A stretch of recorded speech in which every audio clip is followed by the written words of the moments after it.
No, no, no, no, no, no. Da, da, da, da, da, da, da, da. Uh-oh. Uh-oh. Where's the other one? There she is.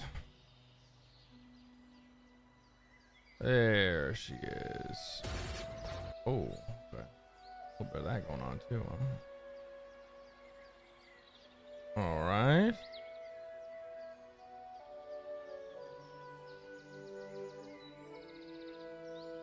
All right, we're here. We're back. Oh, my lord, ladies and gentlemen, boys and girls, welcome to the weekend. I hope that you had a fantastic week. I know that I kind of did. I'm exhausted. I'm fucking tired, man. I'm tired. I do not think we're gonna get a 9-hour stream out of me today. I'm gonna tell you that right now. Don't think that's gonna happen. Then again, crazier things have happened. I just woke up from a nap. That sounds fantastic. The funny thing is like just before I had like set the stream, once I 1 hour stream, yeah, I know.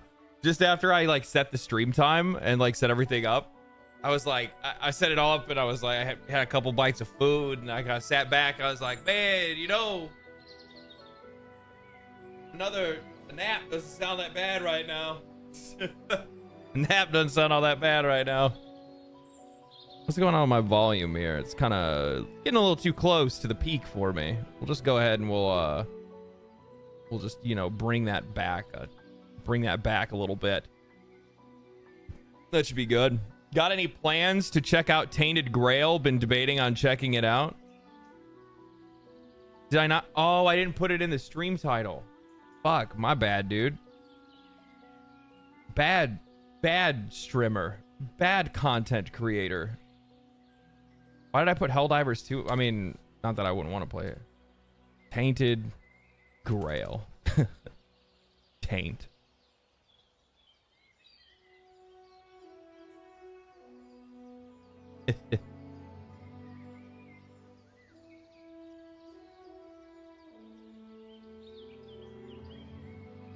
All right, now we're good. Now we're good. Are you gonna play Chrono Odyssey? I don't know. I don't know if would they release some stuff on it or what? What is it? Chrono Odyssey. Odyssey. Chrono Odyssey. Get in the Odyssey. Where is it? Official gameplay reveal. 3-minute long trailer. That's from 2 years ago, though. There's a teaser trailer that they put out 4 days ago. Chrono Odyssey developer interview. Oh. Is this what you're talking about here? We'll take a peek at it. I never react to a lot of things, so it's probably good if I, you know, I start like being meta. You know what I mean? Start being meta. Love today's video, man. Keep up the great work. Thank you. Appreciate it. You have no idea how much it hurt to make that video. I didn't want to make it. I didn't want to. It felt like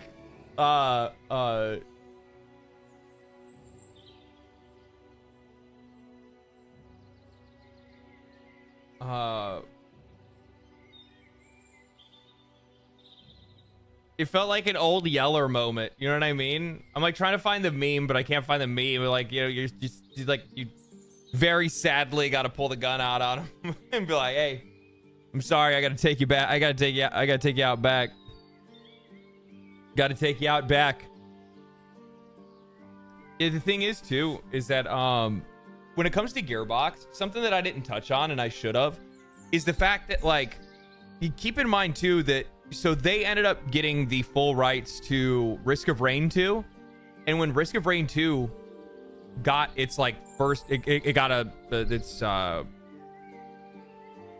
what is it called? Something of the Storm. I can't remember the name of the DLC. But when it got a new DLC,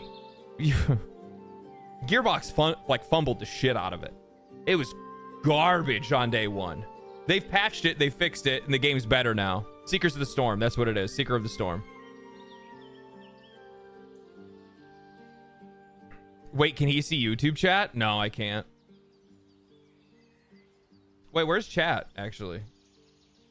Why isn't chat on screen? What's going on here? What if I reset it?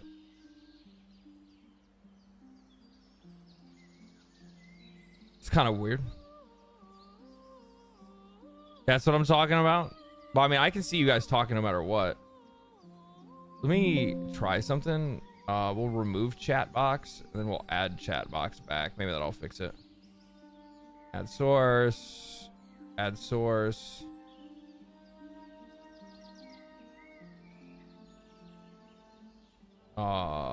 Boxed. We don't exist? No, you don't. You don't. There it is. It's fixed now. Be happy. Let me actually fix this a little bit too. Maybe I should use like a different style. What does this one look like? Twitch? Ew, that looks gross. What's this one look like? Old school? That looks dumb as hell. Chunky? What does chunky look like? That also looks dumb as hell. We're going boxed. That shit looks slick. We'll keep it that. We'll keep it with that. What is this? Holy shit, dog. You got like... Keep in mind, like when you write like a paragraph, it's hard for me to read all of that in a little chat, like little chat box. It might be time to be less hung up on sales numbers and player numbers at this point. Can't have a conversation with other people about games without wanting to be some sort of analyst or marketing major telling me a game is good based on sales stats, but won't talk to me about what's in the game. What? Can't have a conversation with other people anymore about games without someone wanting to be an analyst or a marketing major. I am an analyst and a marketing major. So if you're watching my videos and you're upset that's the content that you're getting, I don't know what the fuck to tell you, big dog. You came to the wrong place. You came to the wrong place. It's like... I don't know what to say. I do know what to say. Don't tell me what the fuck to say. I'll tell you that right now. Lord knows I don't tell anybody else what to say. It's not you. Oh, people that think you're you? Oh.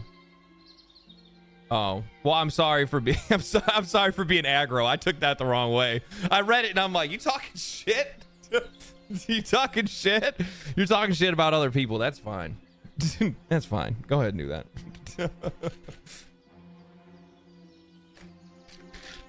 I think that people are gonna, like, in general, they're gonna have a there's like multiple levels to the conversation about, oh man, there's multiple levels to the conversation about the financial aspect, the investment aspect, and the like the structural aspects of like video game design.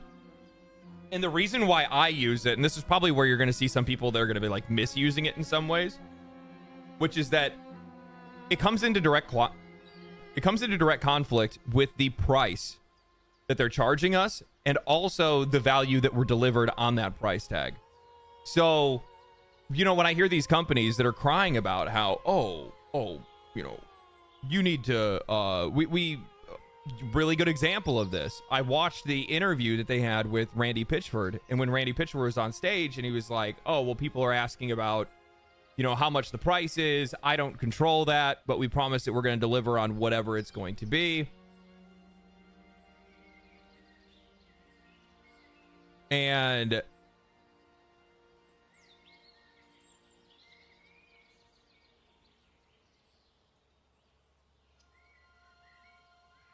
one of the things that he brought up was he's like, you know, but I also understand the realities of the world. And this is the thing that like really pisses me off. You know what? I'm going to find this real quick.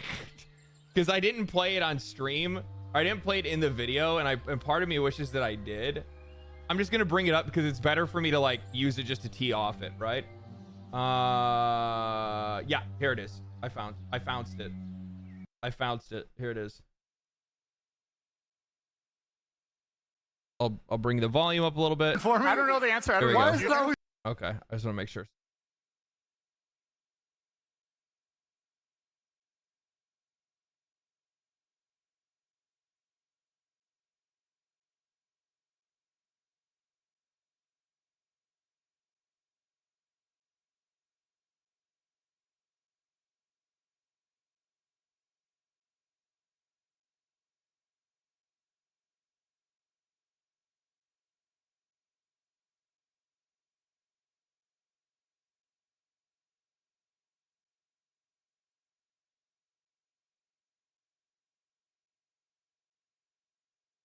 Can you hear me now? Can you hear me now? Yeah. Yes. Maybe. Maybe. No. Okay. Chill. All right. Let's hear. It's me that has to do the spicy ones. All right. What will the game's price be? That's an interesting one. I don't know this. The price, really now? You hear the crowd? Ooh.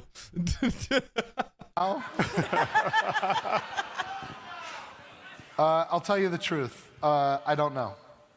And that is the truth. One thing that I'll say is this, is that he's right. What he's saying is that he doesn't know what the price is going to be. But at the exact same time, the other problem is that you cannot convince me that you do not have a voice in the discussion when setting the price. There is just no way you're going to convince me of that. You are the CEO of Gearbox, and yes, you are owned by Take-Two, but that doesn't mean that you're not in on the discussion. That doesn't mean you don't have a vote to cast, or you can't at least make a case if you wanted the game to be cheaper, right? I don't think I'm out of line for saying that or believing that. How shitty would it be for a CEO to not know what their major product is going to be releasing? Yeah, that's also a really good point that you're making as well, right? This young gamer, thank you for the Prime. Better yet, make it $50. No, I mean, like, the thing is that, like, Borderlands...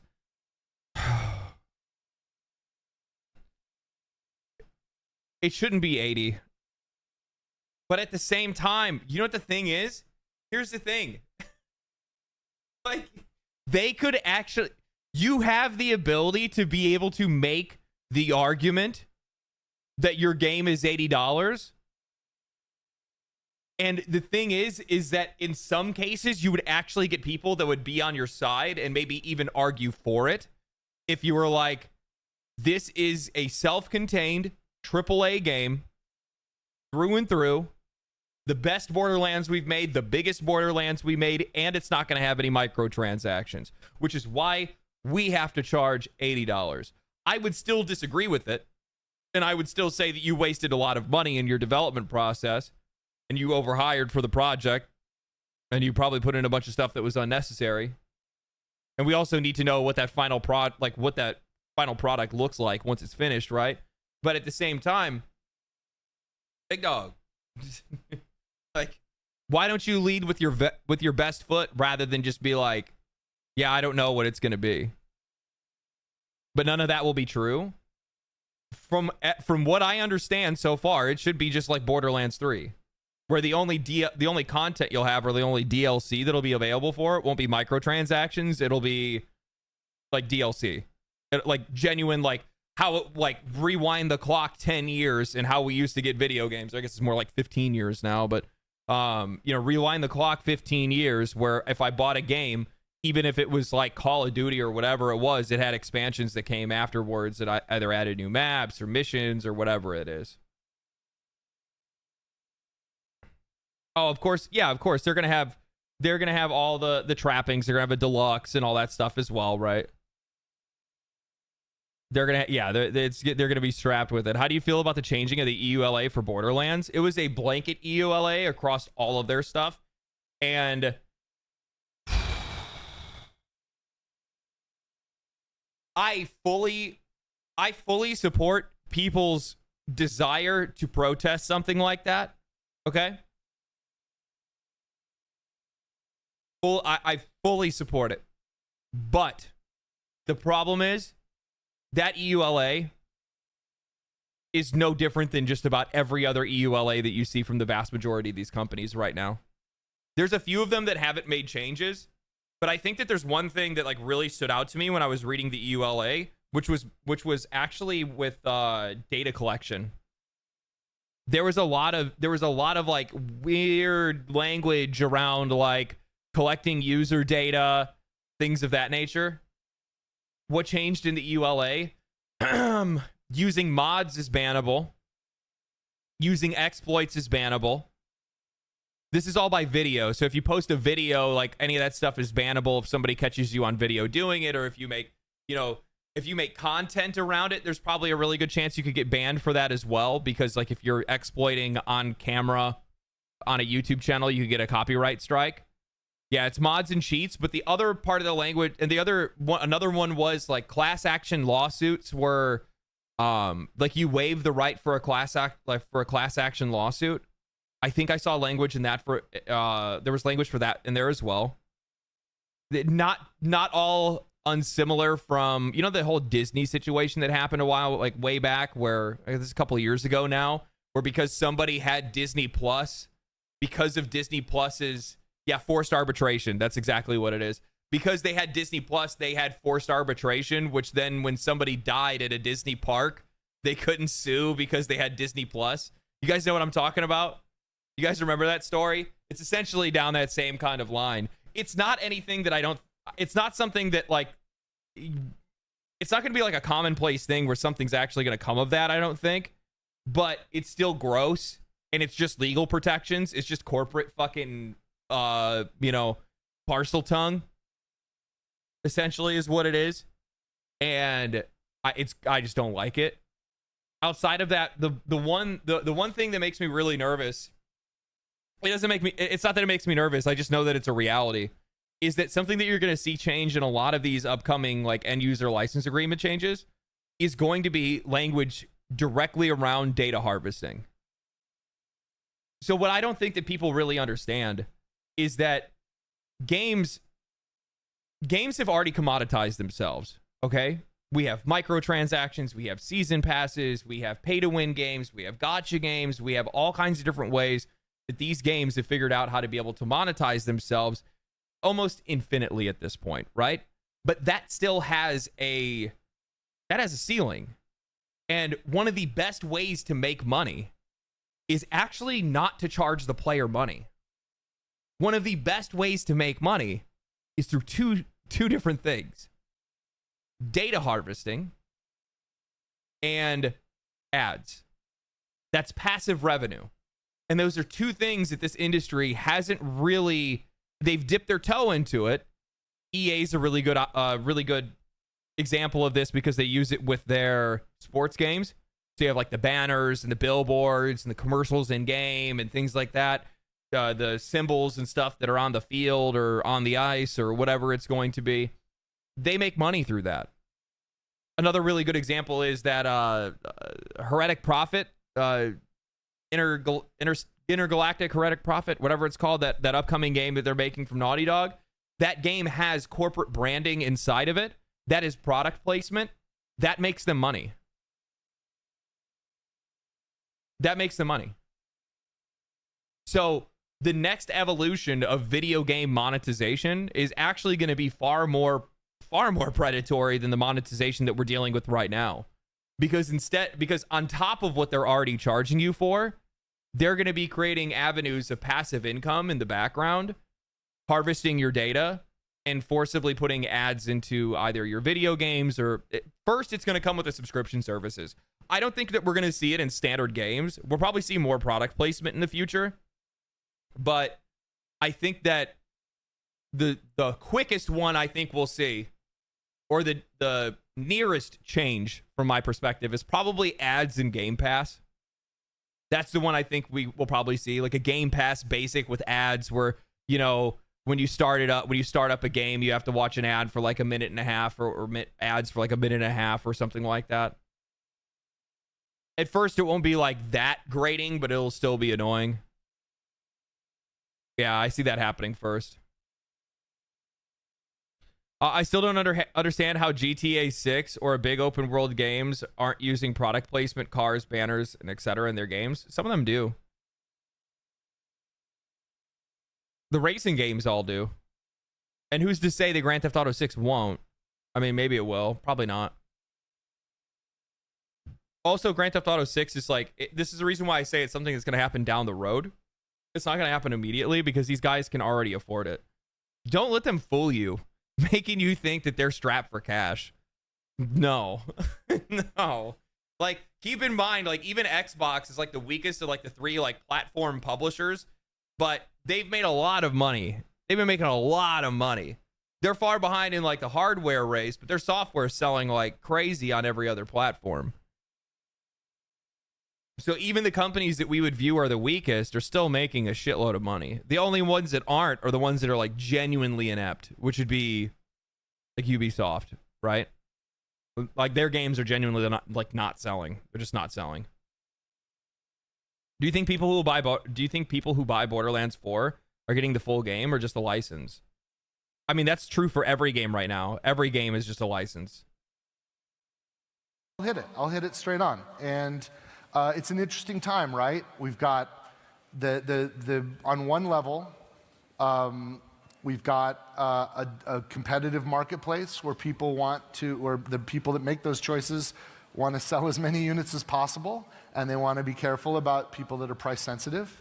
So there's some folks that don't want to see prices go up, even the ones deciding what the prices are. There's other folks accepting the reality that game budgets are increasing and there's tariffs for the retail packaging. Shut up! Shut up! Shut up! There's tariffs for the retail packaging that we barely print anymore? I like how okay, I'll hit it. I'm gonna hit it straight on. I'll hit the reality of it. The reality of it on your side of the fence, not on the side of the players. Shut up, dude. Retail packaging. Really? Oh my. Oh man, that extra 5 cents you have to get for your the silicone wrap for the game disc that's not even in there is really gonna make or break you guys. Really gonna hurt. Retail packaging. What? that's like the farthest reach I've heard yet. I don't even know what to say. Like, I'm like trying to figure out a better way to be able to knock that down, but it's just so bullshit that it's like I don't even need to say anything, to be honest with you. Mason ripped in with the $9.99. Really disgusting. Nintendo YouTubers are just not calling out Nintendo for what they're doing with the Switch 2 and misleading their audience. Lost respect for those creators. With a lot of these kind of discussions, I want to let you guys know. I already know for a fact I have burned bridges with so many studios and publishers. It's not even funny. And that's the reason why people don't want to talk about these kind of things. They don't want to talk about it even from just a general normal player's perspective. Because the thing is that if you do, well, that's problematic from the view of these companies that are out there. And they don't want to have anything to do with you afterwards because they go, well, why would I want to give this guy attention? He's been making videos about how bad we are.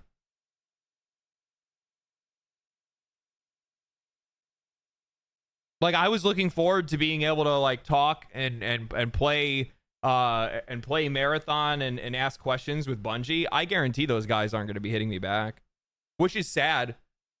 I think there's a lot of value there. I think there's still a really valuable conversation to have. And it's not like I'm going to I wouldn't ambush the guys and be like, so how's Art Raiders? How's Concord 2? How does it feel to be a studio of thieves? You know, I'm not going to be that fucking guy, right? integrity will always cost. Yeah, I mean, in most cases, integrity has a price, right? You're representing the players. Bro, I'm representing myself. Like, I've had a couple of people that have like been like, man, you're a voice for the players. You know, I just really appreciate what you do. And I'm like, I really do appreciate like the love that I get. But I'm just going to be honest with you guys. I just like talking shit. And I've been upset about this stuff for years. And it is just pure catharsis for me to be able to like grab some of these statements, hear some of this absolute bullshit and hypocrisy, and just rip it in half. And I know it's nice for me, and I know it's nice for other people, and that's where we all get to enjoy it, right? Like that article that I came across, that deprofessionalization in video games, I fucking loved making that video. Oh, I loved making that video. The minute I read that headline and then the first like little teaser paragraph that it had, I was sitting in my bed. I still remember it. And I was like, I could feel myself getting angry. And I was like, oh, I can't wait. I cannot wait. I wasn't even planning on making a video about any articles or anything like that. It just popped in my feed one day and I was like, oh my God. Like you people need, and the problem is that like people will have those kind of opinions. Whether I can say you are one of the most authentic voice on this app and we appreciate you as our voice. Much love, God bless. Thank you. I totally lost track of my train of thought. I was on a rant and I just lost it right there. Oh, no. The thing is that like conversations like that, those understand that like the reason why I make videos like that, and like if the writer of that video ever watches my streams or any of my videos, or any writer that doesn't like the videos that I make watches this, like keep the reason why is because in a lot of cases, your writing goes unchallenged. The conversations that you're having are with a bunch of like other industry insiders or other people that are developing video games, but you're also not including the player's perspective or the players in that conversation, and the players matter the most. It's not even fucking close. And on top of that, when I go and I read something like the deprofessionalization of the games industry, like they talk about it, how it's like this long ongoing conversation that they've been having with other developers, and somebody has created this theory or this market theory that they have about how the industry is changing. And I'm like, that idea, that belief can only survive like within that ecosystem. The minute that you rip it out of that ecosystem and you start throwing some sunlight on it, it can't survive. It can't survive in the light of day. Nobody wants to hear that bullshit. What is this? Well, I can say you're one of the most authentic voices on the app. We appreciate your voice. Much love. God bless. Thank you, brother. Appreciate that. Thank you for the 5.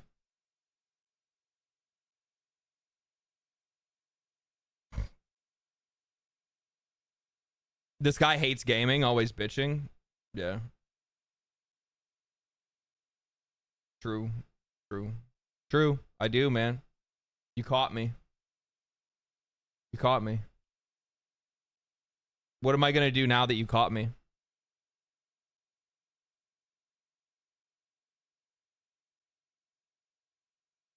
Where do I go now in life? That's my question. I don't even know. OnlyFans? You guys think I can pull it off? It's over. It's over, guys. I'm gonna have to. I gotta wrap it up, baby. I gotta wrap it up. You know, you know what I need to do? I need to go and I need to delete that Expedition 33 video that I made. That was way too positive. But that puts a bad light on the channel, to be honest with you, because like that video I talked about liking a game, and that shouldn't be around, man. I shouldn't have shit like that. That's not good. That's not good. That Schedule 1 video I made, I shouldn't have made that either, man. That was another video where I was talking about a game that I enjoyed. Damn.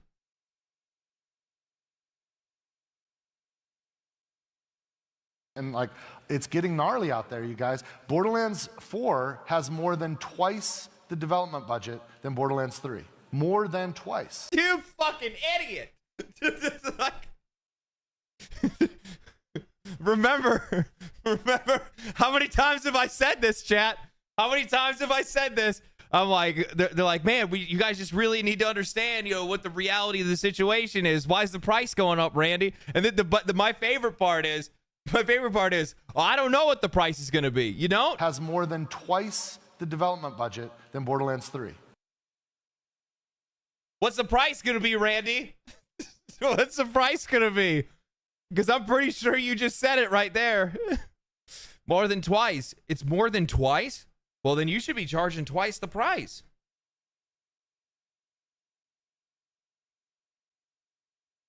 Why aren't you charging twice the price? Twice as last time. So I think I looked it up, and Borderlands 3 cost... Our Borderlands 3 is like over $150 million. But that was their development budget. I don't know what their marketing budget was for that game. No, it probably would have been right around there too with it. I can't imagine they spent $200 million on that. So probably $150 million. So you guys are spending over $300 million this time. Oh, man.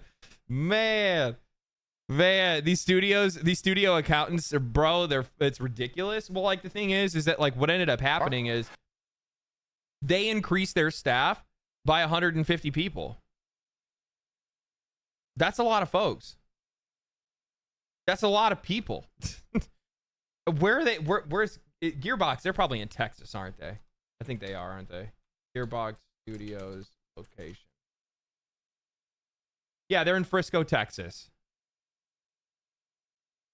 So, like, I mean, I don't know what's the standard of living in Frisco, Texas. They also have a studio in Quebec City as well. But I don't know. I don't know how much. I don't know how much they're paying their people.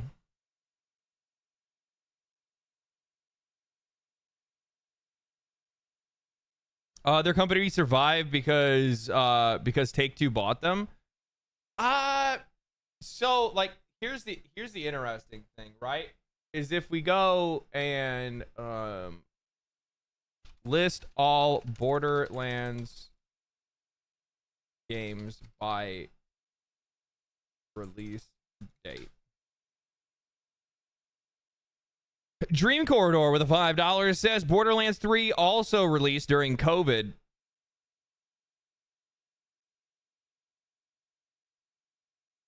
At least before it. It'd already been out for like a year. False sense of success. COVID confused a lot of publishers. I mean, I'm not going to say. Here's the thing. Overall sales, you might be right. No. He brings up a really good point. Yeah. So the thing is that one of the things that happened during the vid, right, was even older games that came out the year before still sold really well and made a lot of money in 2020 and 2021 because of the fact that people were locked up. It wasn't just the games that came out in 2020 or 2021. It was also games that came out before it as well. Anything that came out in that window did really well. But I'm not going to say that, like, this game totally rode off of COVID. No.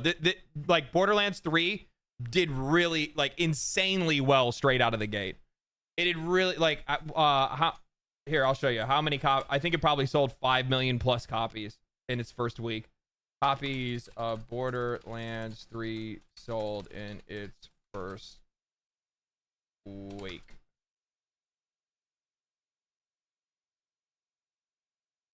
There you go. Borderlands 3 sold over 5 million copies in the first 5 days after its launch. So that was not a COVID thing. You know what I mean? That wasn't a COVID thing. It was just straight up the game did well, right? You defended Super Earth yet? And you see IGN dumping on Arc Raiders? I watched IGN's review. It was fucking weird. It was actually incredibly inaccurate. And the guy that did the review, for some odd reason, kept saying that, like, I'm pretty sure it was like not like, I don't think they actually played it because they're talking about how you have to go up to the surface to get food, and I'm like, what food? What food? There's no food. You go up for like parts and weapons and shit. What are you talking about? It was just, That video was so weird. It was just like a dude that you could tell was just like trying to like, you know, it's that SNL skit, man, sucking the cork. You know what I mean? A guy that's really like, he's sucking that fucking, you know, Bungie cork. You know what I mean? And yeah, that's really what it comes down to. There's just somebody that's like standing for Marathon and not wanting this other game to succeed for whatever reason.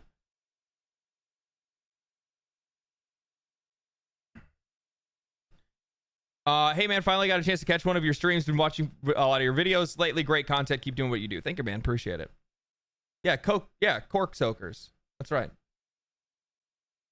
Oh yeah, that's right. It's soaking. It's soaking the cork.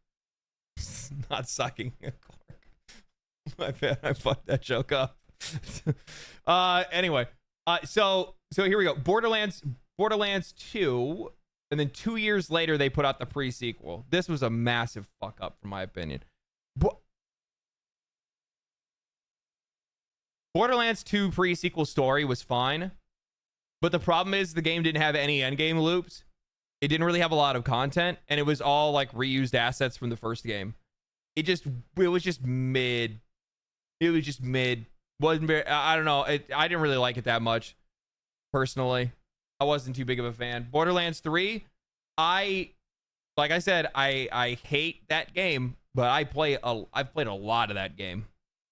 I've played a lot of Borderlands 3. But the thing is that I didn't play its DLC like I did this guy. I went hard into Borderlands 2.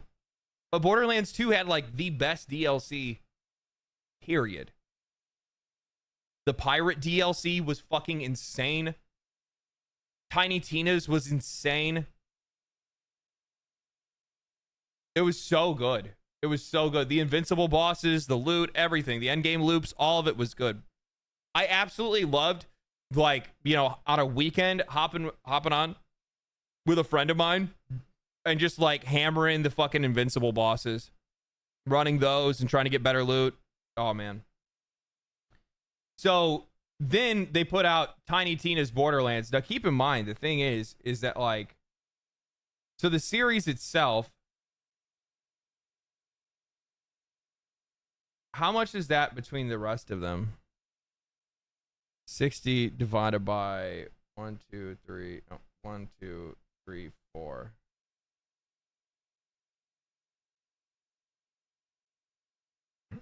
$15. So we know that Borderlands 2, this is actually something really interesting to think about. Borderlands 2 sold over 30 million copies.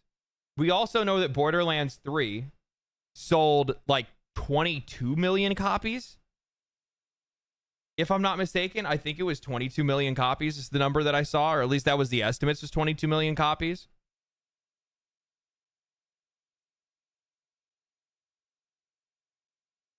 So that means, let me see here. So that means like 38 million copies between 3 other titles. I'm going to tell you right now. I actually, oh, it didn't even include Wonderlands. Oh, this didn't even include Wonderlands in here. So that's between 1, 2, 3, 4 titles.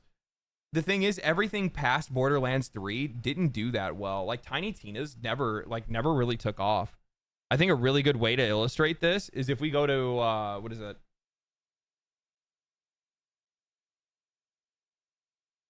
Wonderland's day and dated on PC.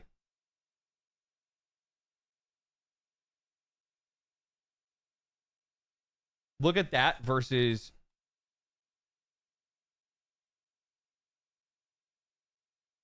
that's pretty damning. That's pretty damning. This is like the point that I was trying to make too, is that these guys don't realize that like the franchise as a whole has lost a lot of momentum over the years. Wonderland's endgame sucks. Wonderland's endgame doesn't even really exist. Is Borderlands 4 going to get more hate than Battleborn? I don't think so. Thank you for the 2, though. You have to keep in mind, though. Hold on. Keep in mind. I want Borderlands 4 to be good. Like, genuinely. I need this game to be good. Like, I really do enjoy playing Borderlands. The act of playing their games is really enjoyable. I really do. Like I will talk shit about Borderlands 3 all day. I probably have 500-600 hours in it. I will talk shit about Tiny Tina's Wonderland. I definitely do not have 500 or 600 hours into that one. I probably got like 100 or 200 hours into it. But there's just not a lot of anything else going on in Wonderland, so I couldn't really do too much. I definitely have like 200 hours in like the pre-sequel and stuff. Like, I really like playing those games with my friends. I like playing it by myself. I enjoy I'm a Borderlands fan. I like 100%. I am. So like, I want the game to be good, but at the same time, the thing is that like, I think it's a terrible idea. My question is that when I hear him say something as stupid as, we increased the budget by more than twice the amount. For what?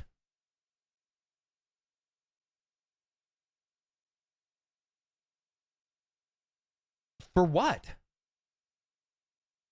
That's the question that I have. What's going to be so different about Borderlands 4?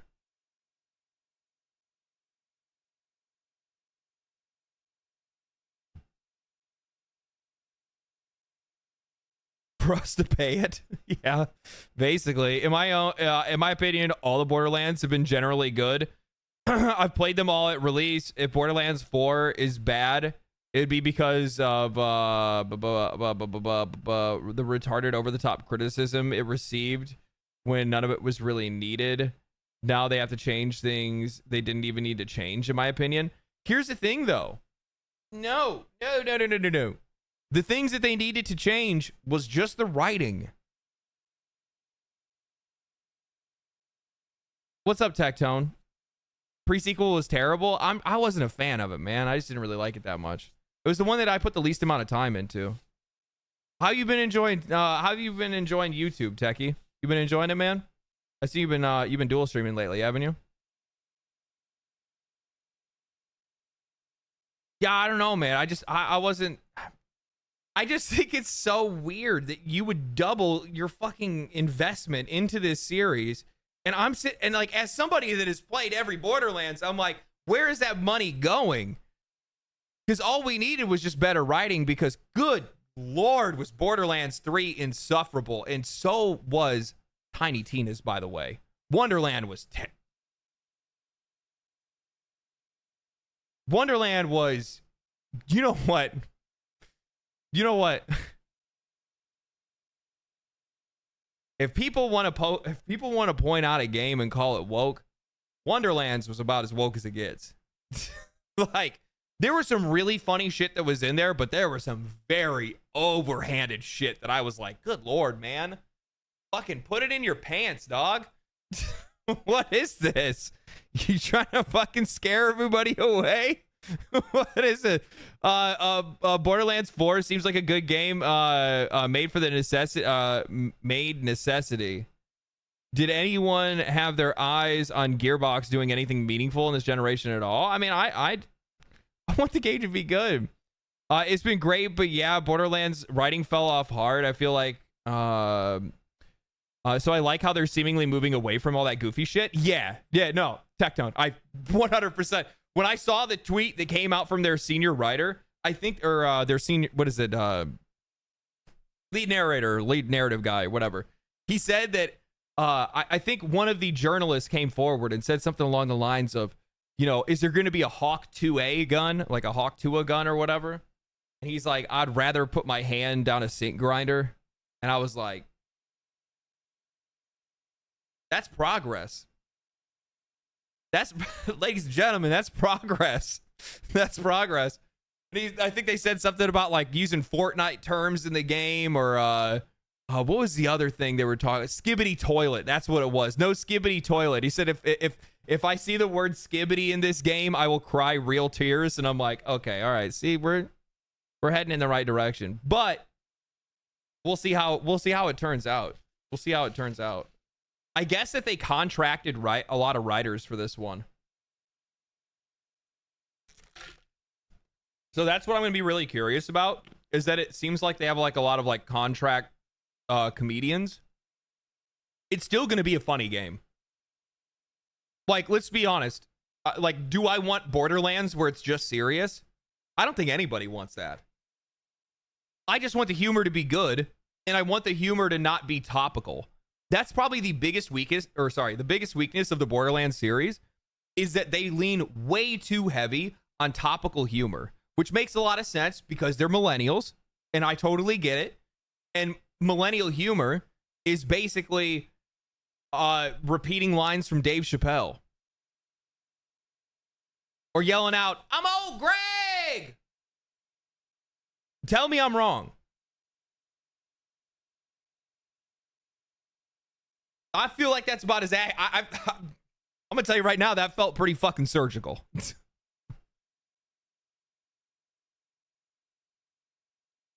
Exactly. I'm Rick James, bitch. What do the five fingers say to the face? Even though my favorite Chappelle Show skit was the Haters Ball. That shit was so fucking funny. That line where he walks out and he's like, "Yo, coat looks like Afghanistan. Bombed out and depleted." It's just, fuck, dude. It's just so good. So good. There's another one, but you cannot find the video of it for whatever reason.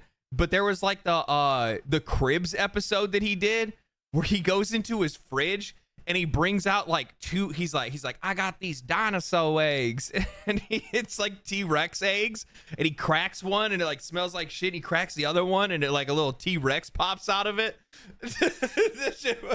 He's like, he walks past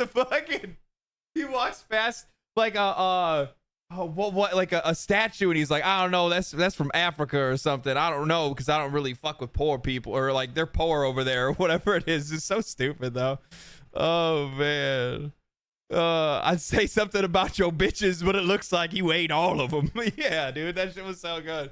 But you guys get what I'm saying, where like a lot of the humor was always derived from like something that happened at the time, rather than like some type of like natural humor that's like coming from them directly.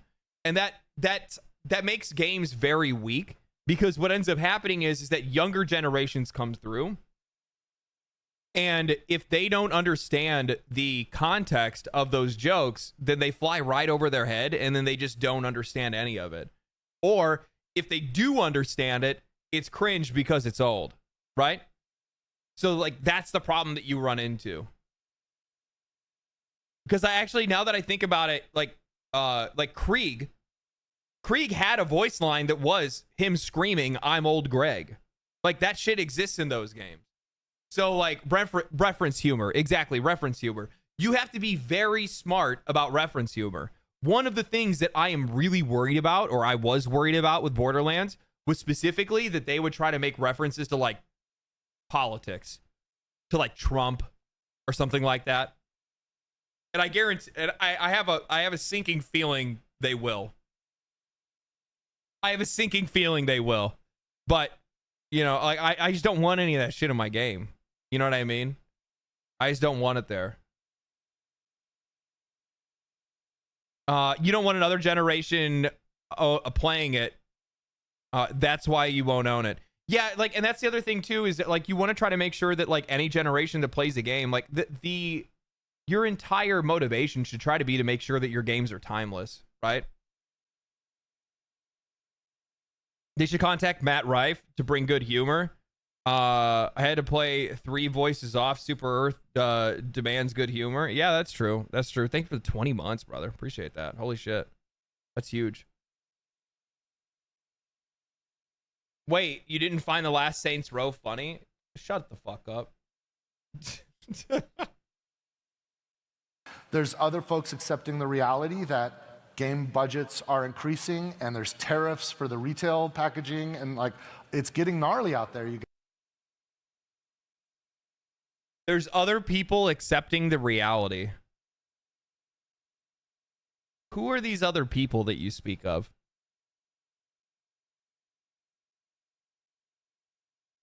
Other AAA studios?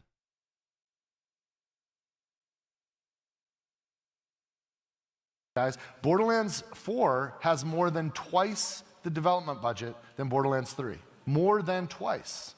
I'm just trying to figure out. I just want to understand the math on that.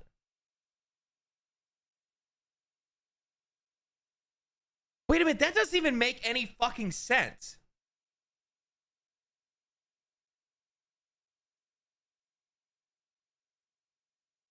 How did I never realize this before?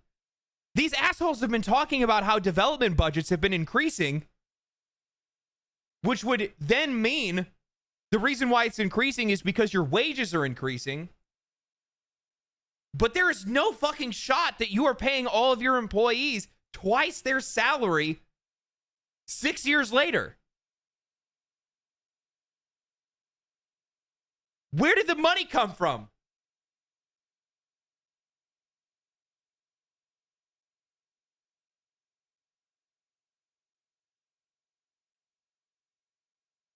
Where did it come from? CEO salary doubled? What's his stock levels at? I don't know. But like I was like sitting here and I was like I'm like, there's something that's just not sitting right with me when it comes to these guys keep talking about how their development budgets have doubled. You doubled your development budget in 6 years' time to over twice of what it was in the last time. So if it costs that much for you to make, DEI grants don't have anything to do with this. I'm talking about actual money. I'm talking about actually money, like actual money that these guys are spending on this stuff. So if it costs you, if it cost you $150 million to make the last one, now it's $300 million to make this one. How did you pull that off? That's crazy, baby. That's crazy. So the truth is, I don't know what the price is going to be. I do know that we will be opening pre-orders soon, TM, and that will be when the price is set. They'll probably put up pre-orders next month, I would imagine. They have to put it out soon. Game comes out in August, doesn't it? Or is it September? I forgot what the release date is. I think that Borderlands... Do you think that blue shirt is cheap? What the fuck? For... Why would you say that? I mean, yeah, it looks like that suit. I mean, you know what the funny thing is? You bring up a really good point. There's a really good chance that, like, you know, when you want to wear like goofy shit that fucking Randy Pitchford wears, it's probably cost some serious money.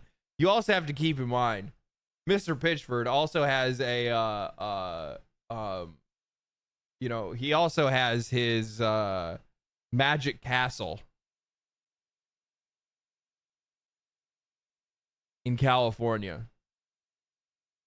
He has a mansion that teaches magic and has dinners, and it's in Hollywood, California. So I would like to imagine that, you know, this is probably where our money's going. So if you guys are wondering how the rabbit came out of the hat, you know, I'm just gonna say there's probably a good chance some of it's going that way. Here's the philosophy we have. Whatever the price is, we're entertainers. Yes, we want to get more resources so we can make bigger and better games. It's not necessary, though. That's the thing that I like. Maybe I just need to talk to. I need to sit down and I need to talk to a developer. I need to talk to a AAA developer. I have to wait for one of these guys to reach out to me. No, I do not want it to be some dude at a top level. I want it to be a guy that's like I want it to be a fucking level designer at like EA or something like that. Like I want some like boots on the ground motherfucker that comes in and just and like explain to me, like, why do they think that bigger and better means more money? Because from my perspective, I've been playing a lot of games that are bigger and better that cost less than a fucking quarter of the price that these guys have been making games for. Like, that's my thing. Like, oh, well, we need more money to make it bigger and better. What does that mean? What does bigger and better mean? Because I just I have like 60, 70, I have like 60, 70 or about 60 or 70 hours in Expedition 33. That game felt huge. That game felt better. the music was by one guy on SoundCloud. And it was like S tier level music. Right? And that game likely cost those guys well under $100 million to make. There's been some estimates to say that this guy's only spent about $50 million.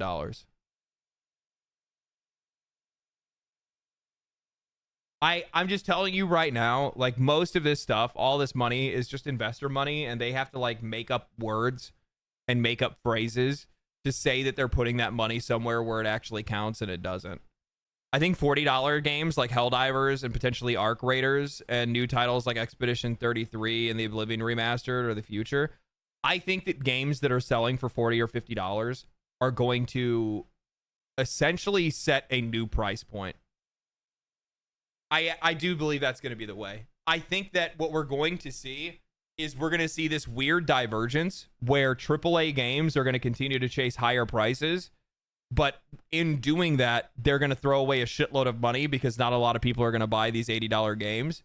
And instead, what's going to happen is when they try, in their attempts to increase prices, they inadvertently cause a price decrease because all of the people will then just shift onto these $50 price tags, and people will just start buying up AA games. That's what's going to happen. I'm telling you right now. How's this Tainted Grail game doing on Steam right now? I know it's not marketed. That's the thing. Keep this in mind. This game is not marketed. Okay.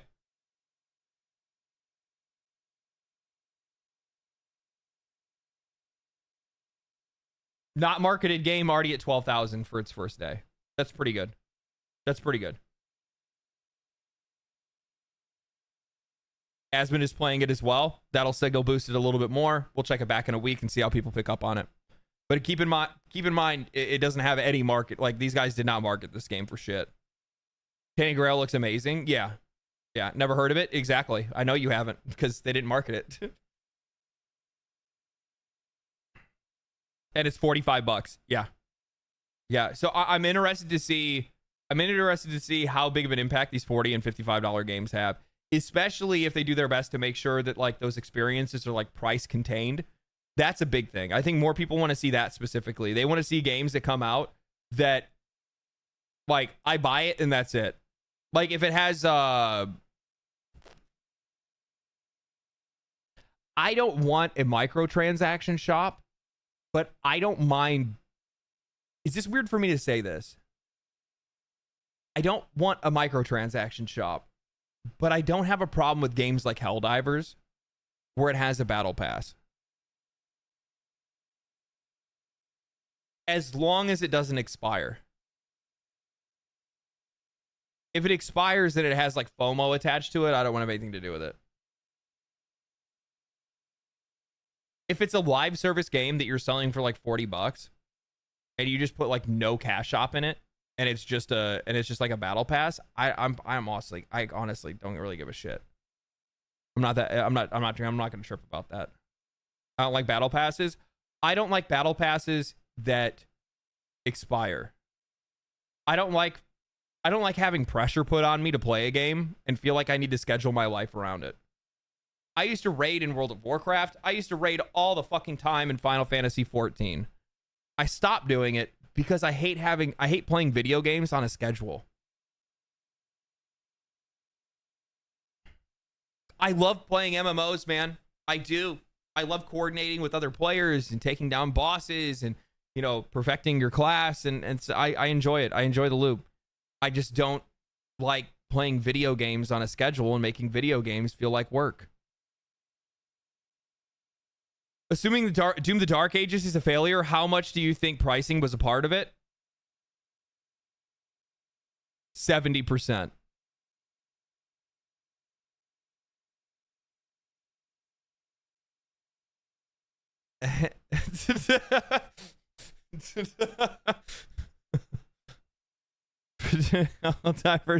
Helldivers is a leading example of how battle passes should be. Yeah, exactly. Like I think it's a great way to be able to it's a great way to increase monetization for your game because players in a lot of cases will just choose to support it because they want to support it, right? And I think that's really cool. Or if they want to, they can just earn it by playing the game.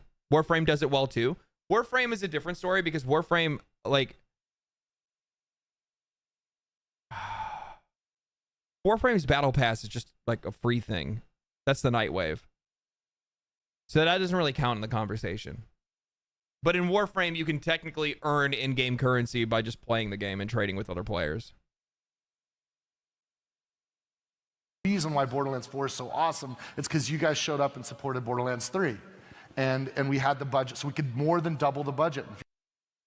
That's not how that works, Randy. Because you guys came and supported Borderlands 3, we could more than double the budget for the next game. That's not what you would need to do. You don't need to more than double the budget for the next game. Who says you need to do that? Who says that even makes a better game? If I remove Tyrene and whatever his fucking name is if I remove Tyrene, her brother, and Ava from Borderlands 3, Borderlands 3 is a good game. Mechanically, gameplay-wise, endgame, it was a good game. It's just that, like, it was just Troy was okay. All right. You know what?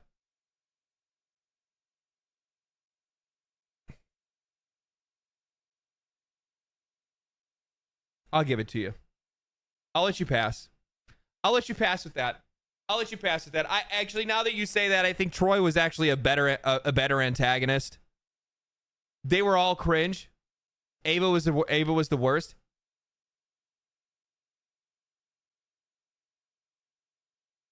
I'm gonna vent, okay? Why do I not like Borderlands 3?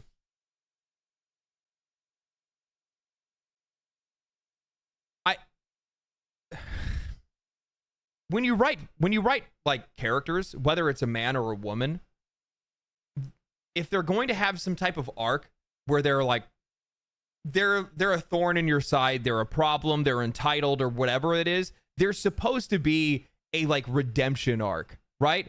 There's supposed to be character building. But the problem with Borderlands 3 is that they basically were just like women get everything. So like even though this girl was bad and caused one of the most beloved characters in the game to die and then acted like it was everybody else's fault that it happened, that never took any ownership for it, that never had any character growth, at the end of the game, we're going to reward her by giving her Maya's powers and then treating her like she's the main character for the rest of the game. And just never go back to this idea of character growth or anything. Classic girl boss? Yes. Yes. And the thing is that when I talk about this stuff, Mary Sue, yes. The whole game was Mary Sue. They did the same thing with they did the same thing with Tannis.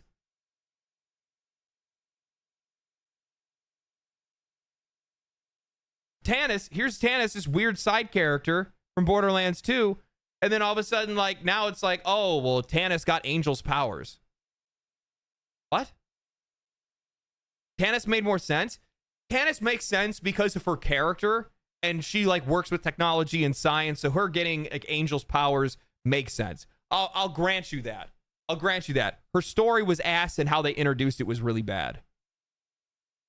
But the problem is that like they just 100% made it where like the women of the fucking series just completely hijacked the show, which sucks because we had we had like really good like male leads and female leads in Borderlands 2 and even in Borderlands 1.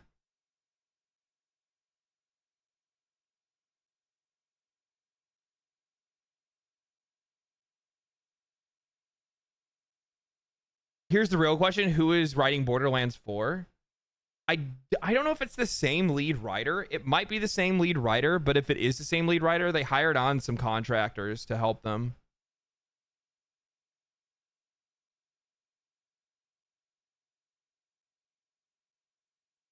Can't have a good male lead anymore?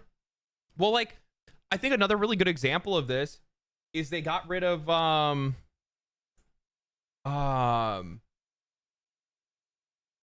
like I think they handled like at least they kept Moxie, right?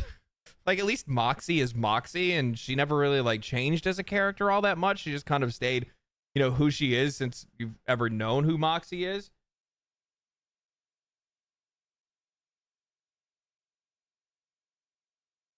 But the thing is that I think that there's just like a really weird trend that happens with Borderlands 3, and a lot of it just has to do with just kind of like pushing like the male characters out, and then just not doing a good job at like making good female characters, right? Didn't they off-screen kill Scooter? Am I remembering that correctly?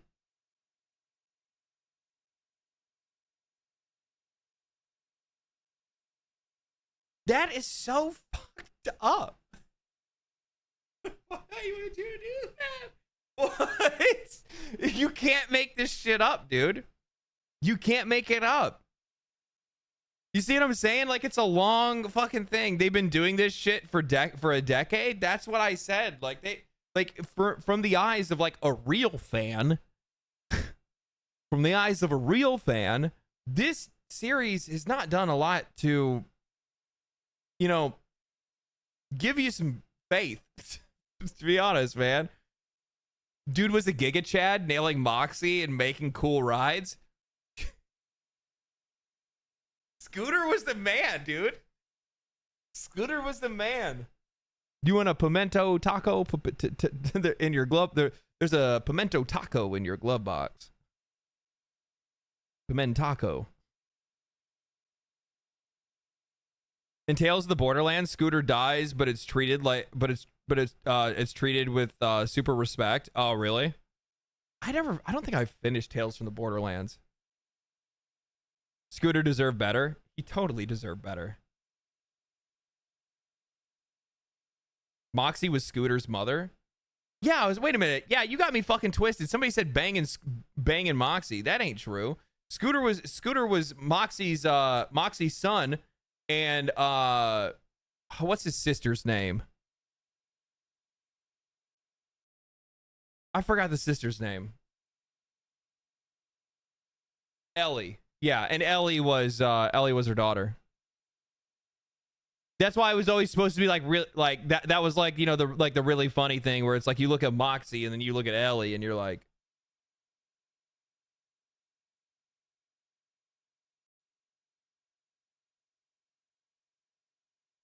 what? What happened there? How did that happen? Must be, you know what it is? You know, planet, they got slag.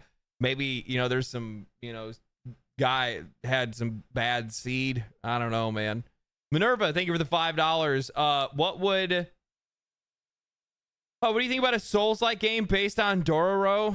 Where you battle demons and grow stronger or reclaim parts of your body? That'd be kind of cool. Isn't it essentially Lies of P? I need to play Lies of P. I never played that. They got like a new DLC or like a new version of it coming soon, so I'll probably play it then, right?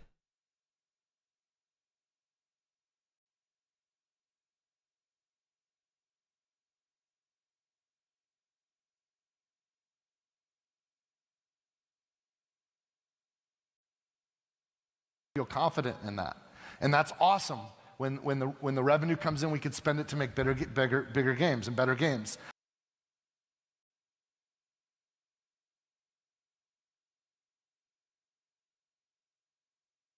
But I mean, like, what you would want to do is, I don't know. As artists, we want everybody to have it. Like, from my perspective, what would I do? I don't know. Like, that's what I'd have to think about. Where it's just like, you know, say my company got like a massive windfall. So like, let me put myself in the shoes of, say, Sandfall Entertainment, right? We made our first game. We're filthy fucking rich. I got 30 people at my studio, 33 people at my studio. You know, everything is paid for. and we now have plenty of gas to be able to make it to our next game, and our, you know, my whole team and gets to eat and sleep well. We can grow a little bit. I don't think there's anything wrong with them growing a little bit if they want to, you know, not, you know, kick it up a little bit. You know what it is? What some of these companies do that I disagree with is that they don't diversify. So what they do is they had a hit game, and then they use all of that money that they make from that last game for payouts in some cases. And then on top of that, the other thing is they use all of that for the next game. That is not cool. What I really like is I think a really good example of this is like Larian Studios. They come out with Baldur's Gate 3. They cooked. They took their time. They used player funding to be able to get the money to be able to put the game together because they used early access to be able to get through it, right? Then, what did they do with that money that they made?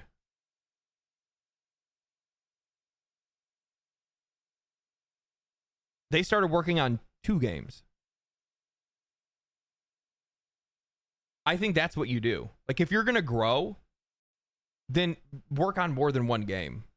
Like, don't scale out your company to work on one single game, right?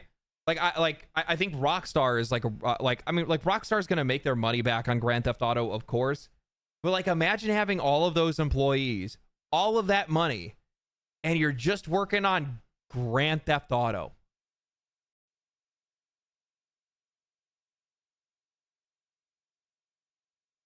$10 to 20 year waits for sequels it is ridiculous. It is. You know, we want to make it as easy as possible for everybody to enjoy what we're creating. So it's a weird thing, but the fundamental philosophy is we want people to buy it so we have the resources to make more, but we want everyone who buys and plays a Gearbox game to feel certain that they got the better end of the bargain. Whatever the price is, that they got the best value. And that's the philosophy that we live by. And yeah, but the problem is that like there's an intersection there, right? Like there's an intersection there where you can turn the wrong direction and you can make it too high of a price that we don't feel like we get the better end of the bargain. You can say whatever you want about how much you're trying to do your best to make sure that this game is going to be well worth the money, but at the exact same time, like, you can eventually charge too much for the quality of the game.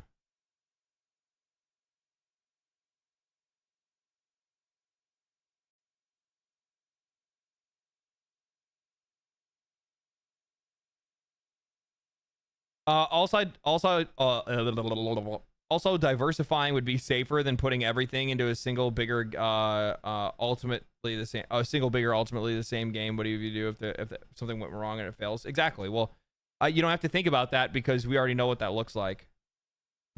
we've seen enough of that already. Oh, the voice actor died. Scooter wasn't around. Oh, that's sad. I didn't know that. Thank you for the super chats. Appreciate that. Thank you for the 4 actually. I'm holding my wallet in apprehension at Western games being $60 to $70 at $80. I put it back in my pocket. Yeah. I a lot of people are feeling that way right now. so we're going to have a price set soon, and it might be the new price that like Nintendo and Microsoft have led with. It might be that we stay back. It's going to be the people at the publishing house that decide that. And if it is cheaper, then maybe we'll sell you that mini map that you guys want, but we'll develop later. How bad do you want that? $10? I don't know.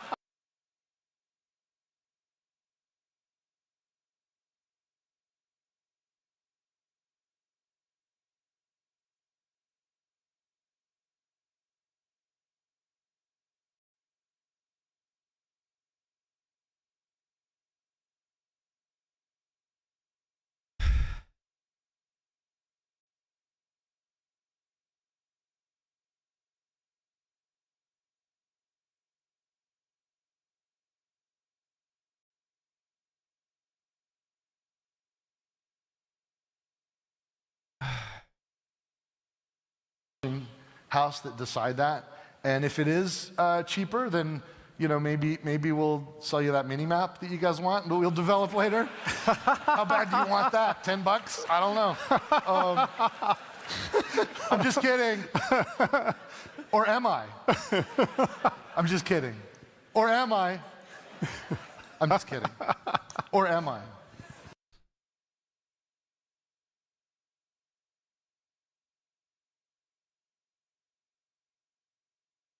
I wonder where Borderlands gets its humor.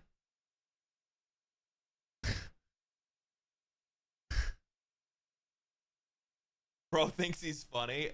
He really does. Otherwise, he wouldn't have said the same joke like 4 times. Can I die now? Dude, like,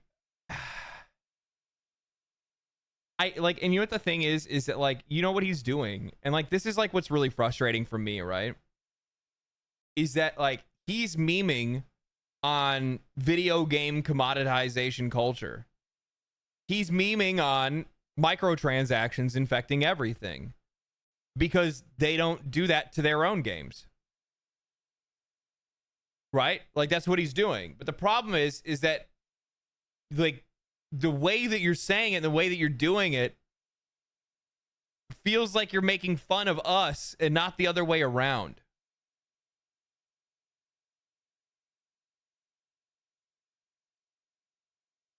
I'll hold out for more Expedition 33. Thank you for the 2. Yeah, I would too. It's just like, and like, that's the thing that's like so exhausting about all of this is that, like, dude, why wouldn't you instead just be like just talk about the fact that your game doesn't have microtransactions? Instead, you're like cracking jokes about wanting to sell a fucking mini map for $10. We don't want to hear that. That's not a funny joke, man. You know what I want? I want more video game developers that are willing to stand up and say that what's happening right now to the customer is bullshit. I want developers at bigger studios to stand up for their fucking customers and say, "Hey, these guys are getting fucked." Like, we need to stand up for them because nobody else is going to. Why do you think there's so many people that every single time they see fucking Sven Vinka from Larian Studios pop up on screen, every time it's on a fucking Twitch or like a Twitch chat or something like that, the entire chat is just Giga Chad, Giga Chad, Giga Chad. Everybody fucking loves the dude. You want to know why people love that dude? Because he straight up calls the industry out for what it is. He says, "No, I know it's not fair. I know you guys are overspending on games today. I know that these companies are overspending on their budgets. I know that these companies aren't making things that people are looking for. I know that these companies are completely misunderstanding or misrepresenting player concerns about games today. And I think that microtransactions are ass." Like, we want more of that. I want more of that. That's an easy way for me to be able to buy your game. It's really easy. And by the way, you know, there was a guy earlier in chat that said, "I'm always angry about video games. I don't even like video games. I don't even play video games," or whatever the fuck he was saying. I much rather make videos about badass video game developers, well-known video game developers that stand up and say something for the side of the customer and make a stand and actually do something with their game that treats their players fairly. I would much rather make videos about that than videos about a dude telling players that, you know, real fans will find a way to be able to spend $80. Base devs. Yeah. Minerva, thank you for the 20. I agree with you on Borderlands, but what can fans really do? As long as solid alternatives like Destiny and The Division are lacking, Borderlands can keep recycling its well done formula without much pressure for change. That's it. The thing is that what it really comes down to is you just have to, sadly enough, wait for better competition to come out. I mean, we're kind of powerless in that one, to be honest with you. or play older games, right? Just play older games. So Borderlands is like Pokemon? No, it's not. No, I'm not gonna pretend that like they worsen their formula. Gameplay wise, I think it's still pretty tight. I think the actual like moment to moment gameplay for Wonderlands was fine. The classes kind of sucked, right? Classes weren't that well designed. But like I said earlier in the stream, Borderlands 3, like out of the gate, was a pretty solid game. It just, everything else in Borderlands, the parts that you had to listen to, were not. I don't know. We'll know soon. Yeah. I think it's going to be fine, whatever it ends up being. I think it's going to be amazing, whatever it is. Borderlands is fucking amazing. That's what you should be leading with. Like, why? You said 3 minutes of other bullshit that does not fucking matter, and instead you should have just been like, I don't know what the price is, but it's going to be fucking amazing. From a player perspective, that would get me hyped. I've already watched the gameplay trailers. It looks pretty good. The people that were playing it were fucking ass, and the content that they showed looked incredibly slow, but that's just how Borderlands looks from the outside. Alexander, the okay. Thank you for the 5. Just like Bungie developers, they think that they're based when they're not even alkaline. Ain't that the fucking truth? Ain't that the truth? And it's worth it. It's worth it. Yeah. We haven't got kicked off stage yet. I'm just going to keep going. Yeah. This is really funny though. I played this Mycopunk because of the funny thing is, like, this shit works, by the way. You're gonna be able to buy this, like, tweet right here is you're gonna be able to buy Mycopunk for you can buy Mycopunk for you and 3 of your friends for the price of 1 copy of Borderlands 4. And I would guarantee there's probably some people that went and played the demo at the very least to go and check the game out because of this tweet. It got a lot of traction, not just from like retweets, but also from like, also I hate when people do this. When they like screenshot somebody's tweet and what, can somebody tell me what the point of that is? What's the point of screenshotting somebody's tweet and not like just retweeting their own shit? Is it just to like take all the credit for yourself, I guess? I don't really know. If they deleted it, it's still there. Oh, based. Okay, makes sense actually. I didn't even think about that. There's a Black Mirror episode, the last episode in season 7, that explains exactly how CEOs and the game directors think about the games. I really recommend you watch it. Oh, I'll have to check that out. I'll have to check that out. Sir, can I help you? Oh, it's your dinner time. You're here for food, aren't you?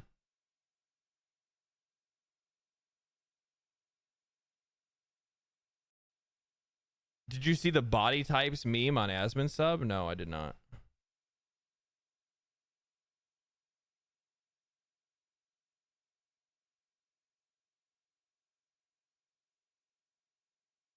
I don't need you snitching.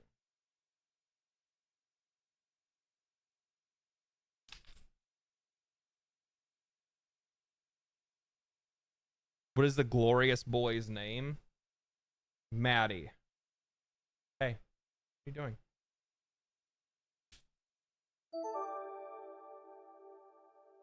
Yucknup, thank you for the prime. Appreciate that. You have your own hair in your mouth.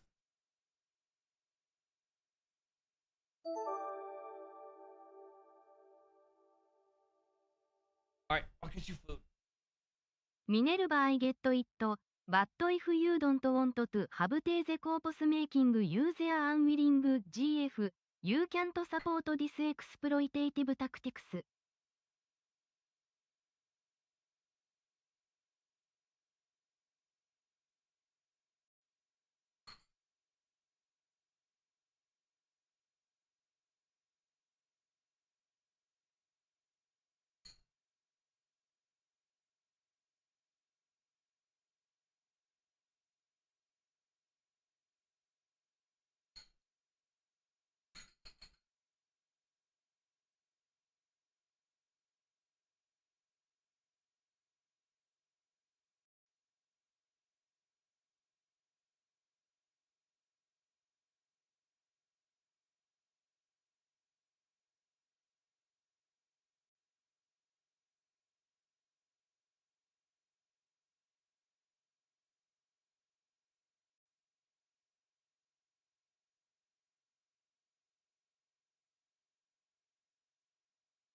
Okay. All right.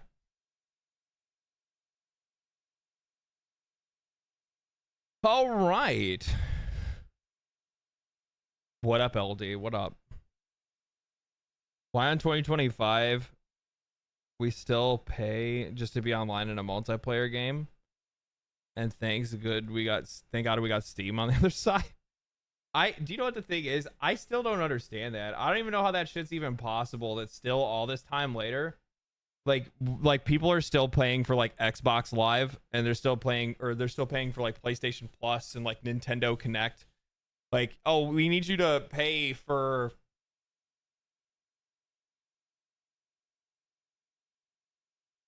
No, that's just it. We just need you to pay.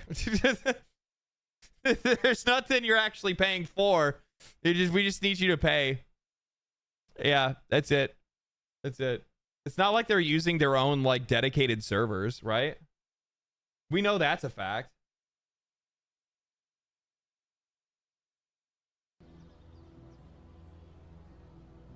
Right? Like we know that's a fact. We know like there's nothing there. Dude. Trading card games are fucked. They are fucked. Holy shit.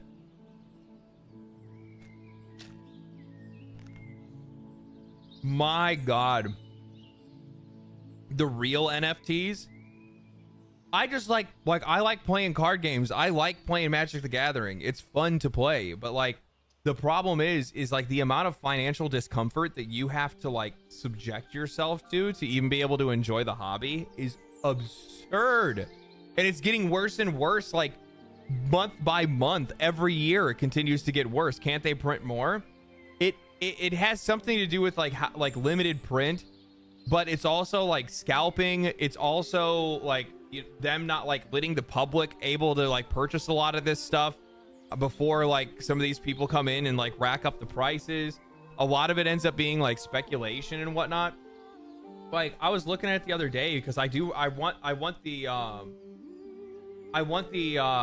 Final Fantasy Magic the Gathering set, and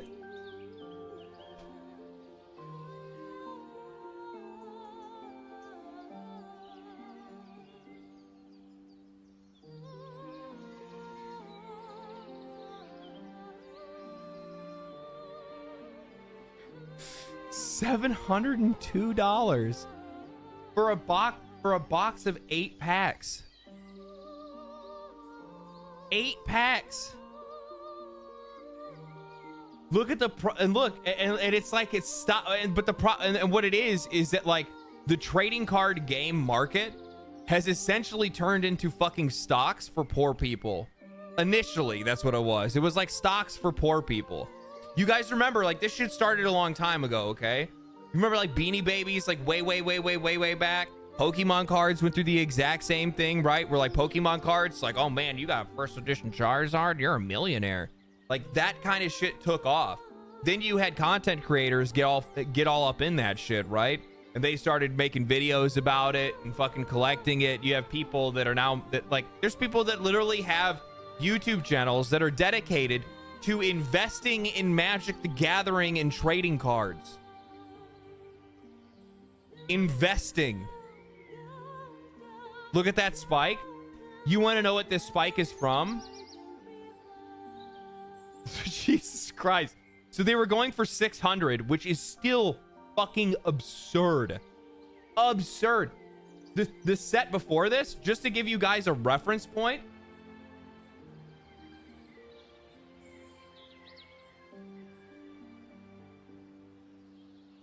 the set before this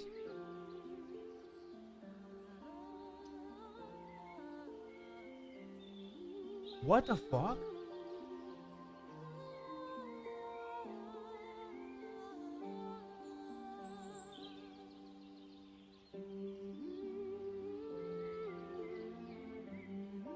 Oh, it bugged.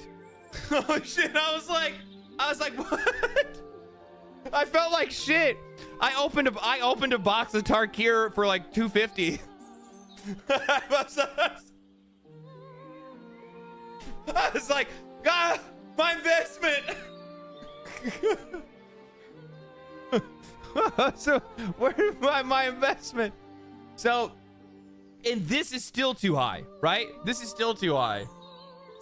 I bought Tark here for like 240, which like that's pretty much normal nowadays for like that's pretty normal for like collector booster boxes, right? That's pretty normal. But the Final Fantasy set, maybe if I could keep it bugged like this, I could just buy it for that. Wouldn't that be nice? Would that be nice if it worked? More than twice the price. So the reason why this price spike is right here, and it went from like $600 up to this, is specifically because they revealed a like limited edition collector's card that's a golden chocobo, and there's only 77 of them. Have you seen the videos of people fighting over Pokemon packs at Costco? I have seen that, yeah.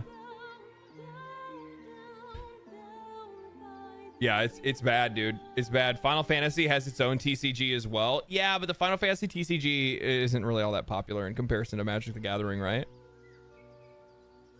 Like I want to have a Magic. I want to have a fucking Magic Commander deck that's all Final Fantasy cards. I love Final Fantasy. It's one of my favorite series. I quit Pokemon TCG because I got tired of competing with scalpers. Not worth dealing with the sweaty losers who turned buying TCG into Modern Warfare 2 lobbies. Dude, it's crazy. Like, you see so many, and a lot of it, you know what the thing is? A lot of this is being driven by TikTok influencers. It's being driven by TikTok influencers because people are trying to go viral for like the dumbest shit possible.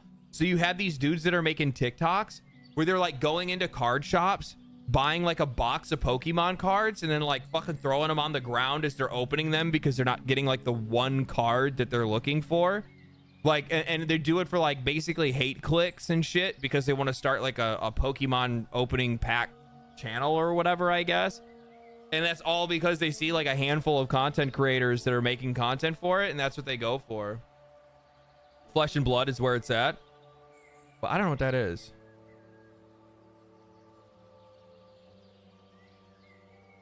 Unboxing? Yeah. So I'm gonna buy a box of the Final Fantasy set. So I have a plan, okay? I'm gonna buy a box of the Final Fantasy set. But I'm gonna open it on stream so that it's a tax write-off.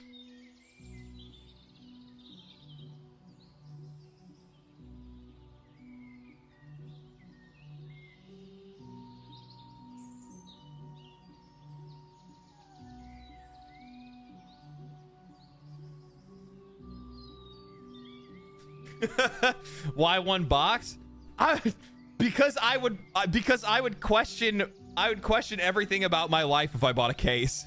Because I don't even think you would get a discount for buying a case. What's in it? How many boxes are in a case? Is it like 8 or 6? Bro, that ends up being like, that means like it'd be like 4 plus. It'd be like there's 12 boxes in a case. Buy the case. Question your life. I'm not gonna fucking do it. No, you guys are fucking terrible. I talked myself into buying one. Now I have my. You guys are the fucking worst. I talked myself into buying one, and I'm like, ooh, I'm such a bad boy. And then all you motherfuckers are like, buy a case. Do it.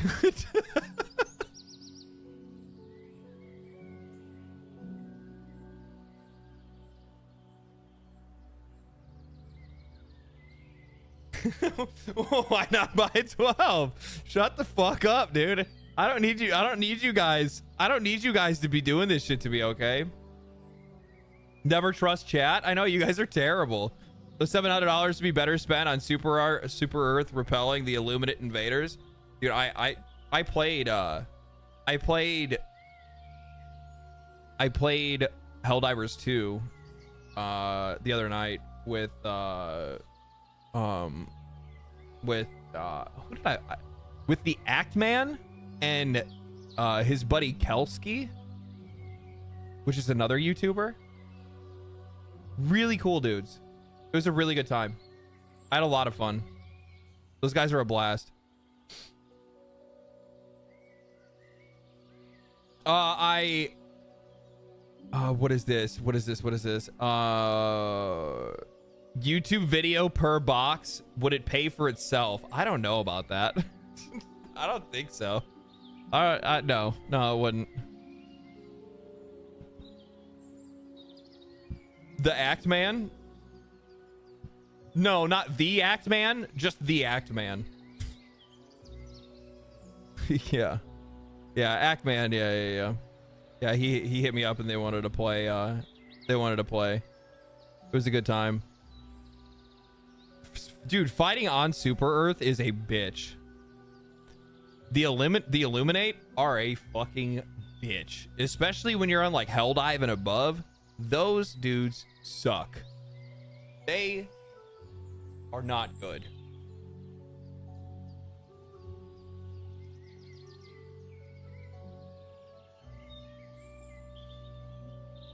Unfun? No, it's not that it's unfun. It's just hard.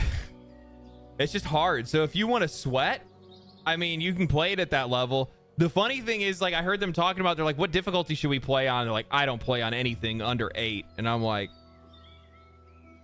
I like playing on 7.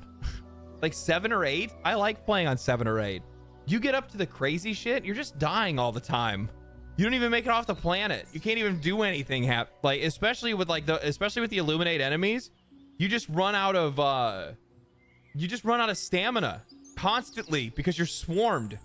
You're essentially fighting the Illuminate are essentially fighting the bugs and the bots at the same time. And you get the like worst parts of both of them. So you're constantly kiting the fucking zombies while also being shot at by dudes that are flying in the air. Then there's like strafing runs from spaceships, giant like the crawlers, they look like I forgot what they're called. They look like they're from like War of the Worlds or something like that. Kind of sounds like bad design. No, it's not bad design. It's just the design of the game. It's just, I don't know. It's hard to explain. If you don't play Helldivers 2, you don't know. But it's just hard. It's just tough. The game is meant to be tough. It's not meant to just be like a brainless, you know, I put it on max difficulty and now I just farm hundreds of millions of enemies. Yeah, it's a horde shooter. Like if you put it on a hard difficulty, it's gonna hurt. 10 is great. I mean, I'm not saying that I didn't have fun, okay? We still had fun. But yeah, the flesh mobs, those guys. Those fuckers body block me in like a corner. And I'm just fucked. I'm just done. It's just like, oh, all right, there we go. This is how it goes. Did you follow the what is this? Did you follow the City of Wolves Did you follow the City of Wolves marketing disaster? All of that money, Ronaldo's, and it still flopped. Won't matter because it's Saudi money though? No, I didn't see anything about that. I don't know what that is.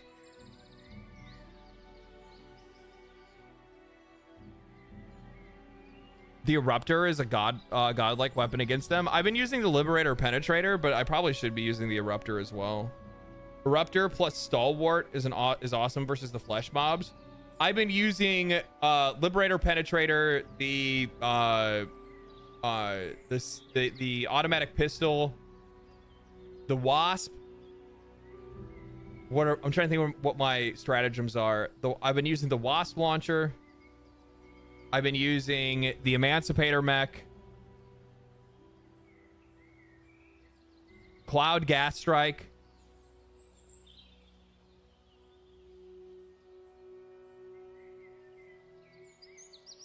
and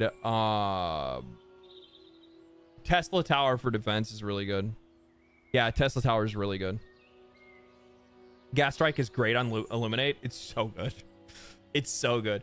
I didn't realize how fucking busted it was until we were doing a defense mission, and I just like threw it at the entrance, and it's like off cooldown like in a minute or something like that. Like a super fast cooldown.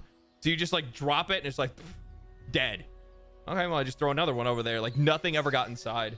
Like the defense mission that we ran, like it felt like we were playing on easy mode. Does Helldivers have more mechs than Warframe now? No, they only have the 2, I think. I don't think they put another one in there.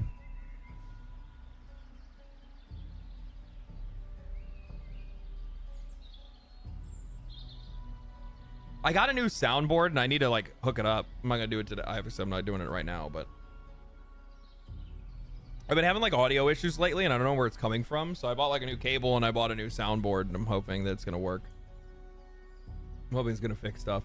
For whatever reason, like sometimes like my the last like month or so, like I don't know. It's too hard to explain. Let's see here. Trying to see if there's anything. There's a bunch of stuff that's happened over the last couple of weeks. This is actually, speaking of Helldivers too, it crawled back into the top sellers on Steam again. The player numbers have skyrocketed.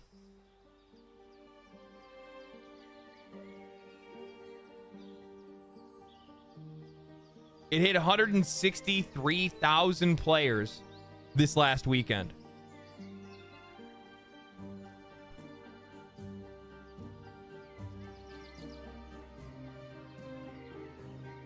Like, that's fucking crazy. Player numbers for Assassin's Creed Shadows, that game is so dead. Mind you, it's a single player game, right? So like the comparisons are gonna be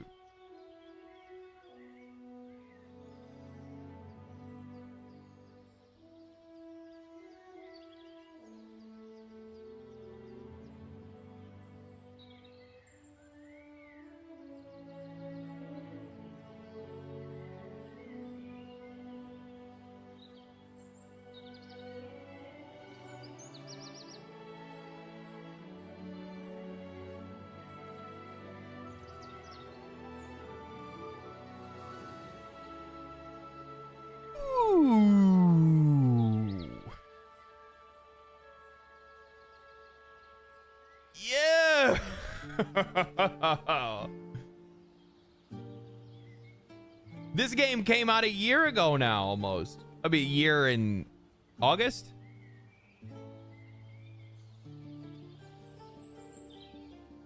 Total monkey victory.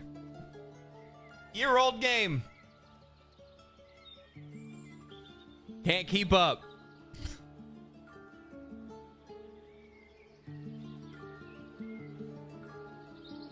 Man, dude, that is rough, baby. But yeah, this is really good to see. I mean, like, the thing is that for Helldivers, like, they've made it didn't have to be like this, baby. It didn't have to be like this, but they've done a lot. I'm not gonna pretend like they haven't. They've done a really fucking good job of bringing their players back. I mean, look at the graph.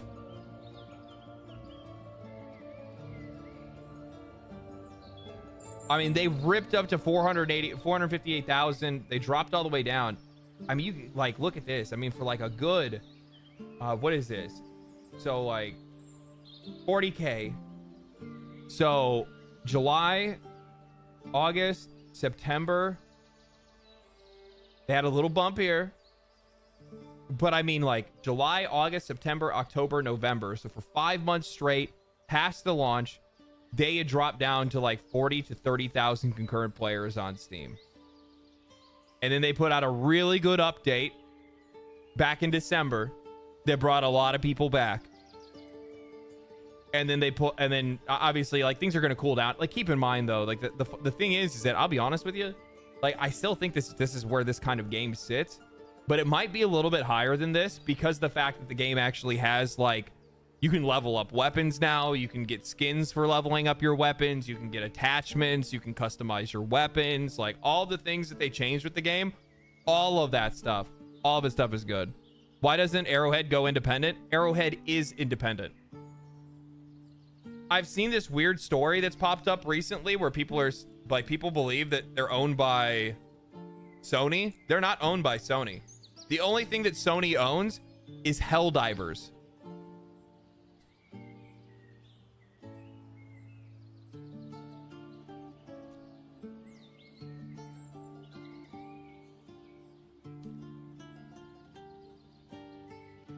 Been leveling up the Knight SMG. Yeah. Yeah, the only thing that they own is Helldivers. They don't own Arrowhead Studios. That's why I'm pretty sure, if I'm not mistaken, I don't know if I have it anywhere.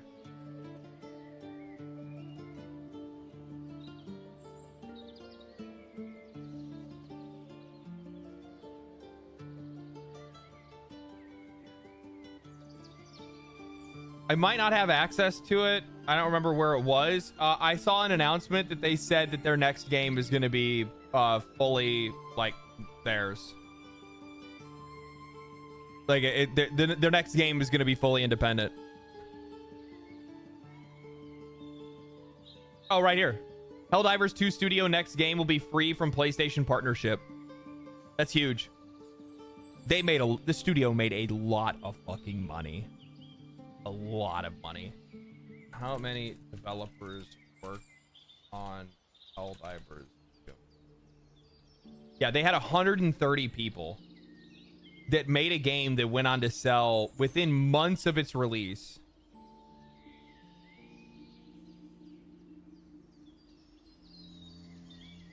$12 million copies.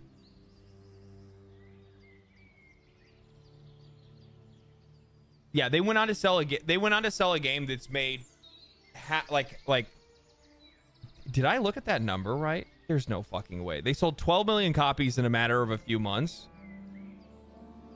at $40. They even so that was after a couple of months. Now we're talking about like a year later. These guys have easily almost made they've made well over $500 million. And while Sony takes some of that money and Steam takes some of that money, that little 130 person team, 105 people at release in February. That little 105 person team made bank. And actually, if I'm not mistaken, because of where they are, all of the people that work at that studio, they all have like part ownership. Like if you're an employee of Arrowhead, you have a part ownership. So like if the company makes big money, you make big money. 15 million total. So yeah, they've made over $500 million. The game did, but you split that up between everybody else, but still profit sharing, that's what it is. Yeah, they all have profit sharing.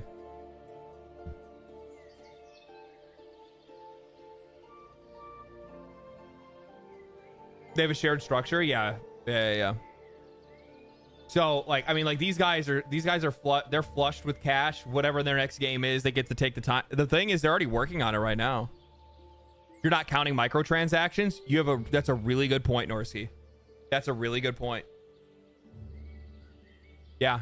No. So on top of that, think about all the money they made through microtransactions. So I mean, given how much microtransactions make, I mean, it could be twice as much.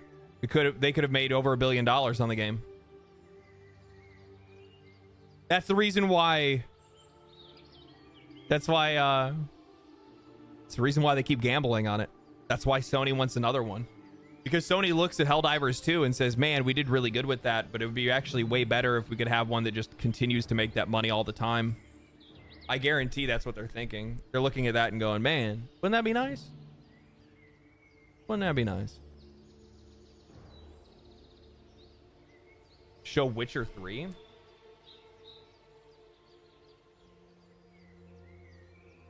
That's not bad. Such a good game. That's the thing though, man. Make a good game, people will constantly fucking play it. They make a good game, the people will play it. I mean, just last week, Baldur's Gate 3 had over 100,000 people playing it. Expedition 33. That's pretty fucking good, man. That's pretty good. It's been a month since the game's release, and you still have a little less than half of the players that are still playing it.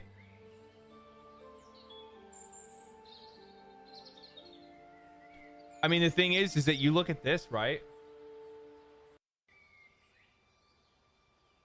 You look at, so a month later, man, these fucking birds are loud in this fucking in this song right now. Where's my other one at?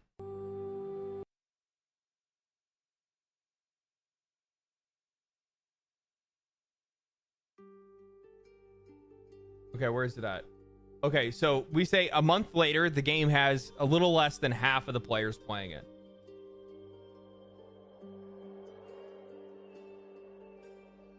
Ass in Creed. So we look at that.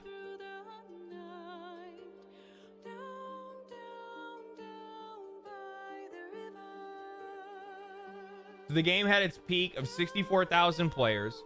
A month later, which would be April 23rd.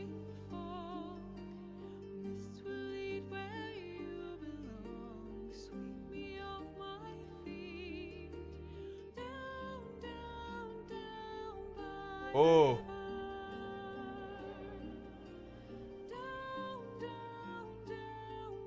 Ooh, man.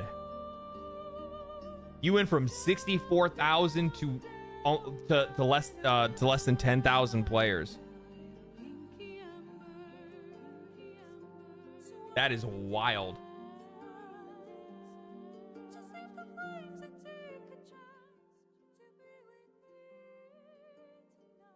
We told him. This is the thing that I like. It blows my mind with this game, is that like for whatever reason they want to continue to pretend like this game like sold really well and was highly engaging, but like at one point in time, bro, you just got to give up the fucking ghost. At some point the game is completed. You're absolutely right. At some point the game is completed, but people will take their time with games that they like. People will complete more of these games. And if you're trying to tell me that you think that there's more to do, like tasks to do in Expedition 33 versus Assassin's Creed Shadows, you're out of your mind. You're out of your mind. You can be like Assassin's Creed Shadows quite literally has time gates. Player time gates, essentially, where you can only like take on certain missions as long as you're level 20 or 15 or whatever. Like, so you have to go out and grind open world shit to be able to go and do other missions. Like, they force you to go do their open world stuff, right?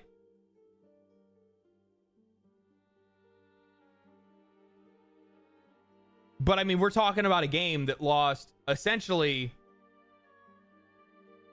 be like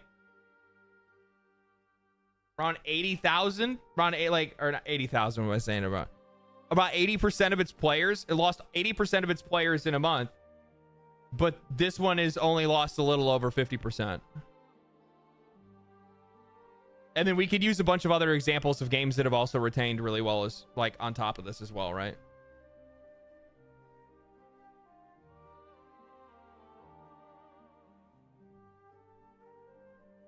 I hope Expedition 33 gets a boost when it wins Game of the Year. They deserve it. Yeah, I think like once you start seeing the game win awards, you're going to see another boost in players for sure. Baldur's Gate 3 got a huge one after it won Game of the Year. But like, keep in mind, like Baldur's Gate 3's situation is really unique because what they ended up doing is they put out the game and then they won Game of the Year in the same year that they within months of the game's release. So essentially, you had this explosive start that then exploded even further when they got all the free marketing from the game winning Game of the Year. How about KCD 2? How is KCD 2 winning?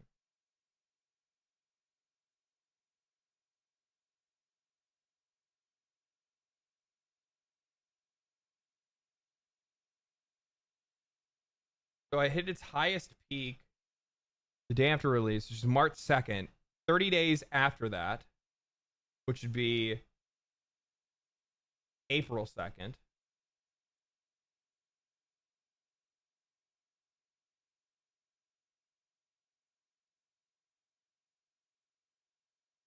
Lost more than half.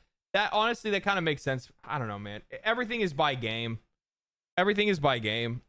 I think like the it's also like how you can play these games, and I think that's what makes it look like difficult. You know, when I was talking about Assassin's Creed, like Assassin's Creed actually has like legitimate gates that are like stopping you from progressing. You have to go do other things, right? But with Kingdom Come Deliverance, you can just beeline the main story. You don't have to do anything for the side stuff. You could beat Kingdom Come Deliverance in what? Probably 30, 40 hours, maybe? Why do we keep giving importance to the Game of the Year awards? Honest question. Because it is the biggest industry show, period. Because it has so much like casual viewership. It is the biggest event that we have in this industry, both for the players and for the developers. And regardless of like, is it going to impact me at all if Expedition 33 doesn't win Game of the Year? Yes, because then I get to make a bunch of angry videos about it. But outside of that, like, does it really impact anybody? No, not really. It's just a popularity contest and people enjoy it. And to be honest with you, like, what is it really and why does it matter? It does matter to people. It matters because we want confirmation bias. That's why.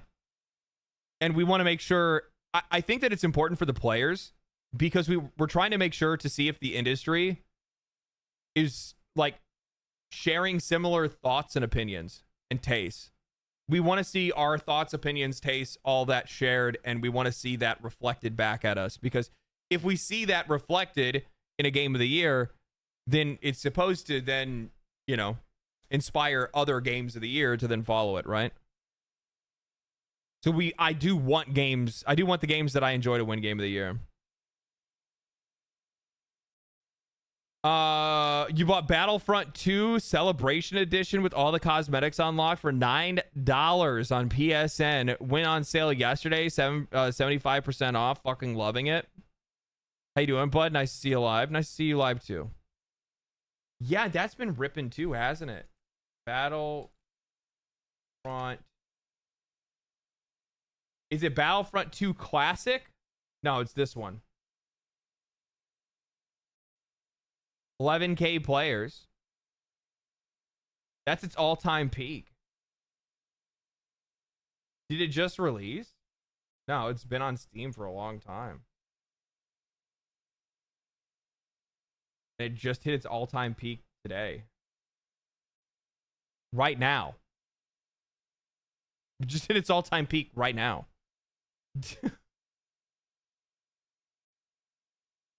Is this the one, right?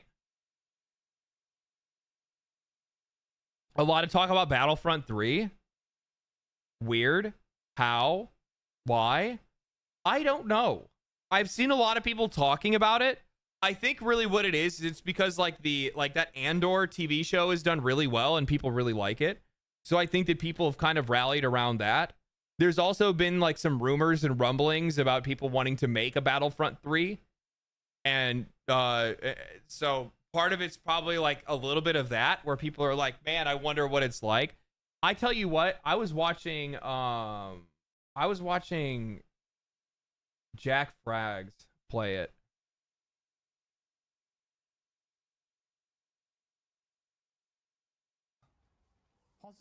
And it is actually absurd how pretty this game looks.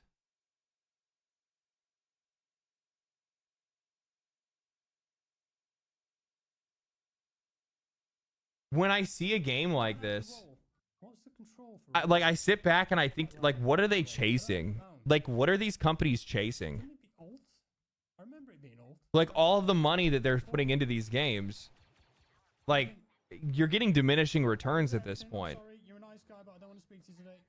Like, this looks fucking incredible. He showed, like, at the beginning, he was out in the rain and shit. Look at this! So I've got my grenade, I've got my heal, I think, and also my shotgun. Look at it. This is insane, dude. Yeah. Oh no, they took it out. And these things too, these flying creatures. Clone trooper spotted. He's gone. Like, I'm watching this and it makes me want to play it. I'm being dead serious. Like, I keep hearing people talk about it and I'm like, man, I really enjoyed Star Wars Battlefront. I had a lot of fun playing Battlefront. I didn't buy Battlefront 2 because of the like loot boxes and all of that shit. I stayed away from it. I didn't want to have anything to do with it.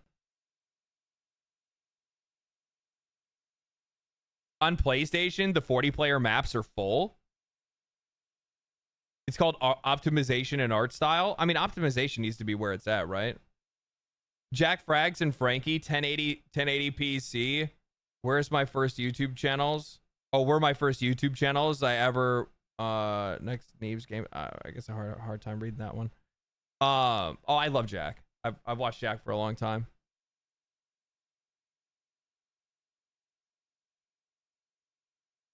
Bender, thank you for the 5.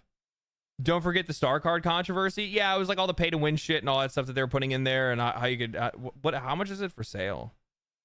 If it's cheap, maybe I'll buy it.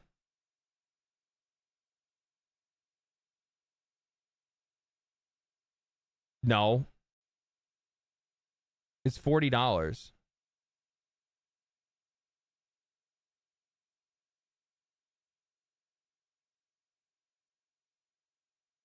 Why is it so expensive?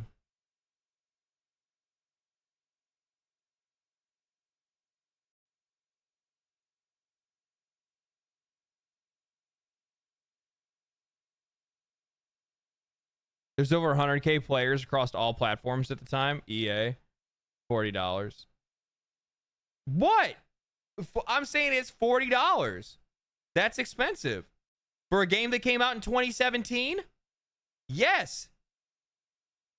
$39.99 for something that came out fucking 8 years ago? That's expensive.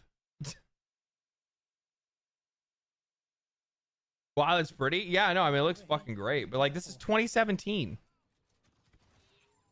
This really doesn't look that much different from shit that's coming out today. Hello. Goodbye. Mind you, I will say this.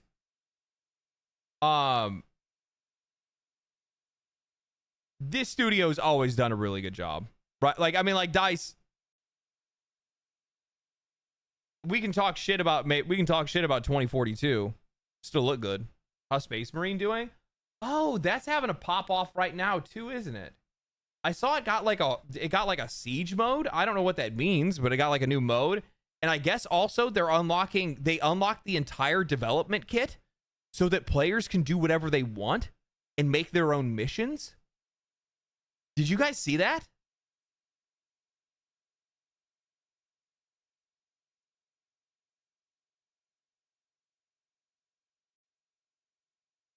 Yeah, it's pretty much what I kind of thought. It's not a live service game, so you're not really going to see too many people sticking around with it.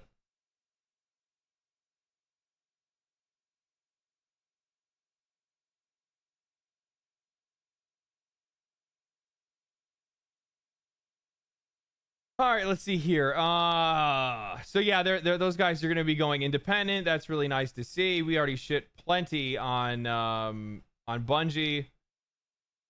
We talked about that. Take-Two Strauss Zelnick on $80 games when asked by a shareholder due to the recent price hike from Nintendo and Microsoft. Pricing is set at a label level in context to the individual release. Yeah, okay, that means that you're going to charge $80 or more for Grand Theft Auto. We're not stupid.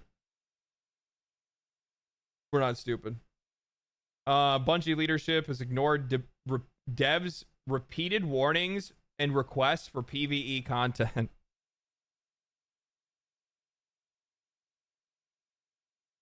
I saw this and I just sat back and just thought to myself, I'm like, yeah, I could see that.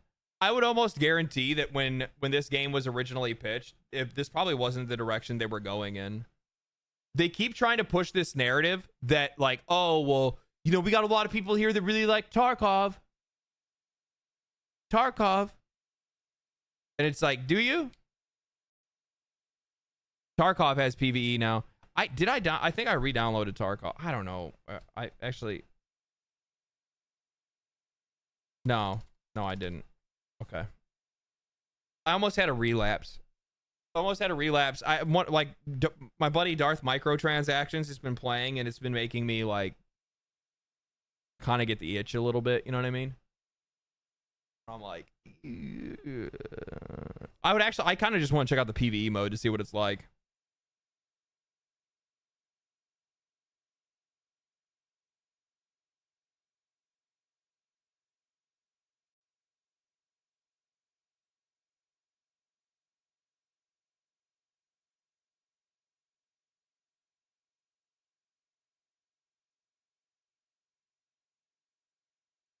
Getting withdrawal sweats, yeah.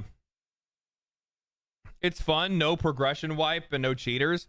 That's really what I would go for. See, like, so like Darth has been having a good time playing the game and he's really been enjoying it. But I sent him the Wiggle video. I was like, hey, brother, I know you've really been enjoying the game, but there's something that you need to know. There's something you need to know. The what? The wiggle that killed Tarkov? How have you not heard of that video before?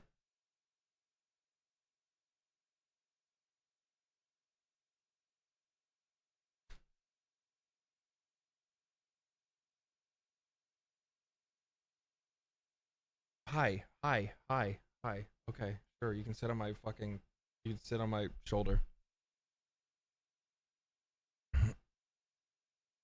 Asmon, I know Asmon has a video on it. It's right underneath it. It's crazy. It is. It's fucking wild. Yeah, I said because essentially, what it is that he goes through the game. He unlocked. He bought cheats, and then he had somebody that cheated like Sherpa, and then he found out that there's basically like a hidden code that you can not code, but like a way to be able to like signal to other cheaters that you are a cheater. So it's really funny because basically what that means, like other cheaters don't really attack other cheaters. It's almost like they're like cooperating with each other.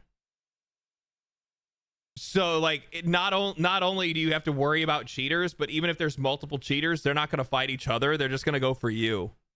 And they have like they have more. The funny thing is like there's secret handshake. I like that secret handshake. So the funny thing is that these goobers will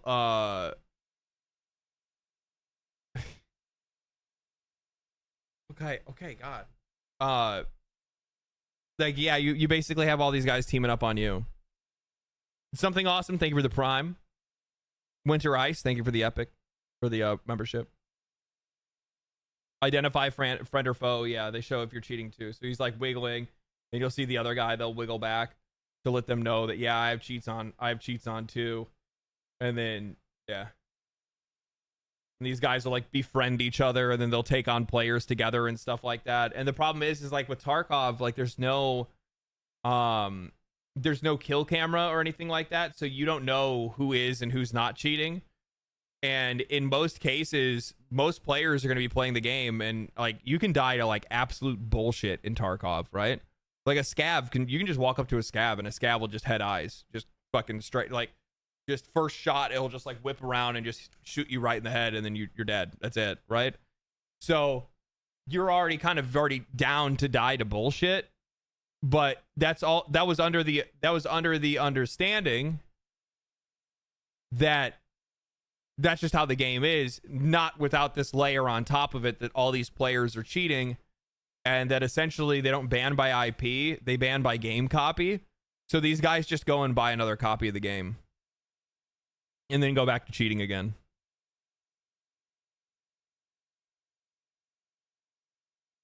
They put all this work into cheating and then everything gets wiped every season, right? Well, that's not the point, though. The point is not the end goal. The point is the experience of playing. So, like, people, like, the thing is that, like, seasonal wipes, like, even though Tarkov is nearing its 1.0 release, they're never going to get rid of wipes. It's like the part of the game. It's the loop.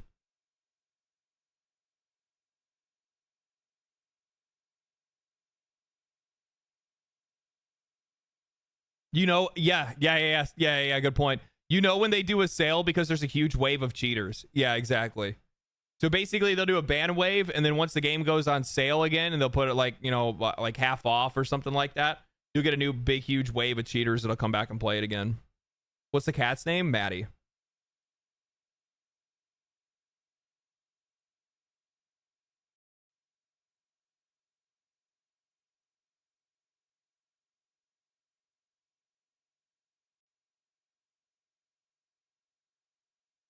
If they do not ban by IP, it sounds like they're okay with it as long as they pay the money again. Well, that's exactly what it comes down to. They just keep getting paid. So what does it matter to them, right? Let's see here. How Sword and Shield looks every time I try something new. For me, it's daggers.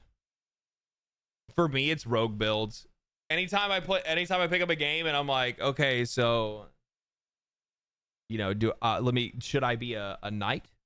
Should I try Sword and Shield? Should I try fucking two-handed sword? No. It's fucking dual blades or dual daggers. Every time. Every time. Except for in Monster Hunter, because like this time I like pushed myself to do longsword.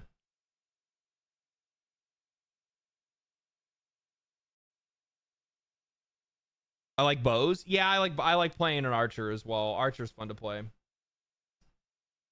This is what I did not know. I had no idea. GTA 5 is continuing to sell 5 million copies every 3 months, and Red Dead Redemption 2 is the best-selling title of the past 7 years in the US.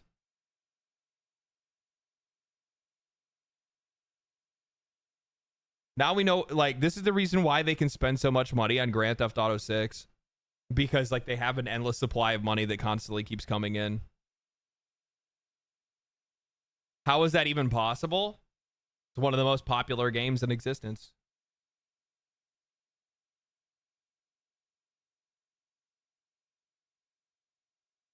One of the most popular games in existence.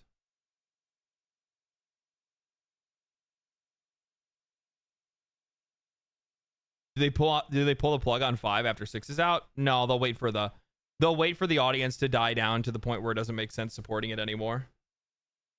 They can afford to support it as long as there's still an audience there, right?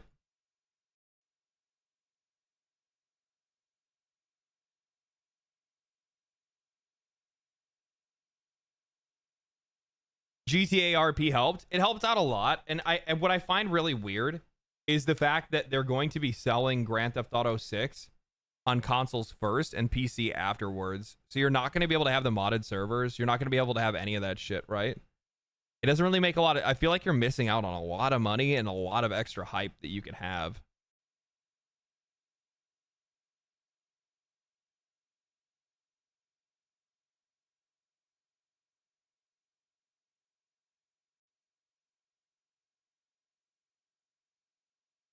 What is this? No.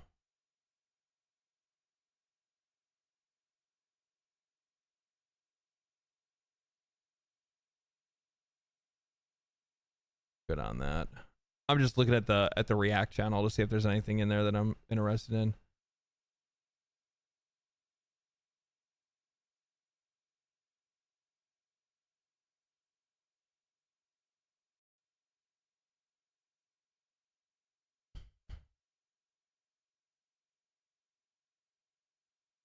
Hello, hello, hello.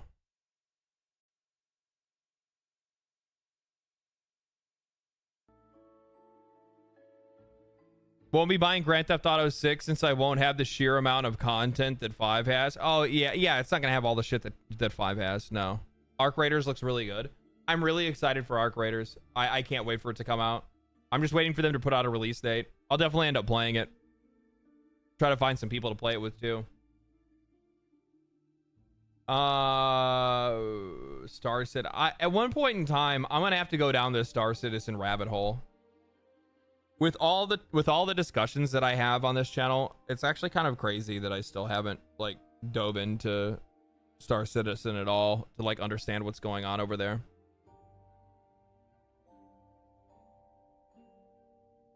No, it's a scam. I know it's a scam. That's what I'm talking about. Like, it's crazy how much money's been put into it and like how these people continue to fund it.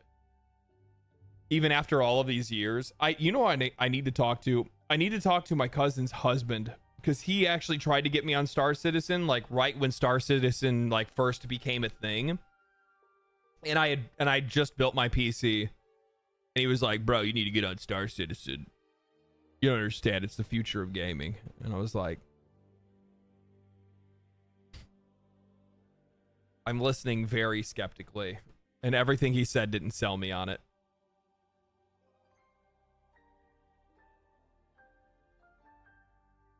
It is fucking insane how much.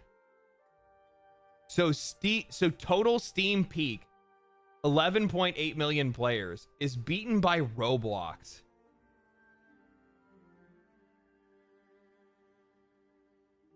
Also at the same time, mad respect to Fortnite to be able to hold on to like that, like 20%. Was it 20? Yeah.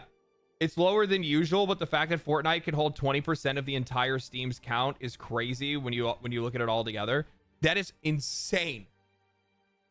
Is Roblox on phone? I don't know if it is or not.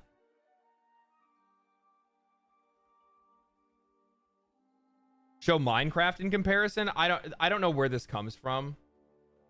This is like somebody put this graph together. I have no idea how that even fucking works, to be honest with you. They probably aggregated the data themselves.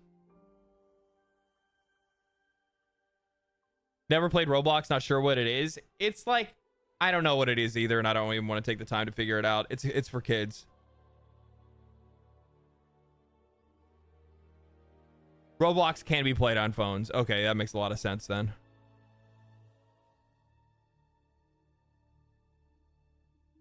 I feel so out of touch when I remember that I haven't played the two most popular games in the world. I've played Fortnite. I like Fortnite. No build mode though. I'm not as cracked out. I can't do, like, I watch people play build mode and I'm just like,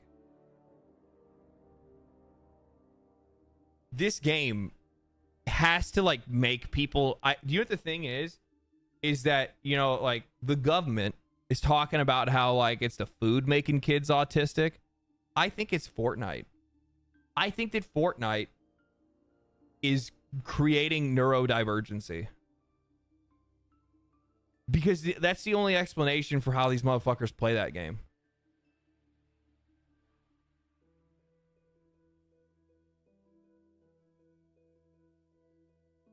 I'm just, guys, I'm sitting here and I watch these people play it and I have no idea. I don't know what's going on. And like, I play a lot of games. I play a lot of games, man. I've played games my whole life. I love video games. I don't know what's happening. Like, they start building and I'm like, how the fuck do you even know where that guy went? And how do you keep trying to find him? Like, if somebody started building a fucking castle around themselves, I just walk away.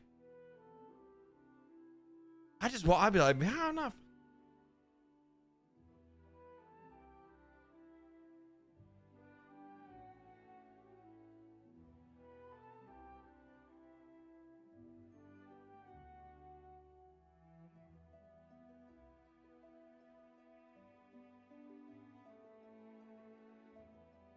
I ain't fucking with no castle. No.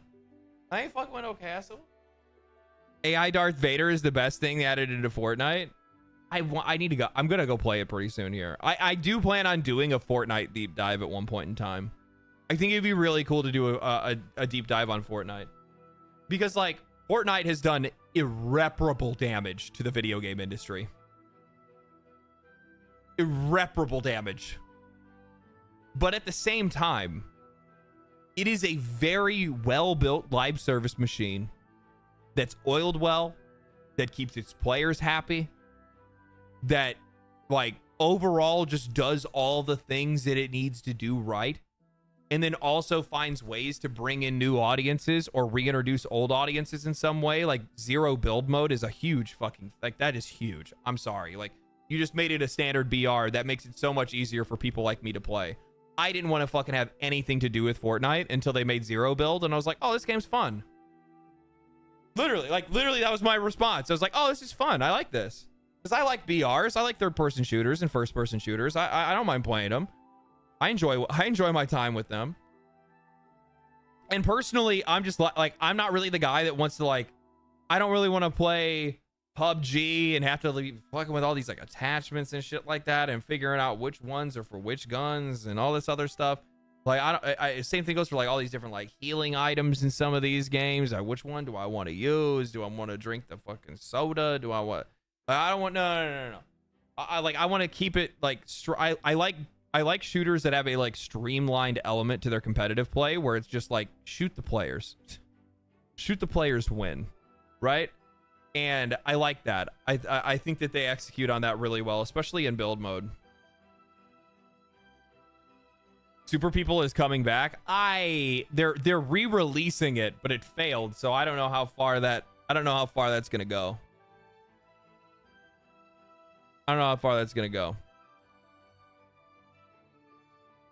Seriously, what does a Fortnite have to do with Fortnite? 14 days or something? So what it was, the reason why the game's name is Fortnite is because it was supposed to be a horde survival shooter where you build a base to survive fighting zombies. That's what it was initially. And they even had an early access mode. And there were some people that were really upset that the game turned into a different direction. But they saw the explosive popularity of PUBG and H1Z1, is that what it was? Or I forgot what the fuck it was called. That the other one. And they were like, okay, yeah, no, we're gonna switch it around. We're gonna do this. Kind of like 7 Days to Die. I think something kind of like that, yeah.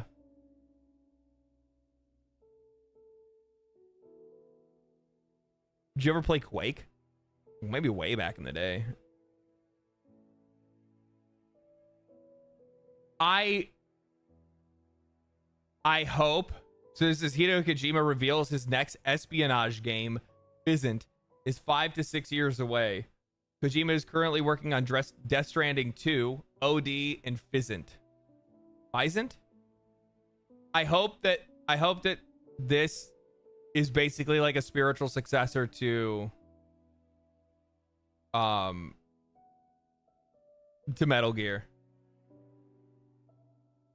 Cause like his espionage writing it's pretty fucking peak, dude. I mean, like, don't get me wrong, like, is this dude the most like Kojima is simultaneously the most overrated yet also insanely talented person in the industry. It's crazy.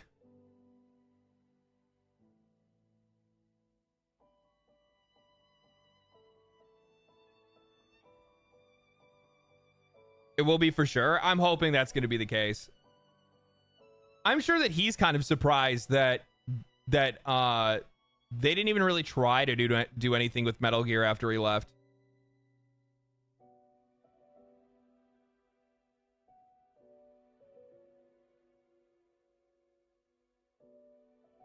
Most talented, but also most overrated. Well, that doesn't track. Well, do you know what, man? Not everything has to make sense.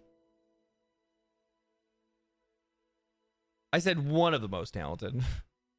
The dude definitely has talent. That's for sure. They did try Metal Gear Survive. Shit, I forgot all about that. You're right, yeah. I saw this. These guys are just gonna, like, I'm gonna tell you right now.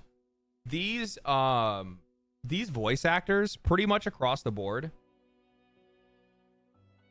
they're gonna kill their own job. I think that like really talented people are still going to be able to find work, but at the same time, the thing is that like the more that these companies keep I think in some ways what they're doing is they're like preemptively trying to protect themselves, but by being so pushy about it, they're killing their own union. Yeah, that's essentially what's going to end up happening. They're just going to become so unbearable that these companies aren't going to want to have anything to do with them. and they're just gonna be like, get the fuck away from me. Like we'll just now we are gonna use AI. Fighting a losing battle. Yeah. I mean, like, I'm also sitting here trying to think, like, as much as, like, there's just going to be some things that, like, even though, like, a lot of people will point out and be like, oh, you know, in, like, the evolution of technology, not everything is going to be taken over by AI.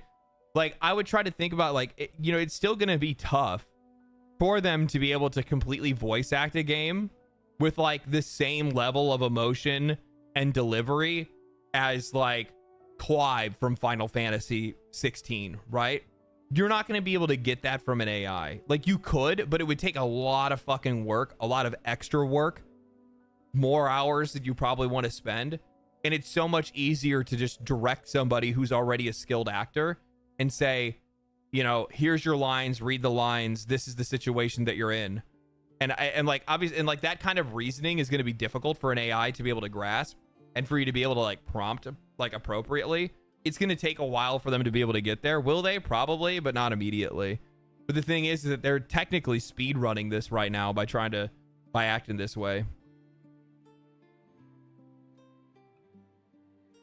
I feel most of the good VAs either have an epic noticeable voice or they'll voice like 2 to 5 characters in a show. Yeah. The other thing is too is that notice that you don't hear or see like the biggest voice actors in the industry making like a huge deal out of this shit. Most of those folks are just keeping their head down and they're just working. These companies don't go to find other solutions until they feel like they have a problem.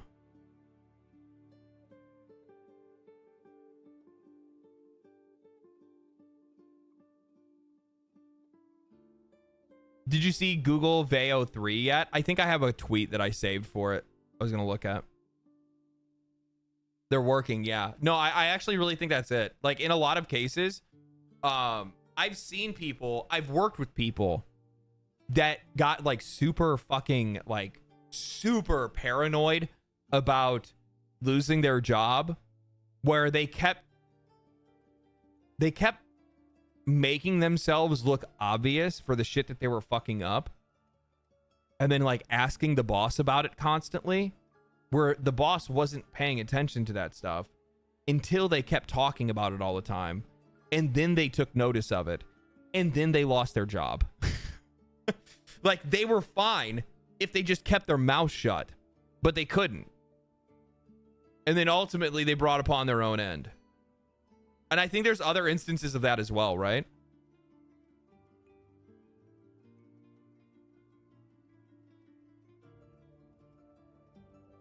I'll be right back. Give me a minute.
All right.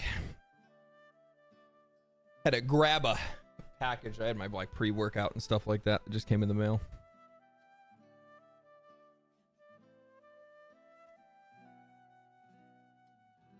I feel like half the VAs making a stink about all this shit. They don't even voice cool monsters or people unique sounds. It's all voices of Disney princesses and stuff like that. Well, I know like one of the biggest ones that's like made it like a huge deal out of a lot of this stuff is like the voice actor for Paimon and Genshin Impact. I've seen tweets and stuff like that, or like message or like videos and stuff like that. Yeah, like, and it's just like, bro, you're like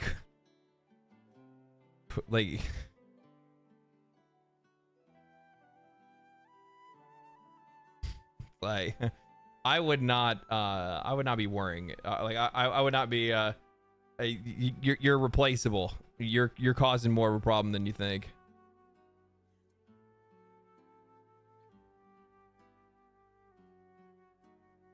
Dented close to the sun. Now everybody wants to replace. Yeah, and that's the other thing too, is that you can get so annoying about some of this shit, especially with like some of the language that you use, that you could very easily make the audience not like you, and then the audience calls for your job, and then like, especially if we're talking about a gacha game, like, yeah, these people are going to be pushing to get you out. Like the company is going to be like, yeah, we're going to get rid of you. Let's see here. We already covered the Randy Pitchford thing. I am actually, you know what the funny thing is, when Stellar Blade first came out, I was kind of mild on it. Like generally pretty mild on it. I was like, you know, like, okay, it looks all right or whatever. But like the more that I see, the more I'm kind of getting excited to play it once it comes to Steam. It's coming soon, isn't it? I thought is it this month or next month?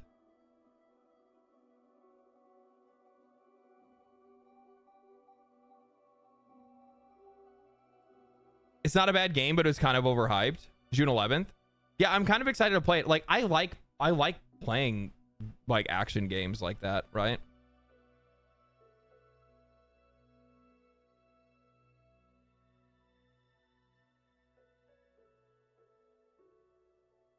Plus, on top of that, like visually, it was a pretty stunning game. I played the demo for it on PlayStation, and I was like, yeah, this is pretty good.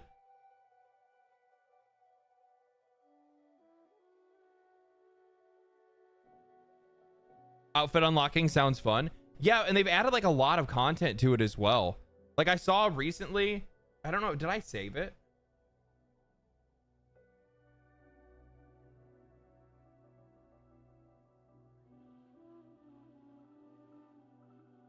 Wow, we barely even scratched half the shit that I wanted to touch yet. So I saw that they added like a Goddess of Nike like mini game into it where you can like shoot stuff and things, which is pretty cool. And there's like a bunch of other stuff like crossovers and things like that they've done. They've added a lot of content to the game post launch for free, and I really like games that do that. And actually, I have a I like Shift Up. There's something. Are you gonna play Tainted Grail? Yeah, it's in the title. We're gonna play it later. I like Shift Up. I like the attitude of the company, and I also like what they're doing. Where like in a lot of cases, I would be incredibly judgmental about a company that like just makes like gacha games. Like these dudes made Goddess of Nike. Straight up Gunnar gacha. Good for the players that like it. People really like that fucking game. But they didn't just like make it. They didn't just like. They're not just like microtransaction farming. They then go and make Stellar Blade, where like you unlock all the content by playing it. They constantly update it with free content. They made a premium game, and now they're like using these. They're using the gacha game to basically fund like them getting into like AAA, and I think that's really fucking cool. I think that's really cool. Title says Helldivers. Does it really? My bad.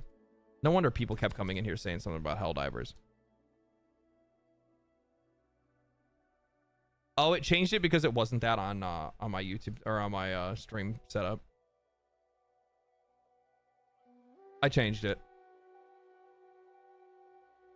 It's an incredible studio who gets it. Yeah, like I mean, it's basically it's you know, obviously there's like the discussion about like femininity and like, you know, like female characters, and not only just like female character design, but also like how to like portray those characters. And it also goes to show that people do like a female lead if a female lead is done well. And I think that in a lot of cases, yeah, the game got overhyped because of the media's reaction to it, right? Because like the players saw that the media hated it, so then the players wanted to love it.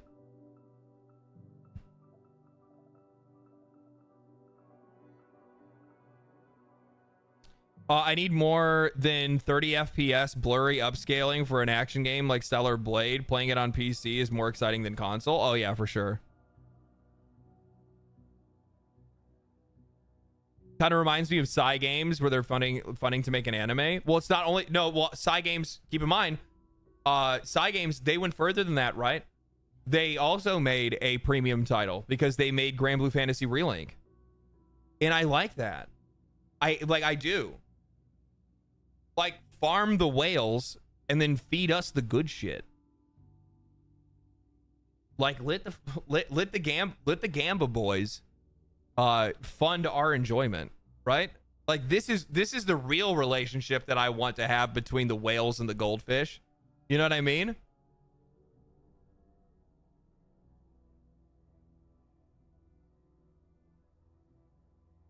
When you dig into the story and characters, it's not as shallow as you think.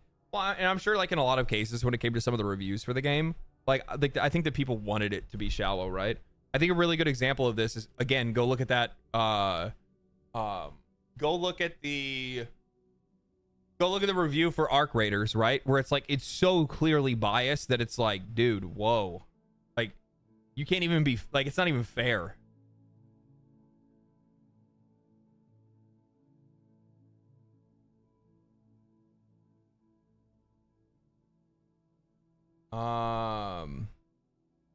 Not media, but diversity, inclusivity lovers. Like, Panic, thank you for the tier 1, 4 months in a row. Thank you, appreciate that.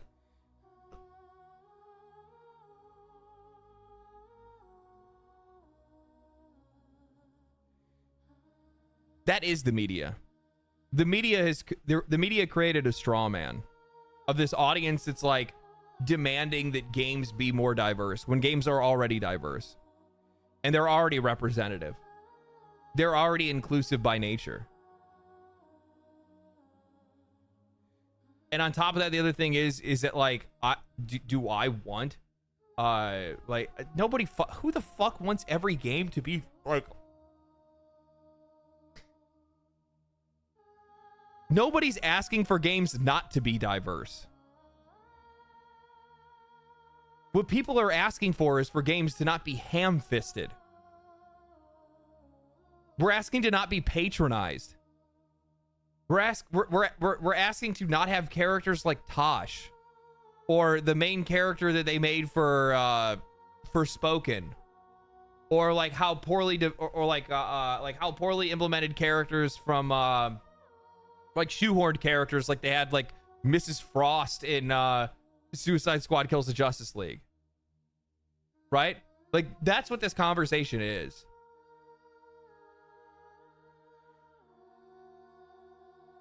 Dustborn. Well, here's the thing though. Dustborn, I'm gonna tell you this right now.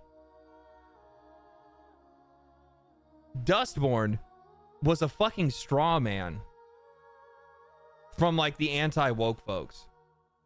Nobody gives a shit. Like, it's a fucking indie game that nobody was gonna fucking play to begin with. It had a lot of funding behind it, but that funding was all government grants from a country that most of us, vast majority of people, don't even live in. What, didn't all the fucking grants come from like, was it Sweden? Or was it Finland? Or something like that? I can't remember where it was. What was Dustborn? It was some like it was an HR video game is what it was. Canada? No, it wasn't from Canada. Norway. That's right. It's from Norway.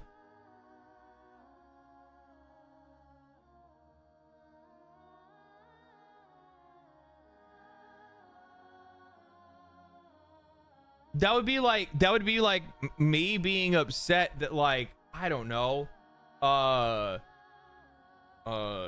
guns. I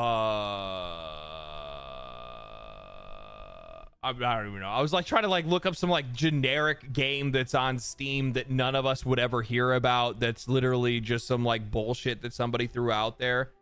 And like that was the kind of game that people were getting upset about. It was a game that nobody would have ever heard of otherwise if it wasn't for the fact that the media paraded it around and that and then the anti-woke crowd like grabbed it and fucking ran it through the streets. Like otherwise we would have never heard about that game. Never would have heard about it.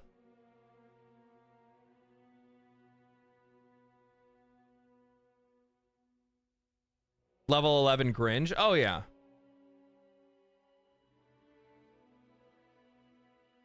What is this, like how Nintendo made other companies think that their games are worth $80? Do you think that the Elden Ring movie will think more awful game studios think that their game should be a movie like Veilguard? No. If you've noticed, there's more of a tendency for like movies and television shows to be based off of like genuinely like established franchises that have like some value in the public.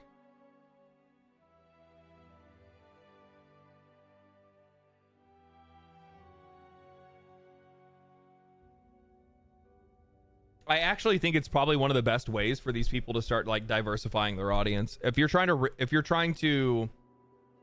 reach a wider audience of people that don't play video games, don't do it through video games, do it through movies and television.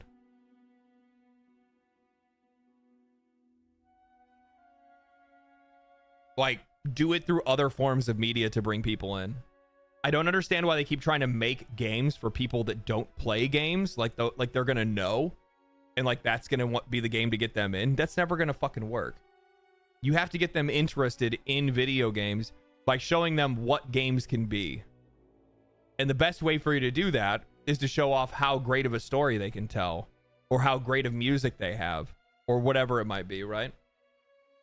Last of Us, say whatever you want. The Last of Us television show, at least the first season, did really fucking well. It did really well.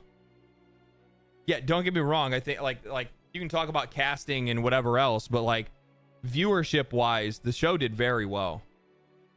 Look at Fallout. Fallout TV show blew the fuck up. And then as a result, people flooded into Fallout 3 and Fallout 4.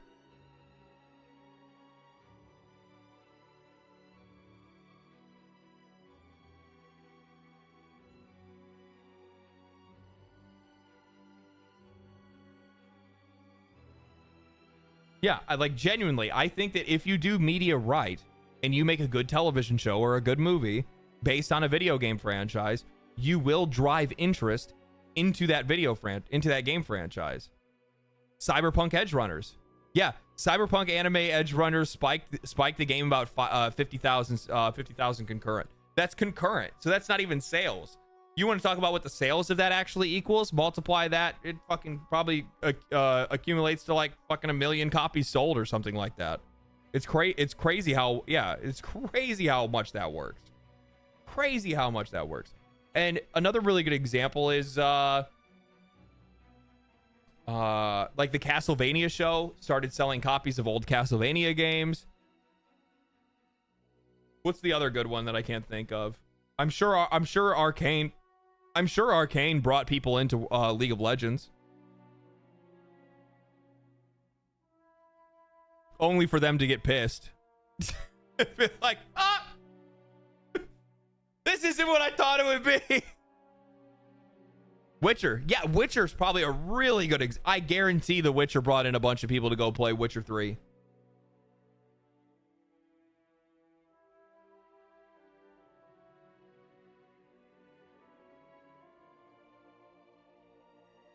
Yeah, I guarantee it did. I guarantee it did. So like movies and television shows are a great way to be able to bridge that gap. They can also be a great way to sink your ship too, though.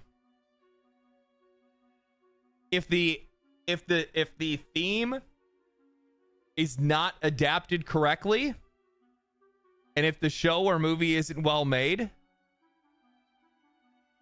then it's gonna have it'll have an inverse effect. And instead your brand will be known, but just not known for what you want it to be. And the thing is that like that's why I tried to make it a point to bring up the fact that the Borderlands movie bombed so fucking catastrophically that it became a meme. Like everybody clowned on that show. The Halo movie, one of them wasn't bad. Was it an animated one? I can't remember what the fuck it was. There was one that I thought that was like halfway decent.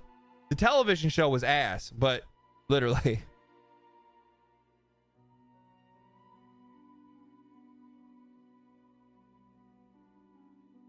Was it the fan-made one?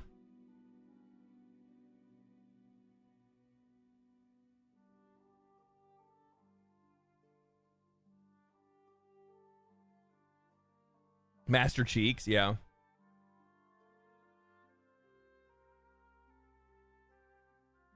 For anybody who didn't know, the minute they announced the cast, everybody, that's actually the worst part. Oh my god. Is that like that movie was panned the minute they casted that they showed the cast for it. It still blows my mind. Like Kevin Hart. And also on top of that, like the cast they picked was so old that, but they also picked a really bad director and producer as well. So they fucked themselves with that. We're like Elden Ring. I think Elden Ring's probably in pretty good hands.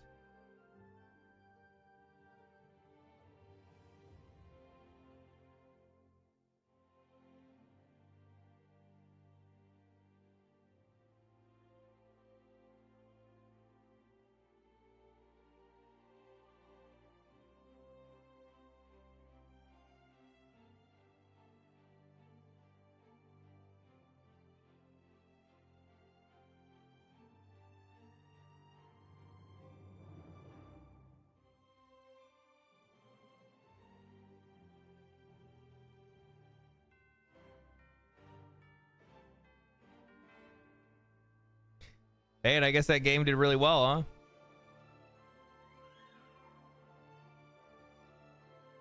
Guess that game did really well, huh? What the hell is Netflix games? It's the future. It's called Xbox.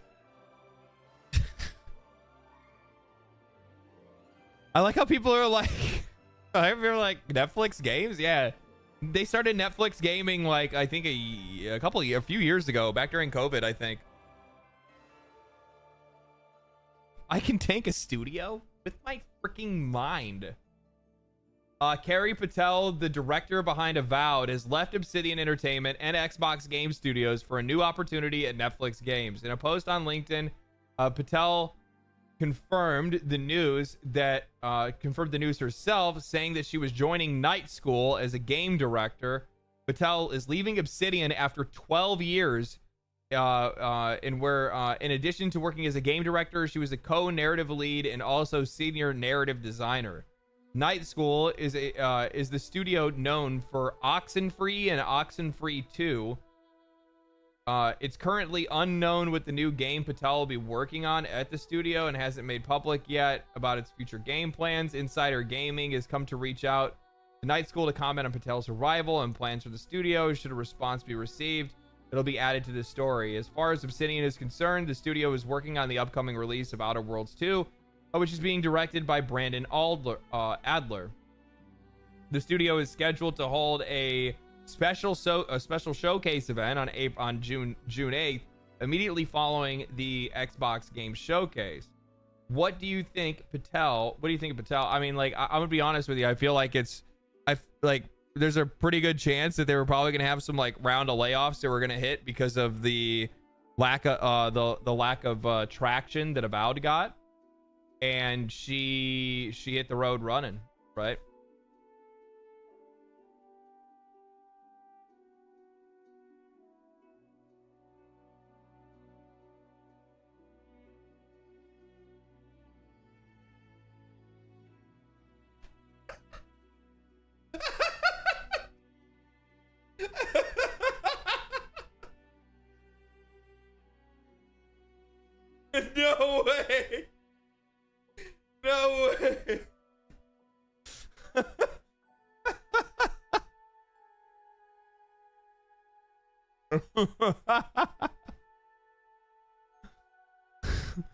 God, they really gotta do him like that. They really gotta do him like that. Yeah, this game fucking tanked. This game tanked so goddamn hard. Same goes for Doom: The Dark Ages. This game did not do well. This did not do well. Game Pass. Game Pass.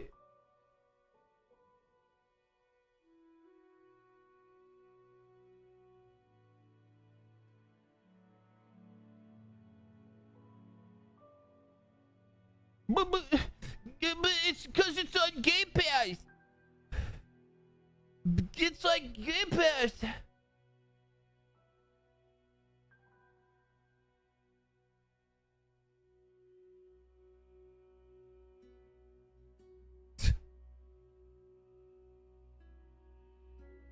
High-priced games deserve it. Ain't that the fucking truth? Ain't that the truth? Yeah.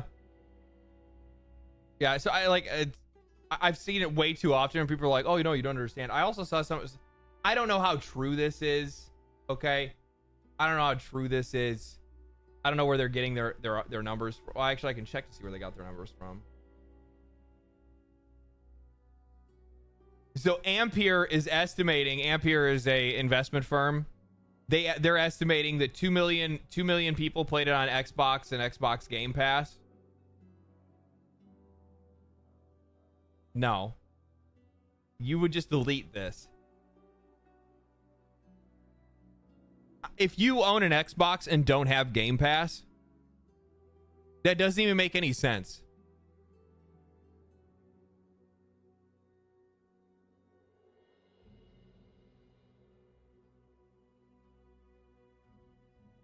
So 2 million players on Game Pass, and they're saying 500,000 sales and then 500,000 sales on PC. But then they're saying PC Game Pass. Which is it? Which is it? These are two very different scenarios, my friend. One is buying, one is not. You only advertise players when your game isn't selling well. Yes. You use numbers like this to try to make your investors feel better.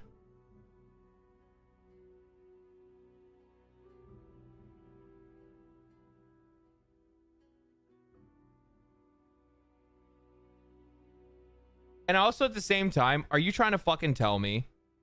Like, I'm sorry, dude. But I think that the reception of Doom Eternal was just outsized by the fact that like it came out during COVID. That's really all it comes down to.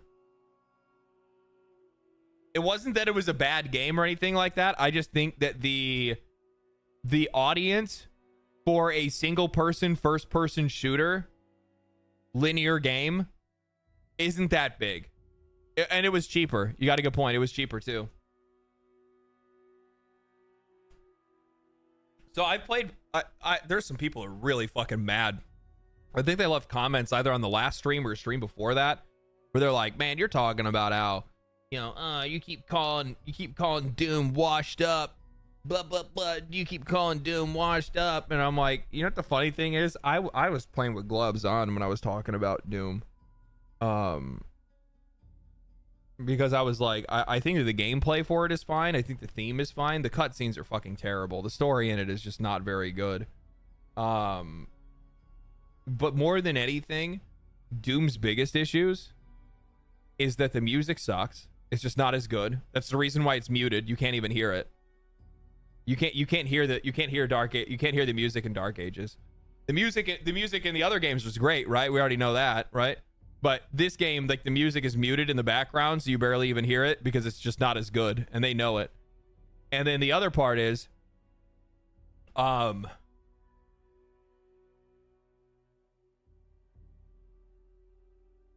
because the game isn't really all that engaging to play, playing it for like 30 minutes makes you feel like you've been playing it for 3 hours because it just gets so repetitive.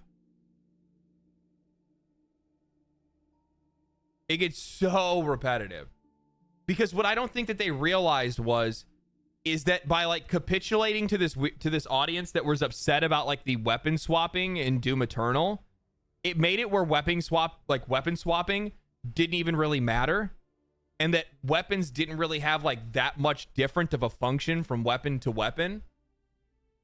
So all of your weapons start to feel the same, all of the gameplay then starts to feel the same, and then on top of that, all of the like platform puzzle solving and like secrets are all like in your fucking face. Like they straight up, guys, I'm just gonna say, they think you're retarded. Like that's what it is.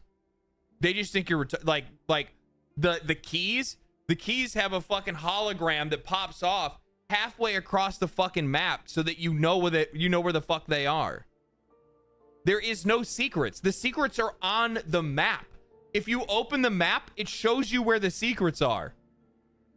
That's not a secret.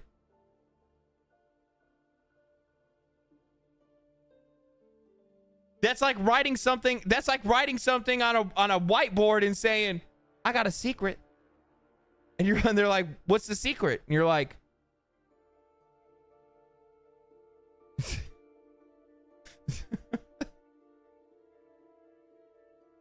it's so bad. It's so bad. And also at the same time, there's a bit of cognitive dissonance that the game has because they do this thing that games like to do, these like tropes, right? Where it's like, oh, hey, you know, you need to figure out how to get into this room. So we're going to put a big glowing circle on a bunch of wood on a wall for you to smash through.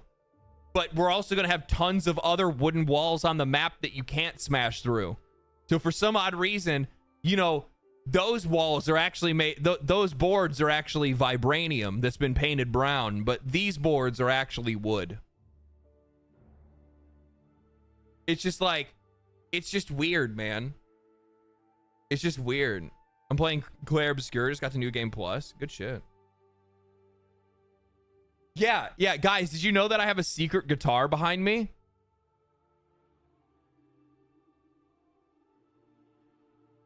It's right there. There's the secret guitar. It was behind me the entire time. Yeah. Yeah. Don't tell anybody. It's going to be hard to find. Let me go ahead and send you a Google Map pin so you can go find it. The fuck? Like, I'm like sitting there playing it and I'm like, what the fuck is this game design? I'm like, I don't know, man. I'm sure 3 million people played it. Sure as fuck no 3 million people didn't buy it.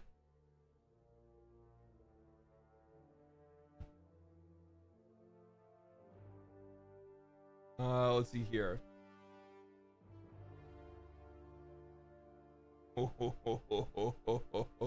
This pissed off a lot of people. This pissed off a lot of people.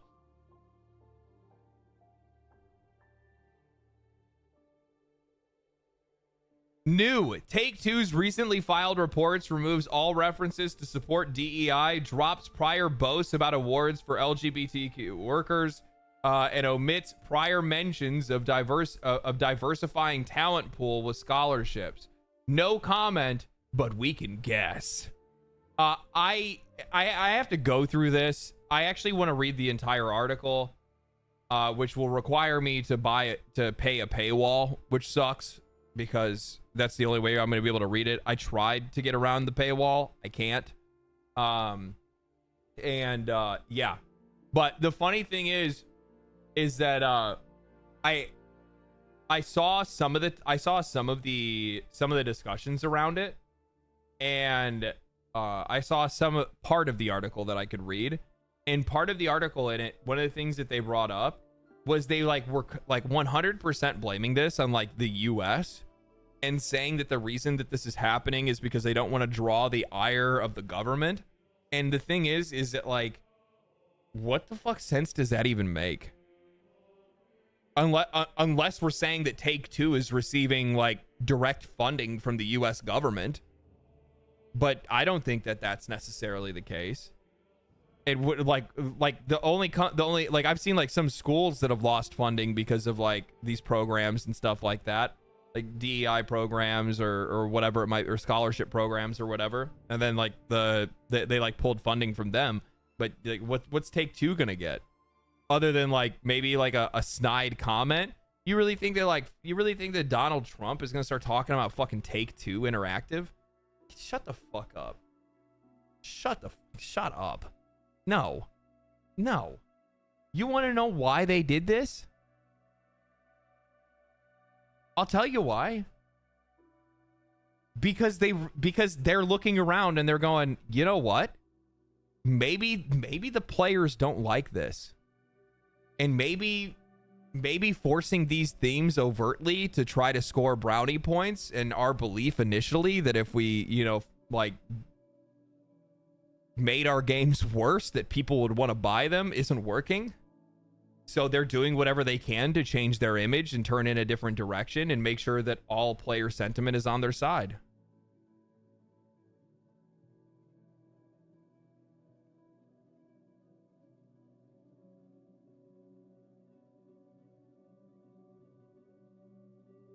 Is that crazy to you?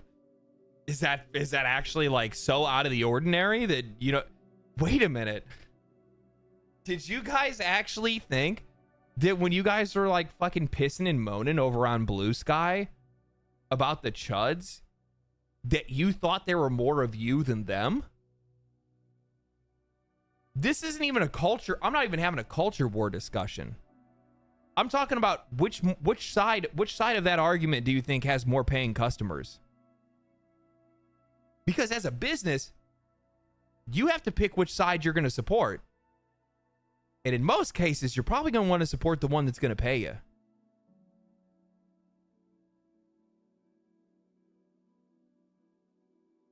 Pick your battles, man.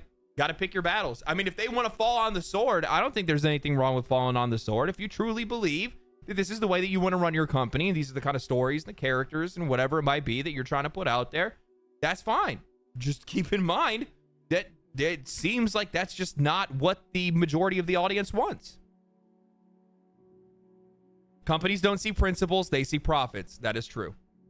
The tides are shifting, they're going in the opposite direction, and if you're not going to if you're not going to turn your boat around, then you're going to crash into the shore. Simple as that. You're going to hit the rocks. There's an audience for intersectional games. You can sell your game to 1,000 of them if you want. I mean, I'm sure there's more than 1,000, but still, like, I mean, if we're talking, like, the problem is that, like, you know, a lot of people, anytime that I talked about any of these like social issues, in a lot of cases, most people thought I was trying to be like divisive about it, but I'm not actually being divisive at all.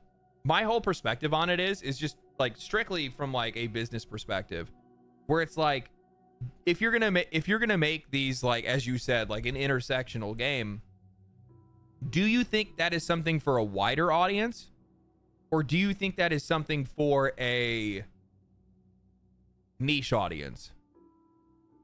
Because from like my perspective, when I look at the storylines that were told in like Dragon Age the Veilguard, that's a very niche audience that you're speaking to. That is not your everyday customer. It's just not. I don't know what to tell you. It's just the reality of the world. It's not a bad or a good thing. It's just the way that things are. So like they have this like weird thing where they think that by making those games, they are somehow reaching a wider audience, but in fact, it's actually the opposite of that. I mean, look at the most popular games in the world. Fortnite and Roblox. Neither one of those games have to lean into any direction other than fun. Right?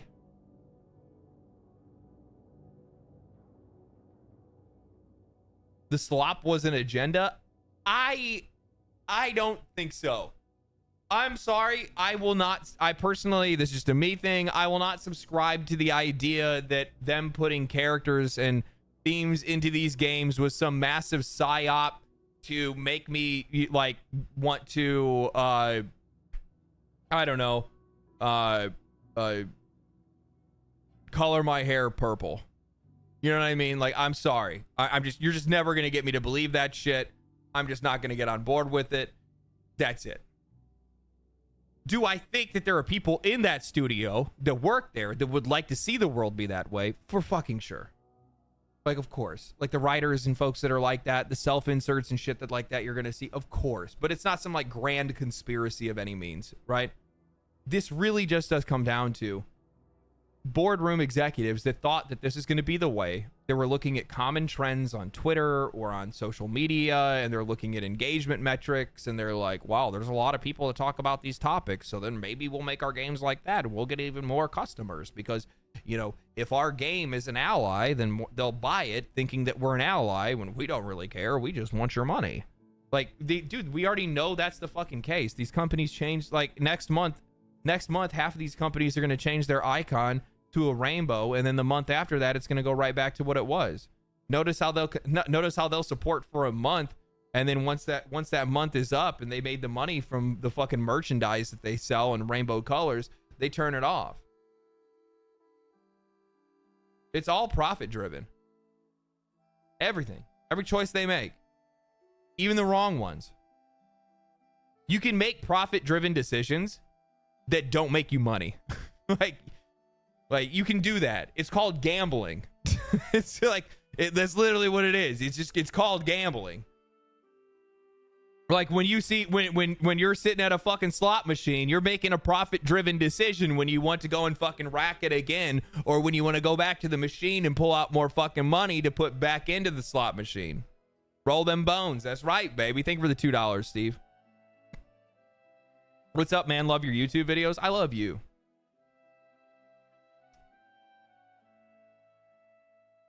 Do you see this sweet baby connections to the Canadian government? What?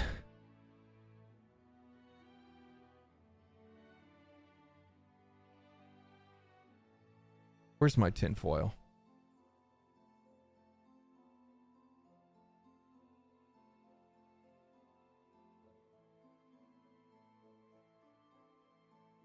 Of course there is. All these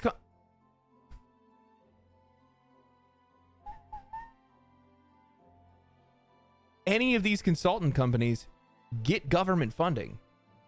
That's how they start their businesses in the first place. Especially given like what that company was meant to do. Like they're quite literally like, this is how is this people like learning how the fucking world works?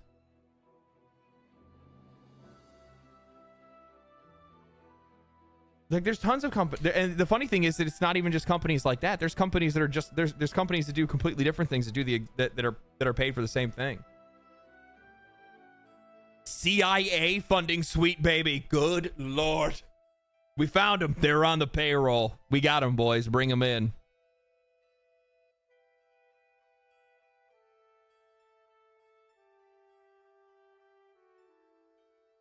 I think the Sweet Baby one was actually deeper than they just got money. I'm sure somebody could probably link me to a YouTube video that has 3,000 views that proves me that. Yeah.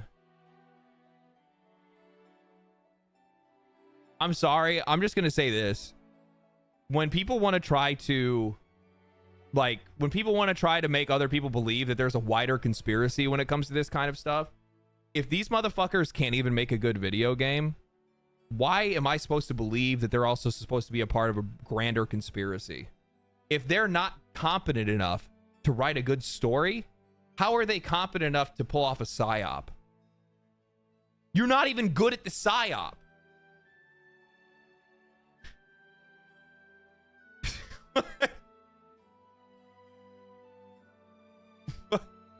Let's rub a couple fucking brain cells together here, guys.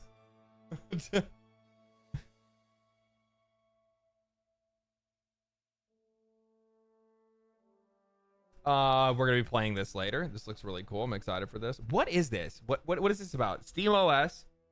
Valve's Linux-based operating system, it features seamless user experience that's optimized for gaming, while retaining access to the power and flexibility of a PC. SteamOS plays tens of thousands of games on Steam, and we are constantly testing the Steam catalog for the SteamOS compatibility. It's a Linux platform that leaves you in full control, and you can install new software or content as you wish. By default, the Steam client serves as a user interface and provides connectivity to our Steam online services, but you can still access standard Linux desktop. Users should not consider SteamOS as a replacement for their desktop operating system. Game compatibility. SteamOS is Linux-based, and a vast majority of the Steam library runs on SteamOS. Thanks to the Proton compatibility layer, Valve ships over 18,000 titles we checked. This allows developers to ship their games for Windows without worrying about porting to Linux, and games will seamlessly work on SteamOS. When a game doesn't run well on SteamOS, we call it out with our verified program so that customers know what will and won't work well. SteamOS provides access to the full SteamOS provides access to the full Steam ecosystem, your Steam library, Steam Cloud, Steam Chat, Steam Game Recording, and more. The user interface is optimized for controller use and offers features like quick suspend, resume to get you quickly in and out of those games. Best of all, you don't have to worry about those driver updates or hardware tweaks. All of this is handled seamlessly through built-in system updates. Beautiful. So is this for Steam Deck? Oh, so my Steam Deck must have got an update?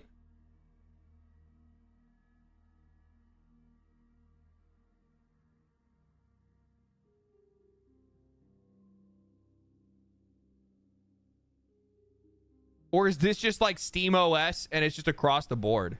And you can use it on anything.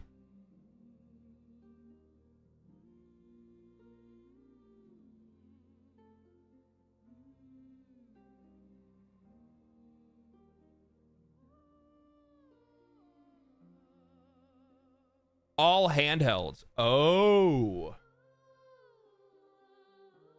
So this must be part of the conversation that we are hearing about, that the SteamOS is built in a way that it can just run the games without needing to use any other sort of compatibility. So essentially, that's why we're hearing about it, Steam potentially being on the next Xbox system that comes out.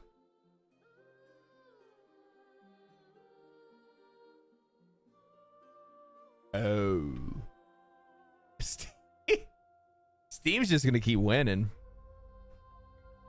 Steam is just going to keep winning. That's the emphasis on Linux. Linux is extremely modular.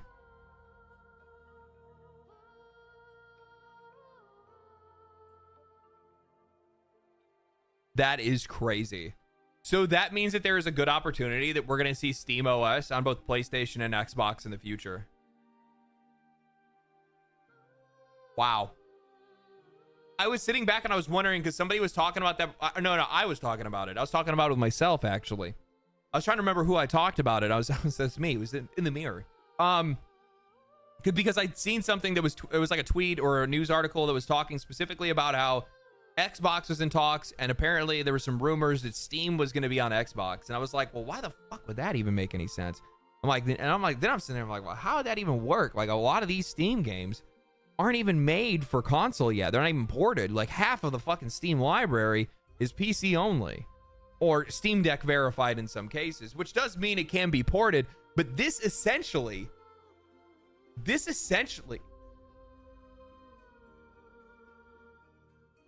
oh my God. Would this mean that, follow my tracking here. Would this mean that if Steam could get on PlayStation and on Xbox, that technically game developers wouldn't need to port to Xbox or PlayStation. They could just make it for Steam, and then you could just play it on Xbox or PlayStation through the Steam OS, which means that we could be the captain now, and we could go back to games being optimized on PC first.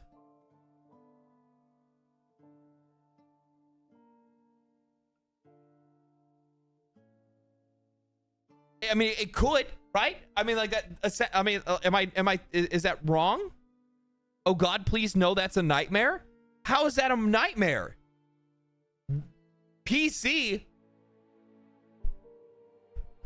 we're the master race. PC deserves. We deserve to have our games optimized the right way. We deserve all of the optimization.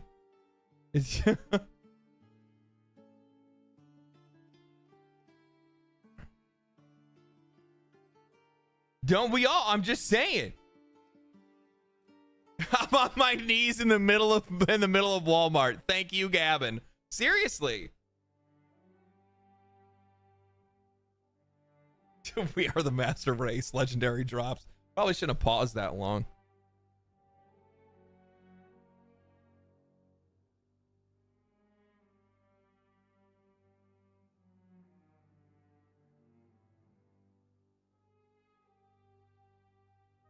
Console peasant.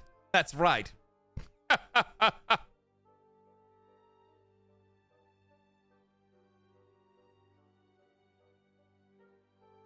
Former Dragon Age writer says Clara Expedition 33 and Baldur's Gate 3 prove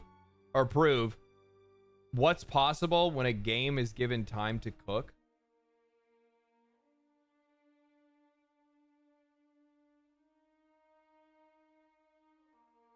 Truly exceptional games don't just appeal to their audience. David Gator says they explained it. Or they expand it.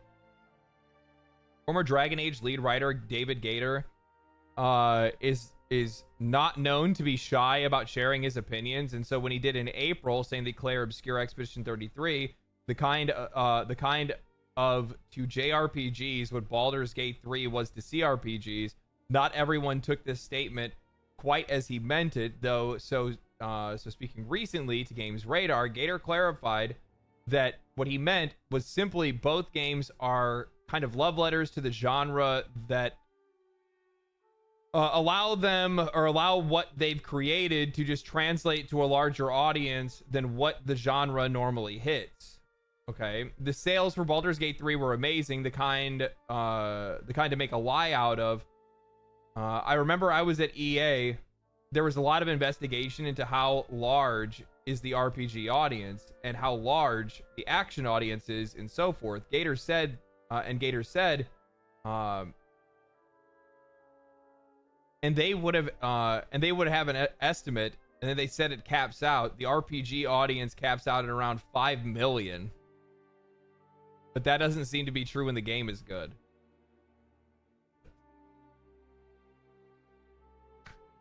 Wait, what the fuck? And they would have an estimate and say that it caps out. The RPG audience caps out at about 5 million.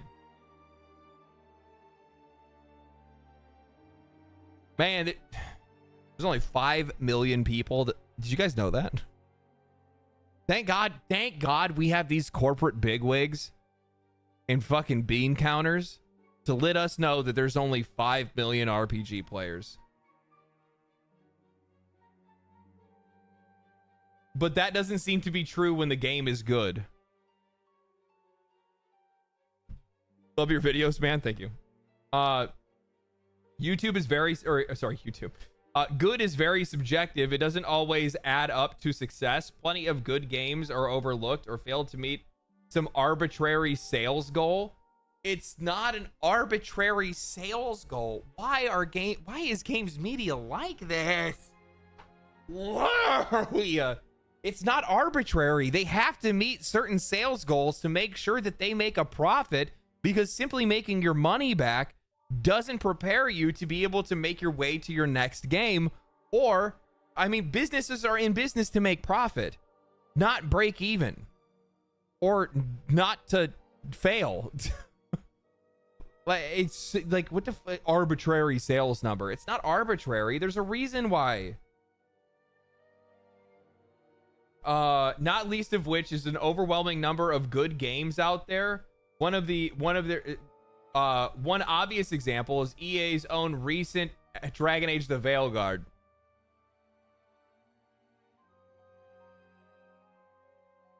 That wasn't a big fucking self-report. Meaning some arbitrary sales number. What does that even mean? And good, you know, good is subjective because there are plenty of good games that don't meet that sales number. Like EA's Dragon Age the Veilguard. Wasn't that a good game? No! No, it wasn't. It was not a good game. Which was well received by critics and players. I mean, you should have stopped. You could have just said was well received by critics. But this right here is a stretch. This is a big stretch. That's a big stretch. Because last time I checked, it wasn't very well received. Because not a lot of people received it at all. but failed to up sufficient numbers and may well mark the end of the series, at least for now. Honestly, I don't speak for everyone when I say this, but I speak for myself. Let it go. Not every fucking video game series needs to be carried on year after year after year. And in a lot of cases, it's probably best to just let it go. Part of growing up is learning to let go. You're fucking absolutely right, Mark. You're absolutely right.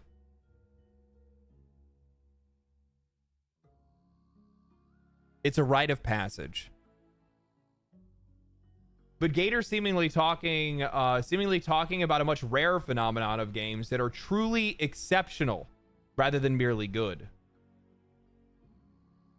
Okay? I think there's such a thing as expanding the audience as opposed to treating the audience like it's this finite number of people, right? Okay, I'm following you. And I think that's what Expedition 33 really does. It manages to take those elements of JRPGs, and I don't think that there are a lot of new things, honestly. No, I don't think there's a lot of new things that they add to it. All the elements that are in there have existed since forever, to be honest with you. Like I mean, there's at least 3 games I can think of off the top of my head that have like time-based like button press mechanics in a JRPG. Shadow Hearts is one of them. Final Fantasy VIII had it with the Gunblade. Sea of Stars, but Sea of Stars is newer. So if we're like looking back in the back catalog, I mean, we're talking like there's games that are like way, way old that had this kind of stuff, right? It's taking a number of more recent trends and kind of bundling them together in an interesting way that I think makes it very accessible to people who don't normally play JRPGs. It's taking a number of more recent trends and bundling them together in a way that makes it very accessible to people that normally don't play JRPGs. I do think Legend of Dragoon, you're right, yeah. Dodge parry, using dodge and parry is a relatively new way to do it, but yeah, we've seen it in we've seen these button presses in turn-based combat in Legend of Dragoon, in Final Fantasy VIII, in Shadow Hearts, in Mario and Luigi RPG, yeah. So, but I don't really think that there's a lot of new trends that they're necessarily putting into the game. It's just good story writing, and then they made Mario RPG is what it was. Yeah, that's pretty much it. They just made a good-looking game with a good story, some really good music, and then on top of that, I'm sorry, but I think that the music and story are captivating in Expedition 33, nothing else. Well, you're welcome to your opinion, Norsky. I actually really like the combat, and I really like the I really like how they built. I like how they, I like the overall system structure for like character building.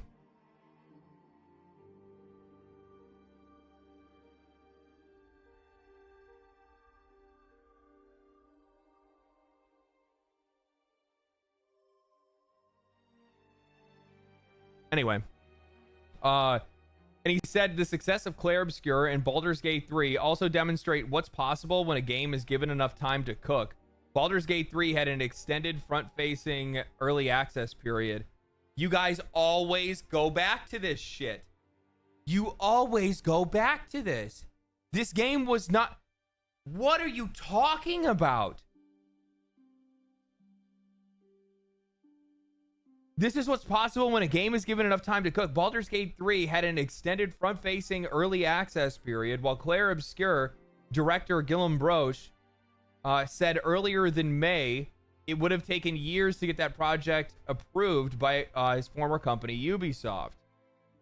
Publishers want mass appeal, Gator said. They want to feel comfortable, de-risk it by imagining how it might appeal, or how the appeal translates to different kinds of audiences, which I think often is the kind of ends up diluting the very specific things that a game can do. Yes, I agree with that. Like I said, Baldur's Gate 3 and Expedition 33 does. Yes, they're a very strong appeal, very strongly to that one audience, but it's so strong that it ends up growing that audience. Like, how do you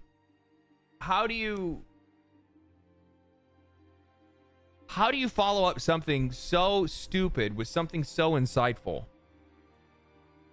It's like they're almost there. This has nothing to do with time to cook. This has nothing to do with how long your game is in development. Dragon Age: The Veilguard was in development for a decade. It was rebooted once. It was supposed to be a live service game, and then it was flipped.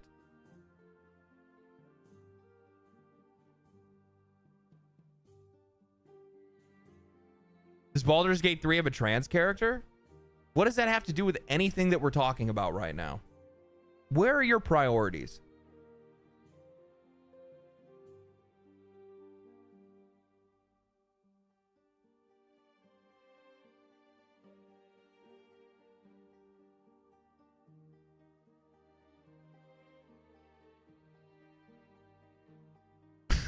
What the fuck was that? I just need to know?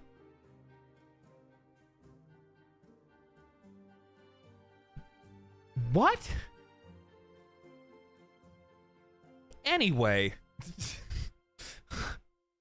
Jesus. Yeah, can you find the secret guitar? I think we found who fucking Doom Dark Ages was made for.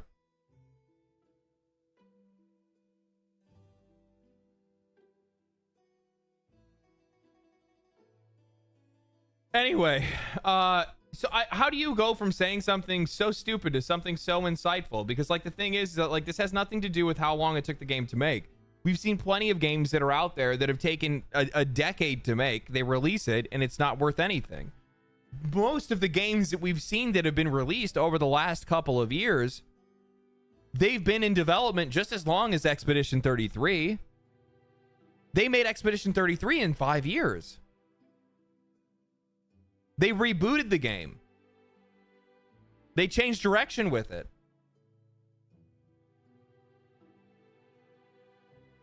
So I don't understand. I don't understand where this notion comes from that they need more time. These developers have all the time in the world. The problem that these companies are running into is that these guys don't feel like they have time because there's so many people that are working there. So it takes exponentially longer for some of these games to finish because it is next to impossible to be able to get everything put together on time. That's what the issue is. Dev chain is too long. So they need more time. Exactly. That's what the problem ends up being. What they need is efficiency. Yeah. These guys, they made this game with 30 people. 30 people in 5 years. What are you talking about? Nothing to do with time.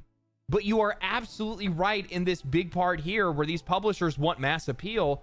They want people to feel comfortable. And what they end up doing is that, so publishers want mass appeal, and what they do is they take the original idea that these developers have, and they want to make it feel more comfortable. They want to de-risk it. They want to take out elements of it that they think are going to drive audiences away. They want to sand the edges down to make it more appealable to a wider audience, the modern audience, and then ultimately the game doesn't find an audience, right? And the funny thing is that the very things that these companies like keep wanting to sand down and get rid of, what ends up happening is those are the very things that actually cause these games to blow up to mass appeal. That's how it happens. Rogue, thank you for the Prime. Appreciate that. So I'll give you guys a really good example of this. We'll use Expedition 33. I think Expedition 33 is a really, really good, it's a really good case study for this, okay? Expedition 33. How many people here came across it? How many people came? You know what we'll do? We'll pull it. I'm really interested to see how this turns out.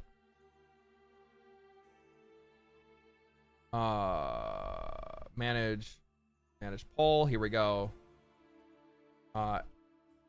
Okay, new poll. How did you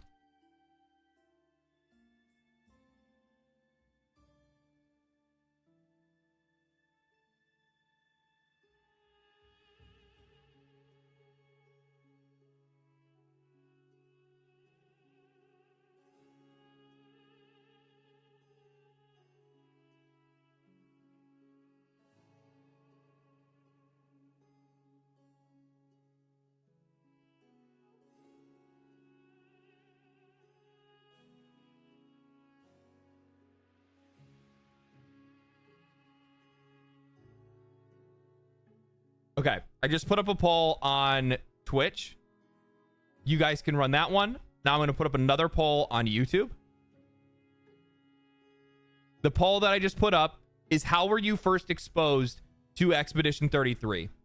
And I put questions like the music. Maybe you came across one of the songs. Maybe you came across the artwork, or maybe you came across the gameplay trailer, or maybe you came across a gameplay clip, or whatever it is, right? So I'm going to put the same poll up on YouTube as well. Start a poll.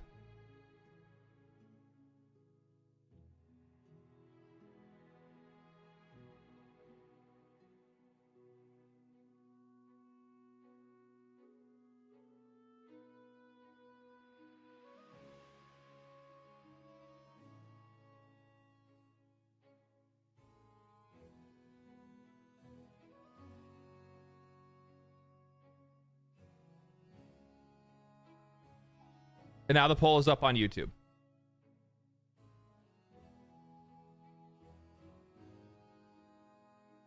I'm going to let that run.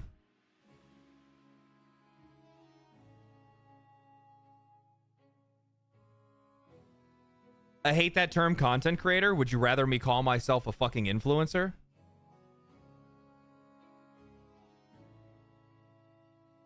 Don't make me do that.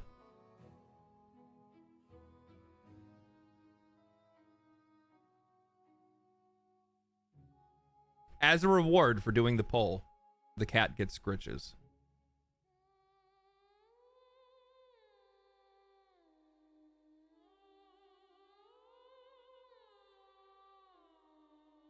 Live stream yapper?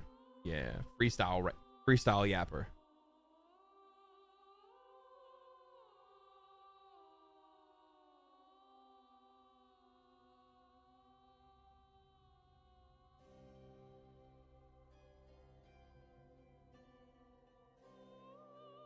Put it in your neck.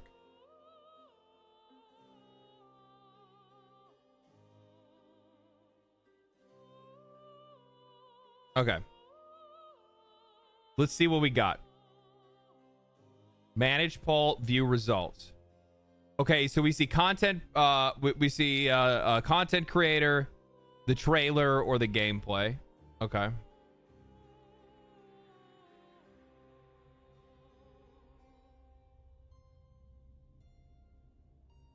Content creator. Holy shit, man. Content creators are the trailers. Okay.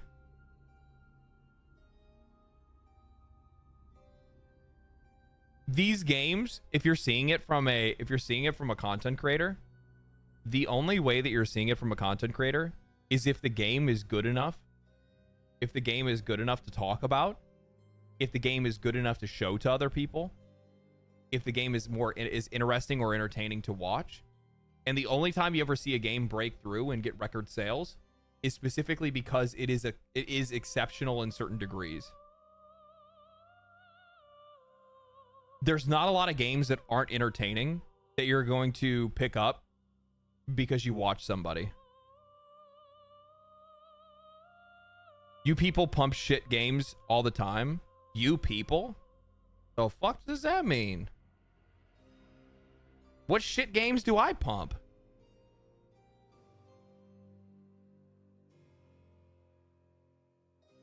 YouTubers? Wait, that sounds racist. You people. Do you think we're like born somewhere? You think we all share the same blood? What the fuck? You know, I don't even think I met I didn't meet another YouTuber for like a year. Well, or they were sponsored and the viewers still make up their minds. But the thing is that if we're talking about stuff that's sponsored, you know that it's sponsored. Kingdom Come Deliverance for sure. That game is fucking sick. What are you talking about? Kingdom Come Deliverance? You think that was Outer Worlds? Outer Worlds. I'm thinking, no, I didn't like Outer Worlds. I never played that. Super mid? You're mid. That's called a difference in opinion. That's called somebody liking a game that you don't like. That's completely different than pushing mid games. There are things that are objectively mid, right? That'd be like me trying to push Call of Duty and telling you need to go buy Call of Duty because this game is just so good and it's so back and it just treats the players so well. Like that, like shit like that. But you're talking about a difference in opinion because I like a game that you didn't like and all of a sudden that's like fucking shilling or pushing because I enjoyed it. Like, what? Come on, man. Come on, dude. Norsky, 13 months, brother. Thank you. So it's been a year, Mr. Influencer, Mr. YouTube Phenomena. I can't wait for another to be influenced for another year. Thank you. Welcome to the, I think somebody gave me a membership, but it says redacted message, so I don't know. Maybe you returned it. Maybe I said something that immediately caused you to refund your membership. And if so, I'm doing my job.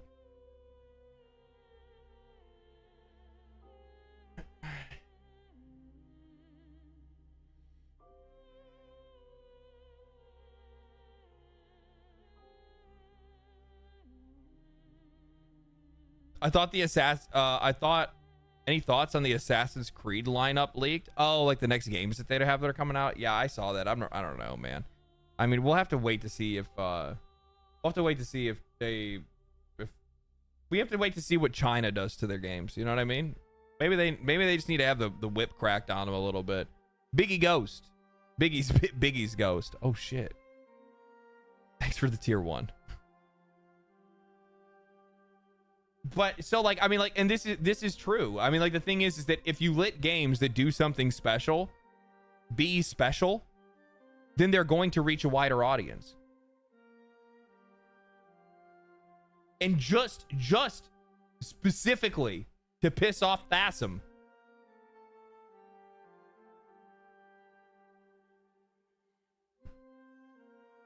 The reason why Kingdom Come Deliverance 2, with a review score of 92.74 on Steam, must be a bunch of YouTubers that voted for that.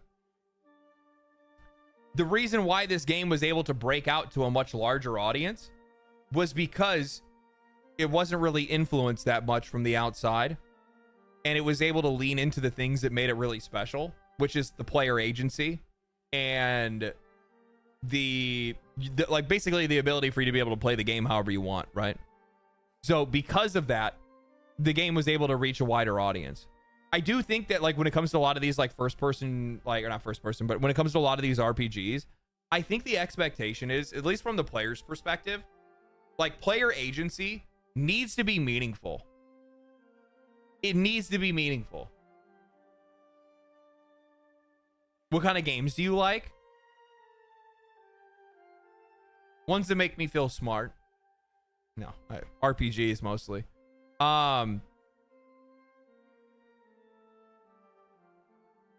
Someone argued. We're not talking about that.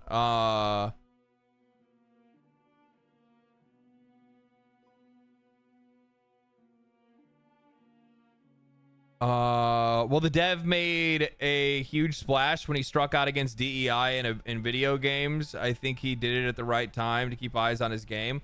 That's actually the opposite. Kingdom Come Deliverance technically turned the other way with that ship. There was actually more drama from the anti crowd against, because like he said, because he was like making fun of like the anti-woke people. So actually this game should have worked the opposite direction, because he kind of like pushed off that crowd. But it also goes to show that the more like fringe elements of those people, like the super like anti-woke, anti-DEI, like really like the really hardcore, like fucking off in the woods people, they don't have that big of an impact. Otherwise, we'd see this game, like, its review score would have tanked. People would have review bombed the shit out of it. But it held on to its players. People played it. People really liked it. It was just a really good game overall. He didn't bend the knee. Didn't he bend the knee in the sequel? That's what I'm saying. And that's what this is. This is Kingdom Come Deliverance 2. So if bending the knee in this case would have costed him, and that's the reason, and like, the game didn't fail. The game did fine, right?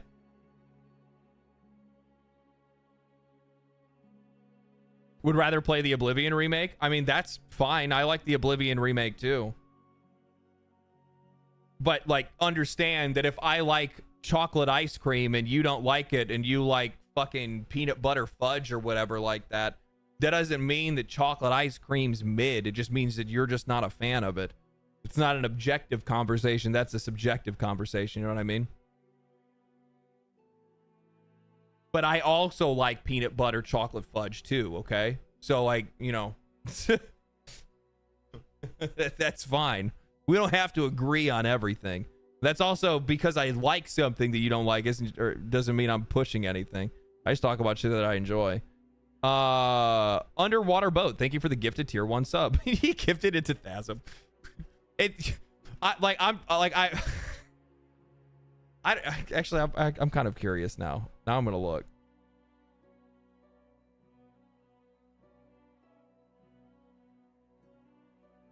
March. He's been around since March. I think he was watching on YouTube before that. But as long as you know that if I come at you in chat, I'm doing it with the utmost respect. Respect and love. That's what we're about here. LD, if it ain't a chocolate waffle cone, it's mid.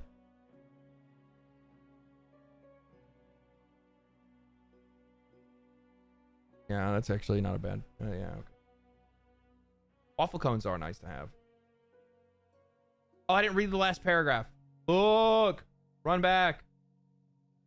He's not wrong. Coming up on 2 years after the full release, Baldur's Gate 3 remains one of the most played games on Steam, while Clair Obscur has only been around for a month and is right up there too, posting enviable numbers for what should be by rights a relatively niche RPG. both are rolling at overwhelmingly positive ratings, should be a relatively niche RPG. By what metric? Like, I like how people just pull this out of their fucking ass. When have...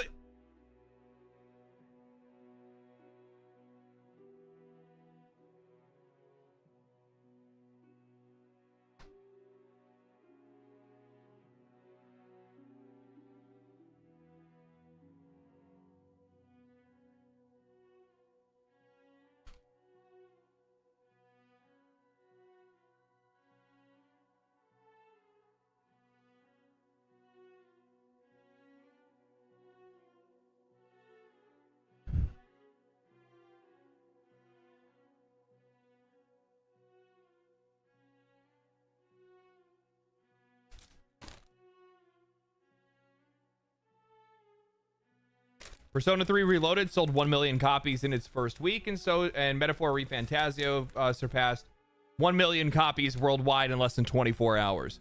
Relatively niche. Relatively niche.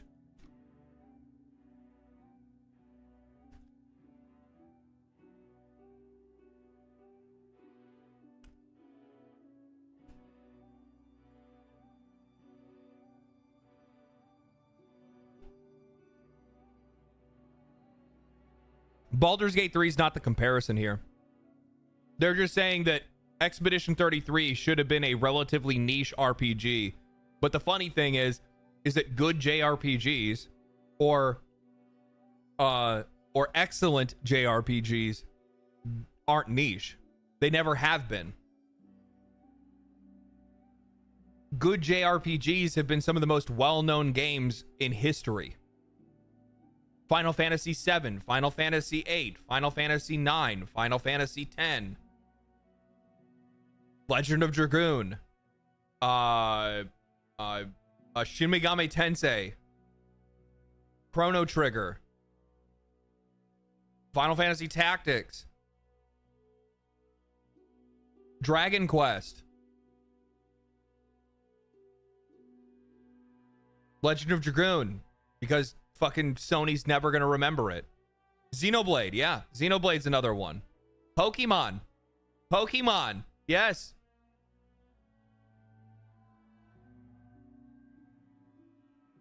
Persona. Lost Odyssey. Lost Odyssey did actually sell really well on Xbox. I'm so fucking mad that doesn't have a PC port. Wild Arms? I never played Wild Arms.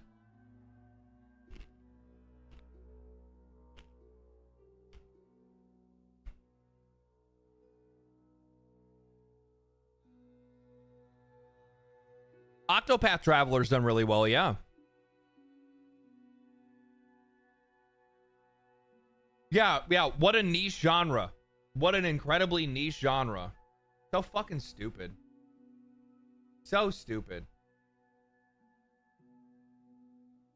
Why can't these people be good at their jobs?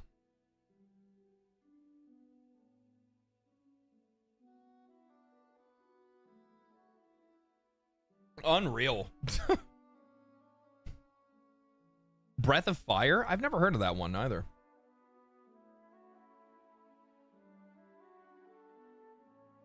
Blue Dragon, right? Blue Dragon was pretty popular.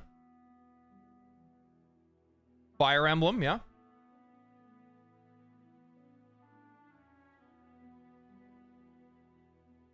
Okay, I've been looking forward to watching this all day, baby. Konami revealed the opening movie to Metal Gear Solid Delta Snake Eater.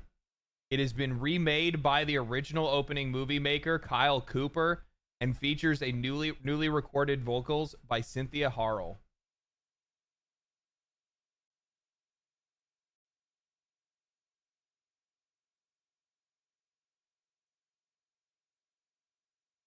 I love the Metal Gear Solid. I love the fucking Bond intro.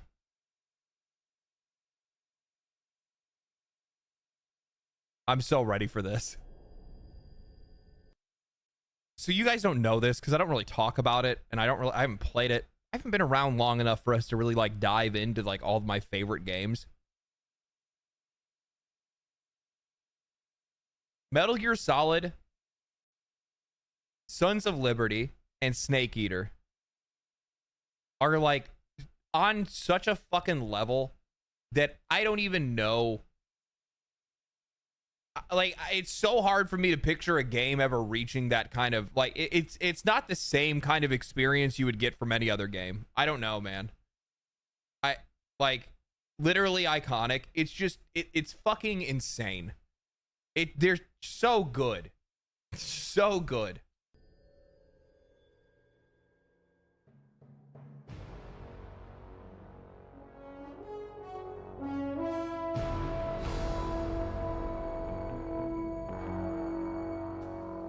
What a thrill,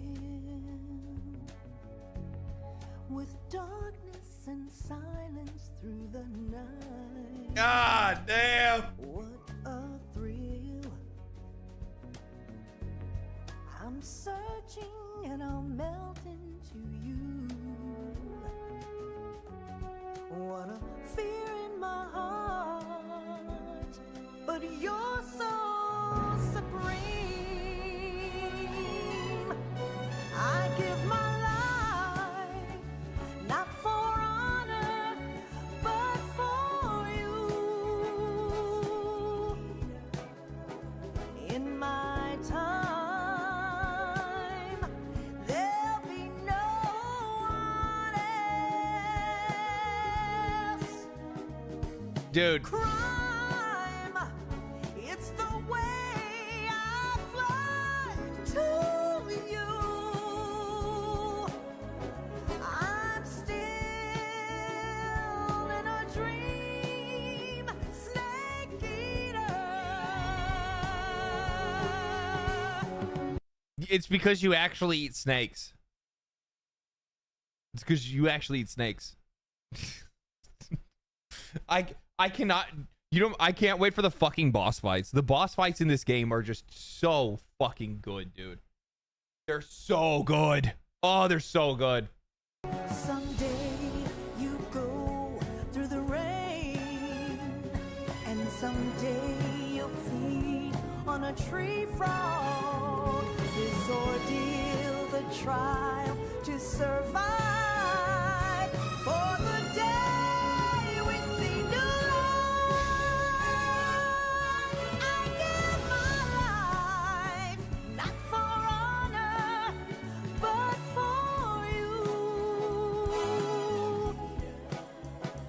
In my time, there'll be no one else. Crime, it's the way I fly to you. I'm still in a dream, Snake Eater. Dude.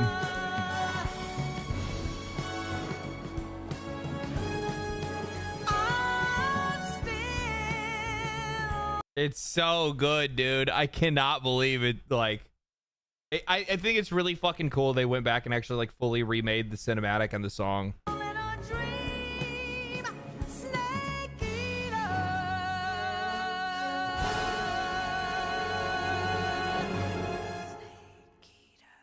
So sick, dude. Oh my god. Blokage. They got me with that one. Feel like I'm watching James Bond when I'm watching this, dude. It's gonna be so good. I cannot wait to play this. How does it sound wrong? Oh, music disconnected from the clip. Oh, I didn't really. I guess I really wasn't watching the cinematic as much as I was listening to the song. Very cool. Yeah, I can't wait, man. I like Snake Eater is my favorite, right? I mean, that's pretty much everybody's, I think. Maybe? Is there a date? I don't know what the date is. It didn't show it in here, I don't think. It's coming out this year. I think it's like in September or something like that.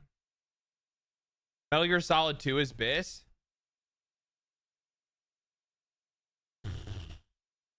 I don't know, man. I don't know. I mean, like, I agree, but I also disagree because I like both.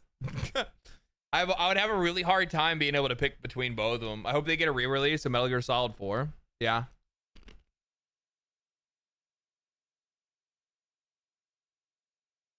Do you think they're going to remake the new ones or just remake this since Kojima is no longer there? They're just going to remake. They're not going to make any more new ones. I think that I think Survive taught them a lesson. And they just said, "You know what? Nah, we'll just do remakes." Because if they remake this one, the next one they're going to do is going to be Sons of Liberty, right?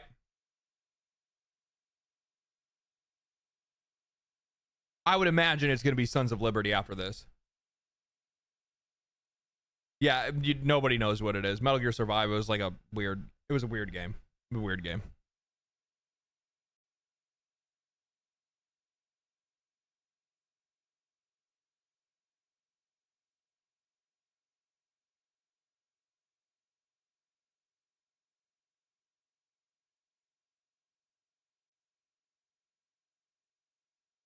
A brand new version of the OG? Yeah.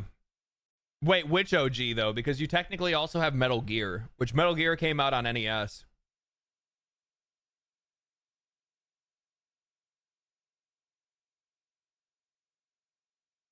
Phantom Pain wasn't great for a new player like myself, wasn't very engaging.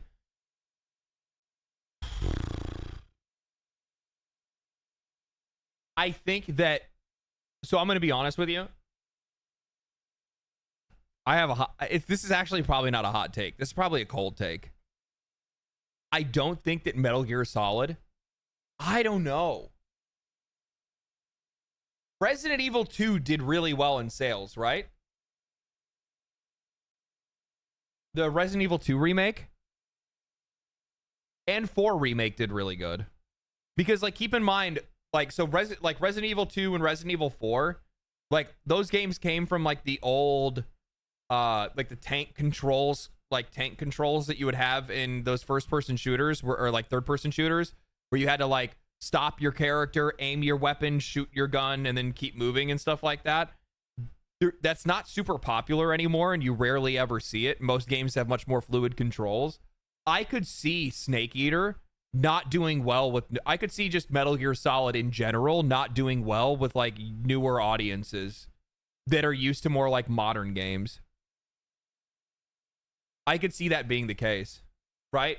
Because, like, am I going to say that it's clunky?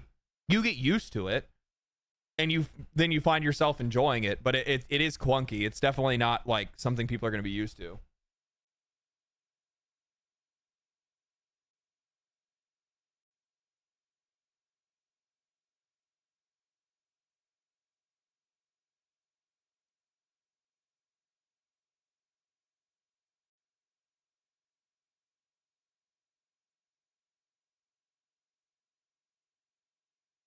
It's a tough sell. Yeah.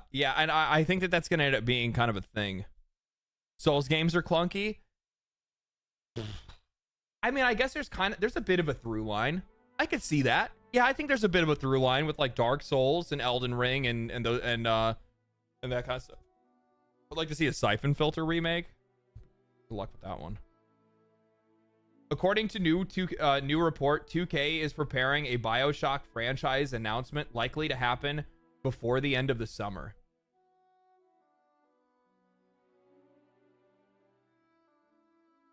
I'm going to say that this is going to be a remake.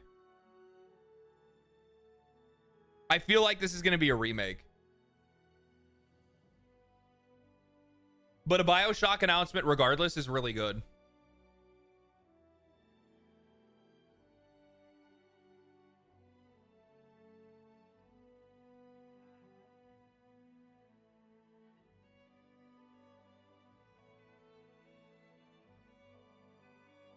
No, it's going to be a new experience. Oh, okay. Well, I mean, if it's going to be a new experience, what are they going to do? Well, I also heard somebody I also heard some like very specific language talking about Rapture. So is it going to be like a return to Rapture? BioShock, the return to Rapture.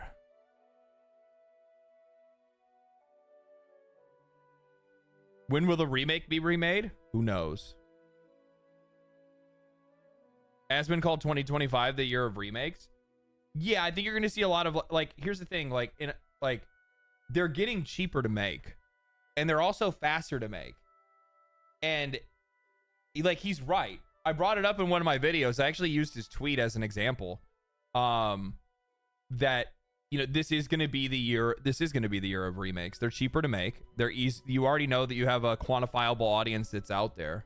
You're going to get a bunch of nostalgia buyers, and then you're going to get some people that never played the game before and want to give it a shot, right?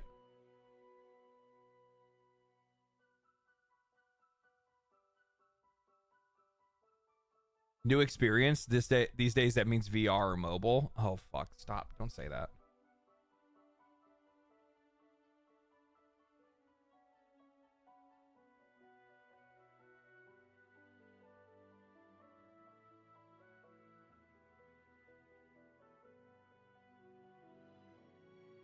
Part of me is curious. What's the score? Oh, Edmonton won. Oh, okay. Fuck. Seeing how like the Western and Eastern Conference finals started, I was like sitting here like thinking to myself, and I'm like, bro, I think both these teams are gonna get walked. I mean, like Stars absolutely dumped on fucking Oilers that fucking game one, but I'm telling you right now, no fucking shot. Fucking Hurricanes make it past fucking Florida. Holy fuck, those guys are getting absolutely trounced right now. Woof. Woof. So every Sony Live service is failing. No, my Helldiver's doing fine, right?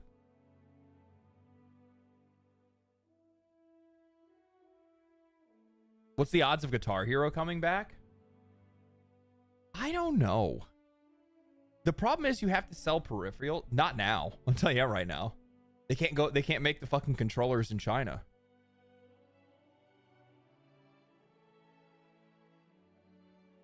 Helldivers is the only one. Haven't they had like 4 or 5 at this point?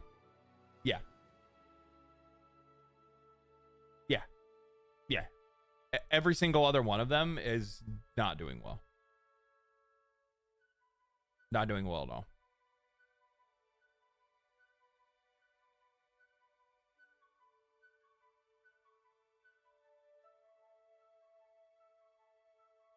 It's actually kind of crazy that, like, you know, they want to talk about rising development costs.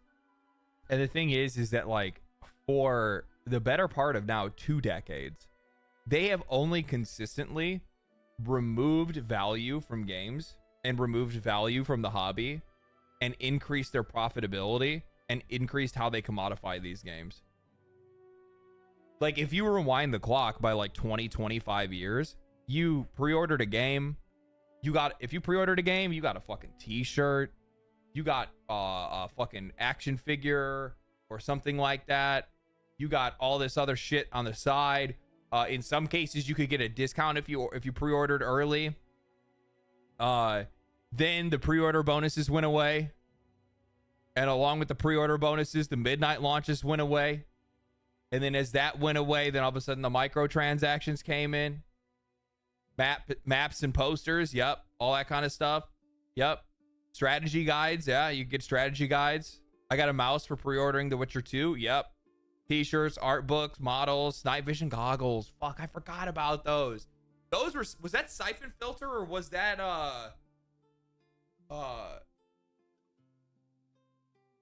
no, that was Ubisoft.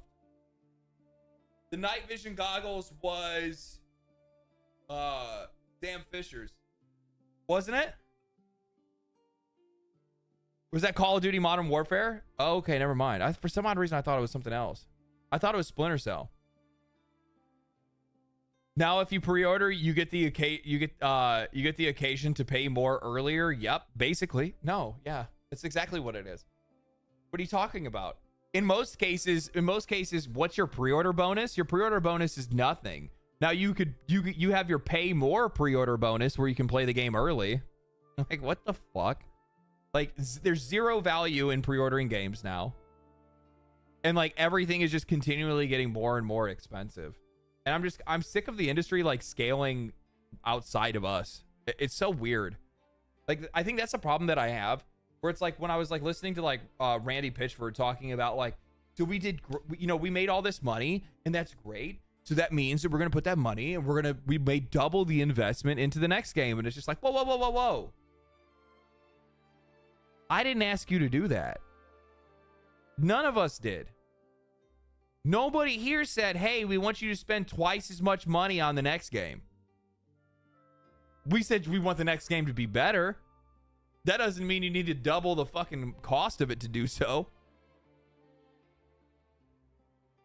So do you plan? So I guess this is like a comment that Tominsky saw. It was like, do you plan to follow the unfortunate trend of charging more for your next game?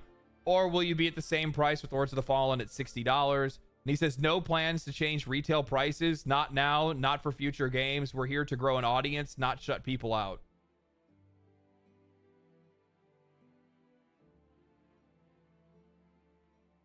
He watches my videos, by the way.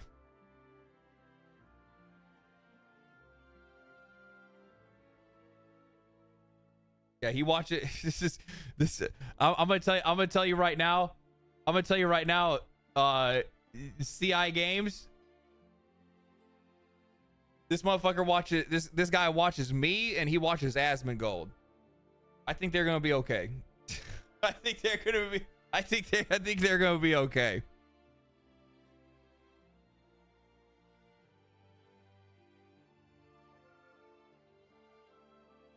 Smart? Yeah. Yeah.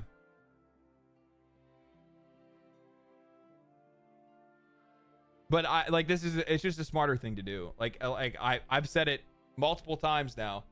The smartest developers are going to be the ones that are going to be undercutting everybody else's prices and then keeping their headcount low and keeping their production costs low. Like, do what you can, like, make the best game that you possibly can make, but that doesn't necessarily mean, and we know that means, and they know that means, you don't have to hire 300 people to make one game. You don't have to. You and Asmongold tell companies what to do for free and they ignore you. Do you guys have any idea how many messages I get from indie developers that are like, hey, have you ever thought about running your own game studio? Have you ever thought about publishing games? I get indie studios that ask me that all the time. All the time. And I'm like, nah, dude. I make fucking videos and talk shit. Like, you're asking me to do more work. I don't want to do that. I see how much hair Asmongold lost.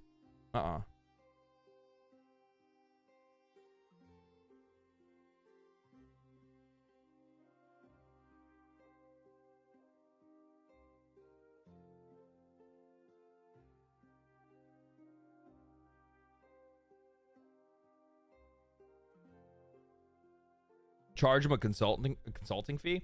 That's probably something that I'll move into at a later date. I think the whole idea is that like eventually I'd probably like to hit the point with YouTube where I feel comfortable and I feel like it's healthy for me to only release like one video a week, and then maybe I stream an extra day, and then outside of that I like do some consulting work.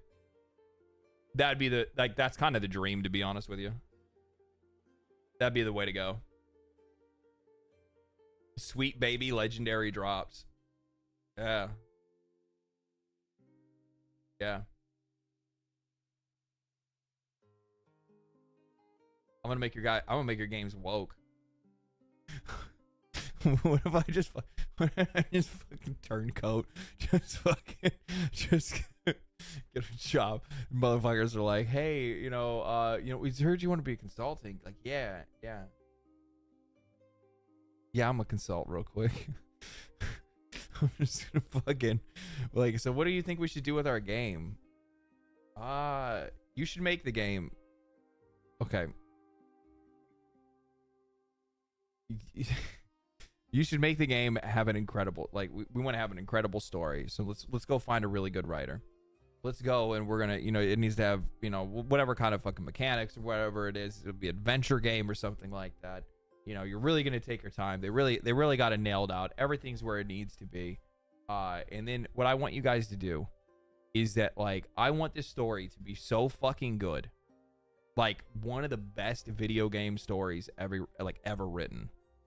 And then right when it gets to like the biggest, like, mic drop cliffhanger moment, there's just a pop-up on the screen that we told nobody about that just pops up and says, pay $50 to continue.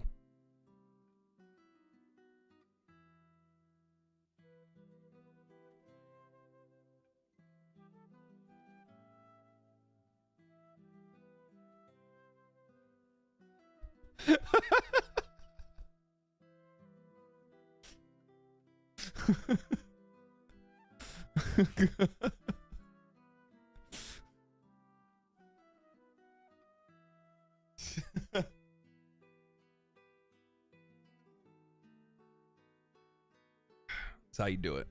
That's how you do it.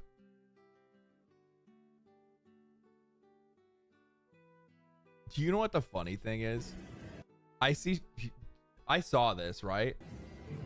Where, like, you can just, like, transfer funds, like, straight from the fucking machine, right? And just keep gamba. Just continue to gamba. Just keep it rolling, baby. You know what I mean? You know what the funny thing is about this? You don't even need to do this in video games.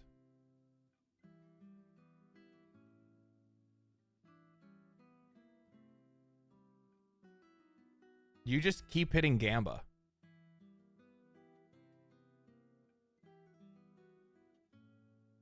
Isn't it fucking insane that there's more barriers in gambling than there are in video games?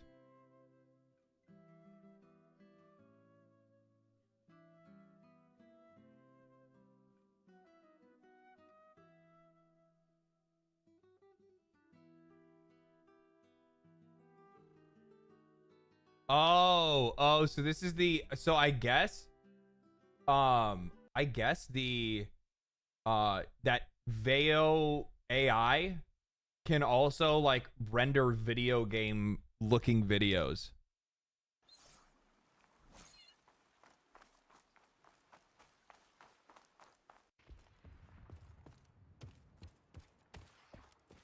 Which makes a lot of sense, because I've seen multiple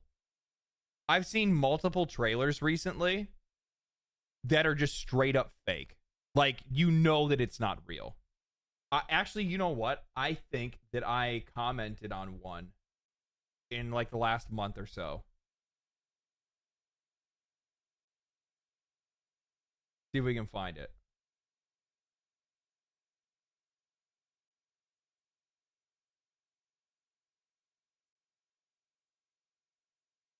No, it's not that.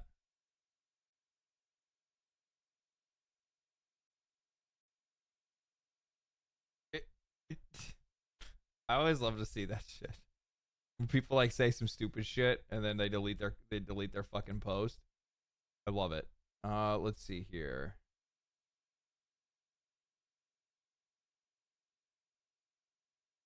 No, that's Expedition 33.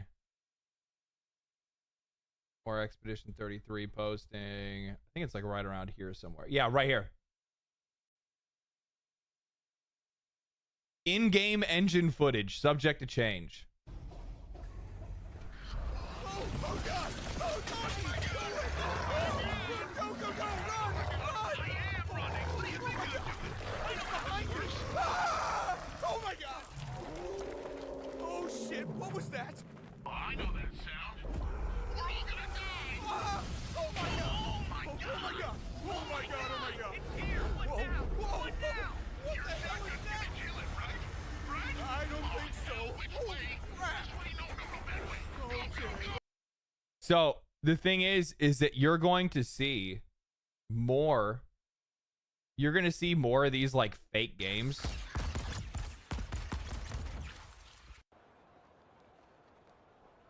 these are going to be like bait games and bait trailers that people are going to put out.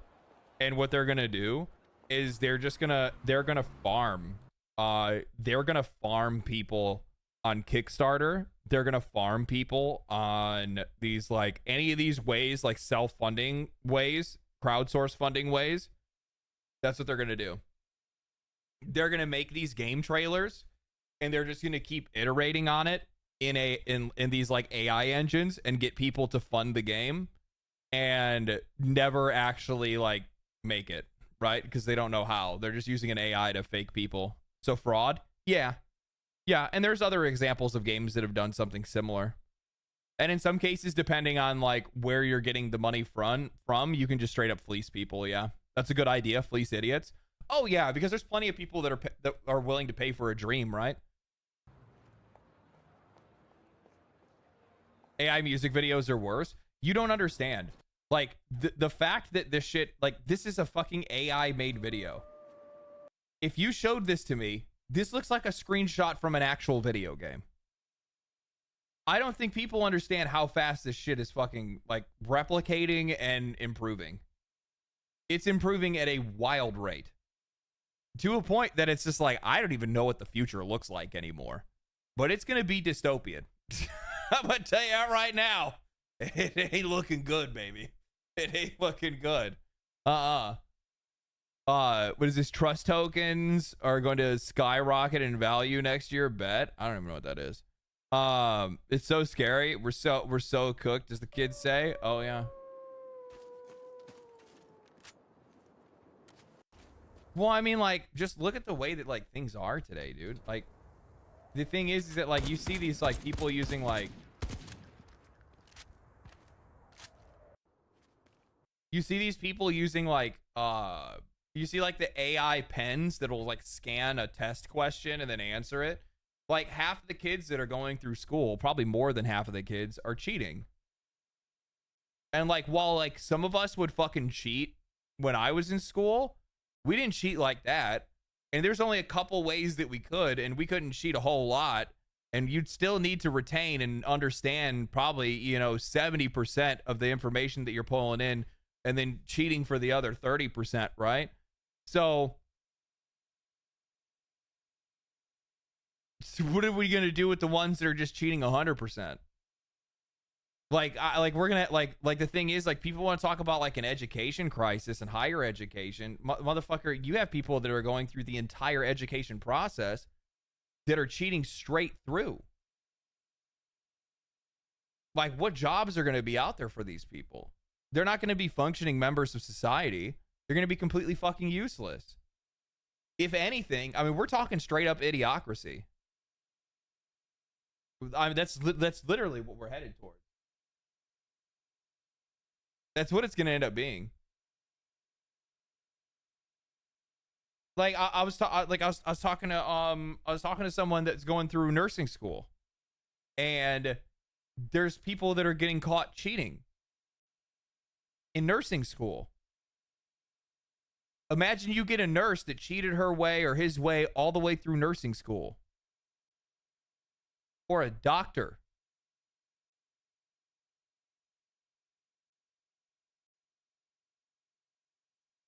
This ain't good, man. It ain't good. And the only hope, and this is the scary part, the only hope is that we have the AI do those jobs instead.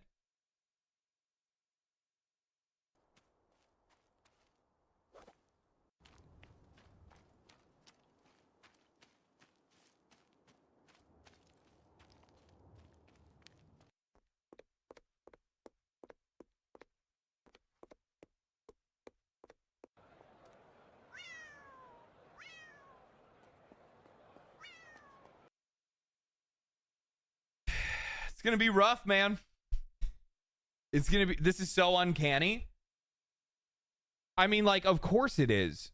But, like, it's really funny because, like, in a lot of cases, like, people look at some of this stuff and they'll be like, oh, it's, you know, like, oh, no, man, it's AI is always gonna look goofy. Like, go look at what AI videos look like for, like, 4 years ago and now look today.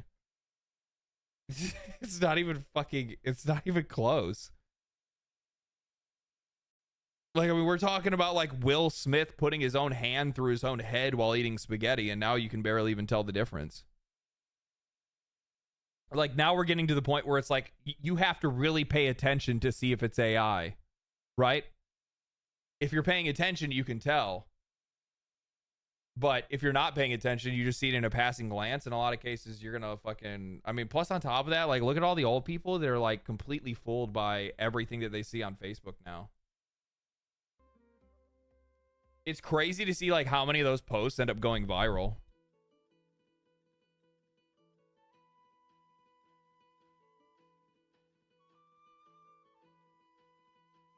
Yeah, this is the worst that AI is gonna be. Yeah. Pounding into comics. I don't know if this is true or not. This is actually, now that I see who it's coming from, this might be bounding, and there's like two more outlets that will very much like clickbait people. The headline is false, fabricating.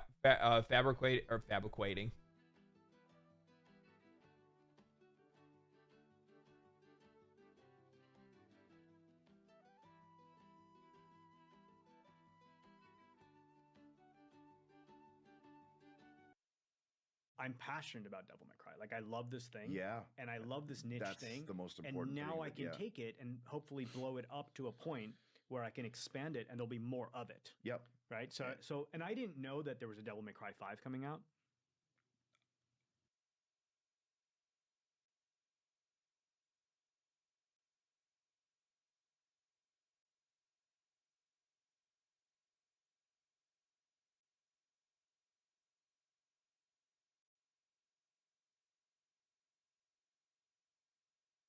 Okay, hold on.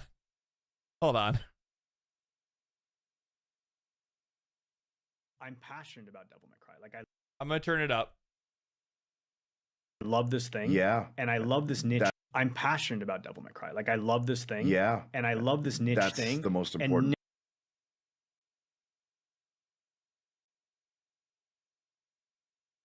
Can you guys hear it? I want to make sure you guys hear it. Do I need to turn it up still?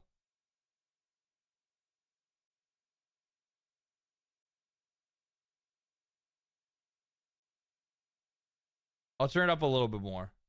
All right. I'm playing it one more time because I can't believe I heard what I just heard. I can't believe I just heard what I heard with my ears. I'm passionate about Devil May Cry. Like, I love this thing. Yeah. And I love this niche That's thing. the most important And now thing, I can take it and hopefully blow it up to a point where I can expand it and there'll be more of it. Yep.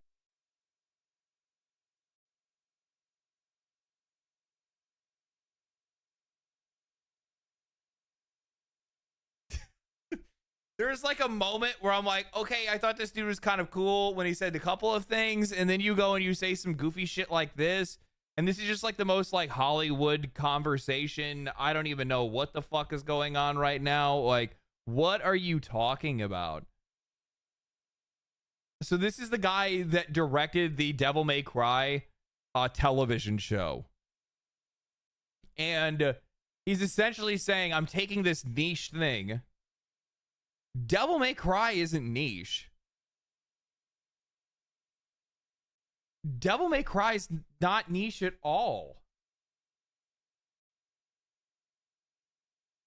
Like, how many copies of Devil May Cry 5 sold?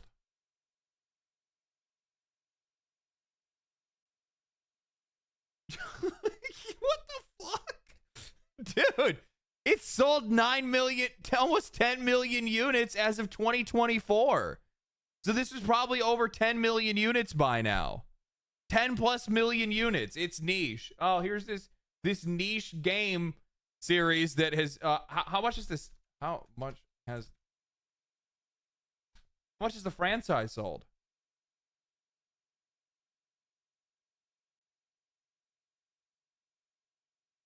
The Devil May Cry franchise has sold over 33 million units.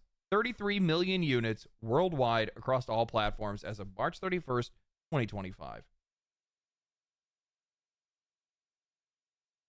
So I'm going to take this little thing, this little niche thing, and I'm going to blow it up so there's more of it outside of the 5 games that already exist. outside of the 5 games and the last one that sold over 10 million copies. I'm passionate about Devil May Cry. Like, I love this thing. Yeah. I'm passionate about it. I just don't know fucking shit off about it. And I love this niche That's thing. the most And important. I don't know shit all about it. You know what I mean? now I can Yeah. take it and hopefully blow it up to a point where I can expand it and there'll be more of it. Yep. Right? So and I didn't know that there was a Devil May Cry 5 coming out. When is this from?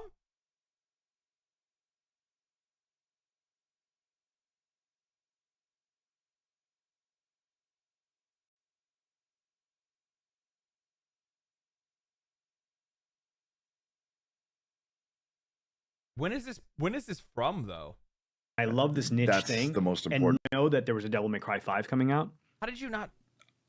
You didn't know? No. Wow. I got okay. actually unhappy when they so I signed the deal and I'm like, Yeah. yeah, great, I'm doing it. And then they're like, good news, we have Devil May Cry 5 coming out. Were you hoping to play it before doing your adaptation? Is that what you're saying? Or you just... No, I actually thought the franchise was dead.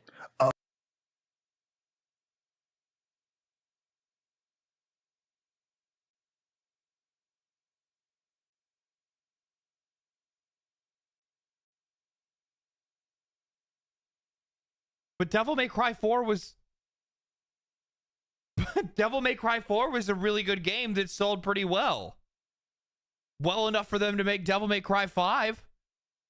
I thought it was dead. I thought I was here to resurrect it. I thought I was the necromancer. Oh, I got you. This Yeah. was my thing. Like I liked Dino Crisis. I Yeah. liked I see. and I thought I was bringing this thing Yeah. back and I'm like, oh, It's such a fake conversation. I love Devil May Cry. I love it, and I thought I was going to blow up this niche thing, but I thought it was dead. But how do you love it? How do you love it and apparently want to act like you're like a subject matter expert on it, but then turn around 5 seconds later and say, I don't understand. I do not understand. oh, this is like a modern fucking thing. Like this is Yeah. ongoing. Then I should have done Street Fighter. I'm passionate about Devil May Cry. Like I love this thing. Yeah.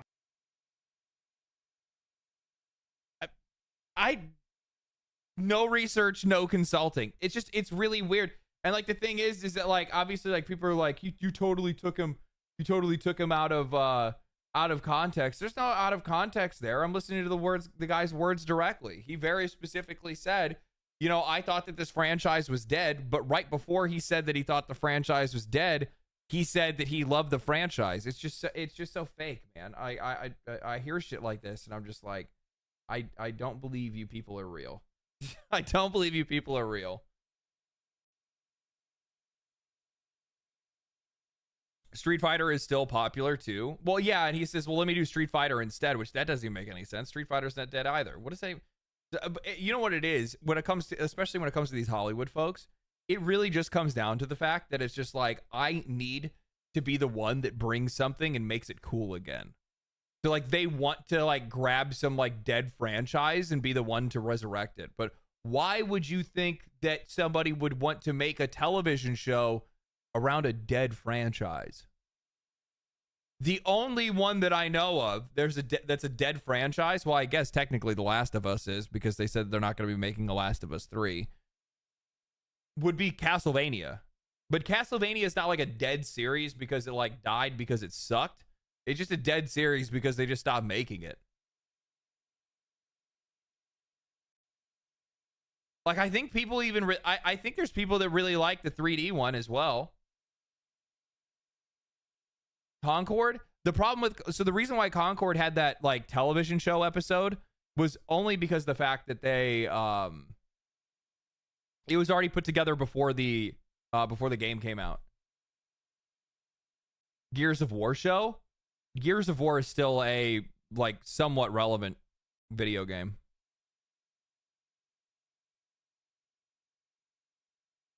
Castlevania has descended, so it's not necessarily dead.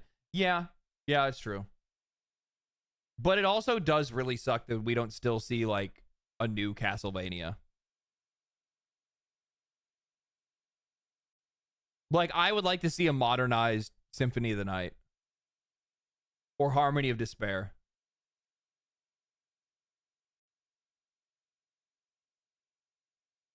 But yeah.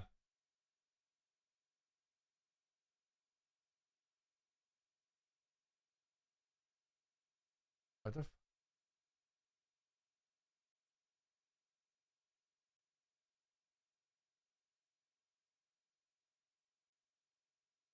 What the fuck?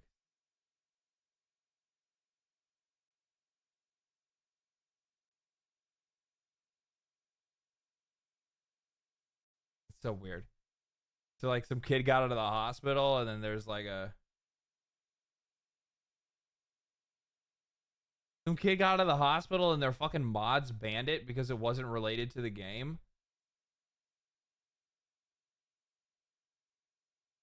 What? No way. No. Which sub was it on? Helldiver's main sub?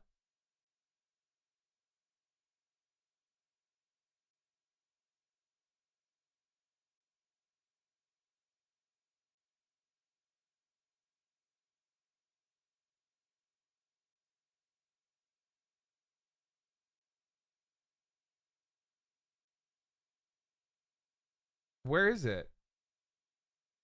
Well, I mean, I get, did they actually remove it?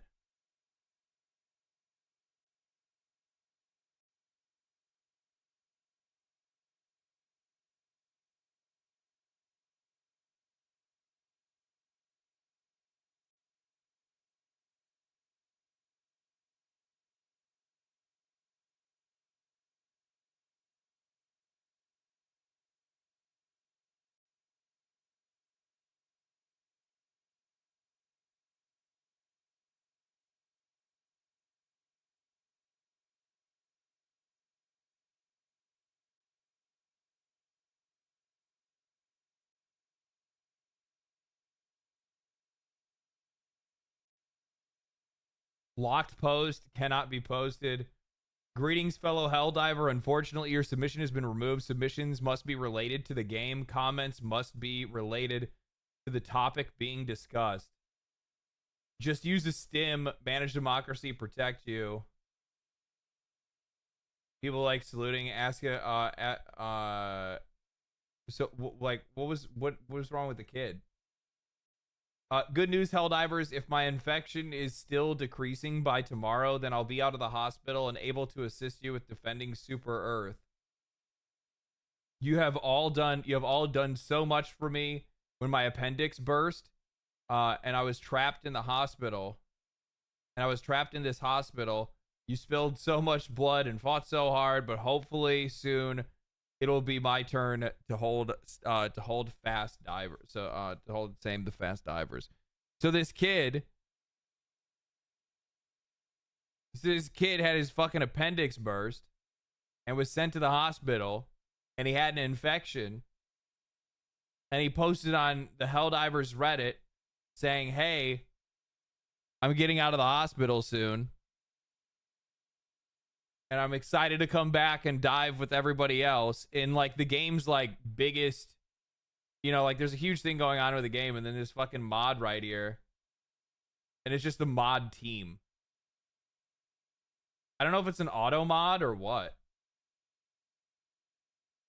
Boo, you guys are the fucking worst. Boo. Boo, you guys suck. Plenty of times these posts have been left up with no fuss. Why does this one get taken down? If Helldivers were real, they would hate the mod team. A post talking about how he was looking forward to playing Helldivers 2 isn't related to playing Helldivers 2. Are you guys actually sentient? The squids have infiltrated the mod team. Helldivers, you know what to do. Disgusting. Boo. It's just fucking Reddit. Like, the thing is that, like, can I blame this on Helldivers 2? No, I can't. I can't blame it on Arrowhead. Like,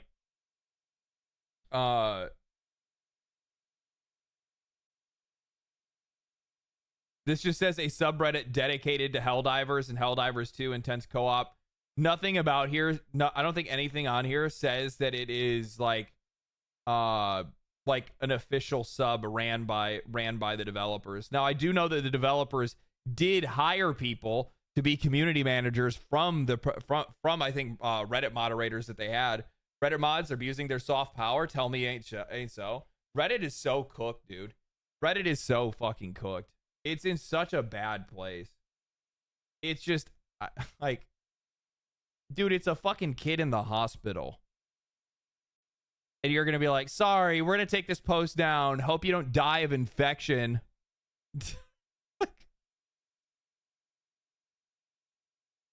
Unreal, dude. Like, just be normal. I just don't understand like why people are like so fucking wound up. I don't get it. People are so wound up. Reddit mods have the social awareness of Helen Keller. Yeah. No positivity allowed in my furry. Yeah. Yeah.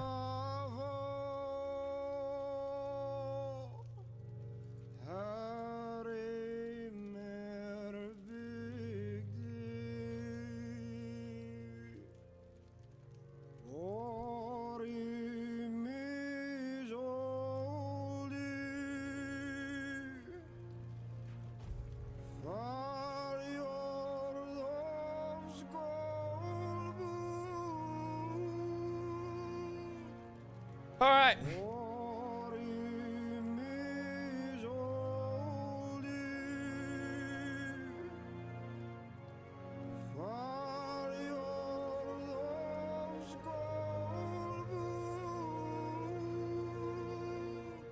What's the name of the song? It's the theme song. It's the title song for this game.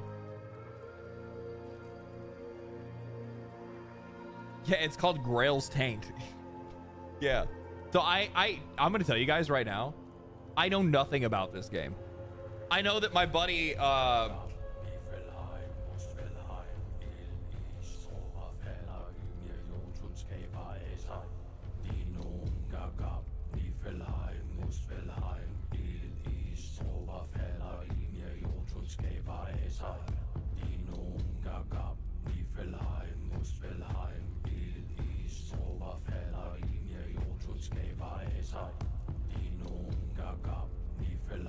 hell yeah.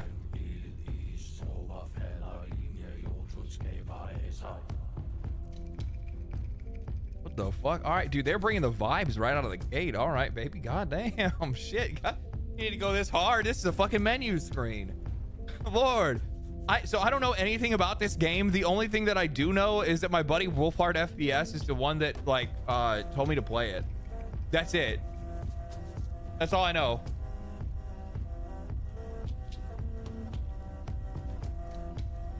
Settings. Okay. Display. Everything's set up the way that it looks, like it should. Okay, video. Settings are on ultra. All right, cool. Looking good then. New stream music unlocked. Actually, no shit. Seriously. It's an RPG? It is an RPG. Let me know how the volume is. The all-consuming Red Death. 600 years ago, King Arthur led the Great Escape from the homelands, where our kingdoms were ravaged by the plague. Leading people to Avalon, he started the Age of Conquest and took the island from the Four Dwellers. Using the mysterious powers of Menhirs, together with Merlin, they cleansed the land of the weirdness, a primordial force of chaos and possibility. But now, long after the death of the king, Camelot is in shambles as Avalon fractures into chaos. Old legends are gone, and the weirdness is creeping back into our lands. The bleeding heart of the plague has started beating once more, and the Red Death has returned. Rulers of the island Asylum, an order of the Red Priests, are desperate to stop it by any means necessary. Rotting in one of their cells is a stranger who might bring a spark of change to this cursed island stuck in everlasting autumn. Okay. Yeah, it's Arthurian. Okay. Shit. A first person, yeah, oh, that's fine.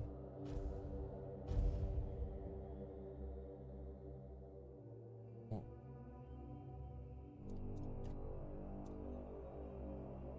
Do I make a whammon? Whammon or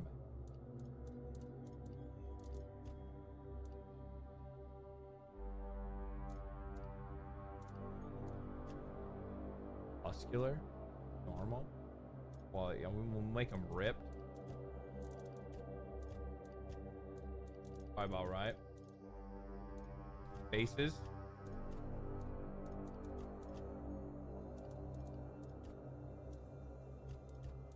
Okay.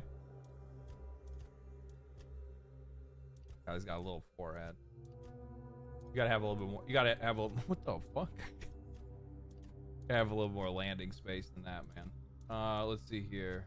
I kind of like this one. Eye color, eyebrows are fine. Yeah. I mean, I'm not even gonna see that. I'm not even gonna see this face. I'm playing the game in first person.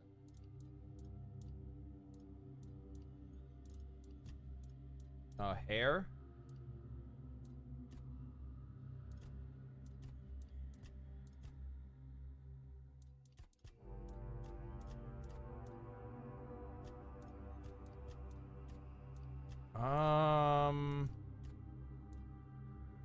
What's up with that? What's up with this front hairline?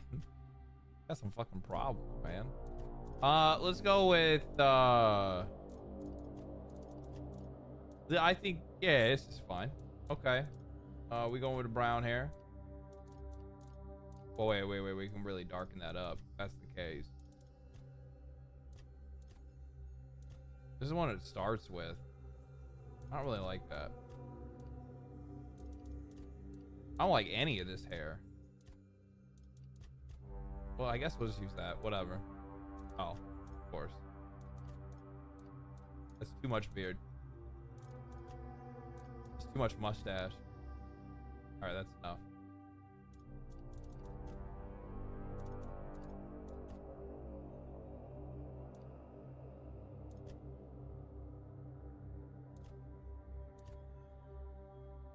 It says I'm in a jail cell, so I need to get... I should be tatted up, right? Don't you guys think I should be tatted up a little bit?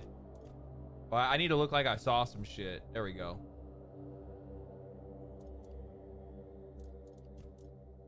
Enter name. Leg day.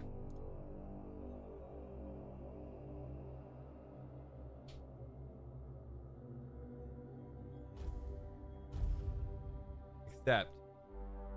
Explorer, veteran. A balanced combat experience. Combat is fair but requires focus. Mistakes are punished. Sure, that's fine. I'm not trying to prove anything to anybody. I just like to play games to enjoy them. If it feels like it's too easy, then I will up the difficulty. Yes, it's me again. And I hope this time you'll cooperate without me needing to repeatedly hit you in the face, eh? What? I need to fix this real quick. Controls. No. Game. Camera sensitivity. I think this is about like half. Apply changes. Alright, that's much better. Look, we just have to get this over and done with. Okay. Unless you want a visit from someone upstairs. And trust me, you don't. Just like before, no food until we're done here.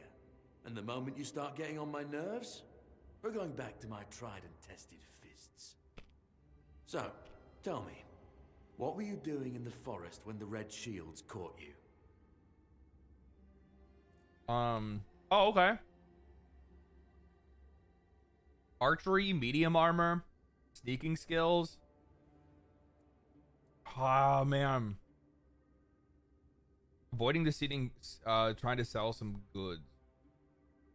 I do kind of want to play archery. That kind of sounds fun. Medium armor. I don't know. This is like the hardest part.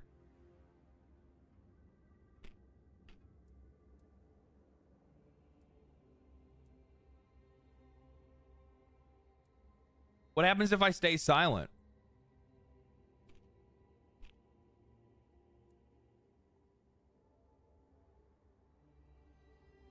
Yeah, there's magic. It's right there. Magic +6.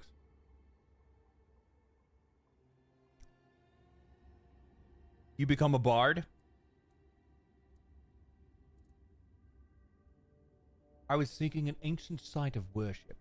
Oh man, do I want to play magic or do I want to play a bow and arrow? I don't know which one to do. I need to flip a coin. Do I have a coin?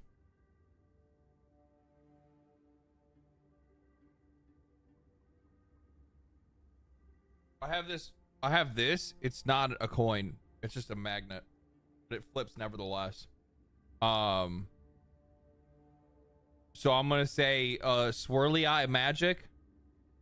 And then the backside of the magnet will be archer.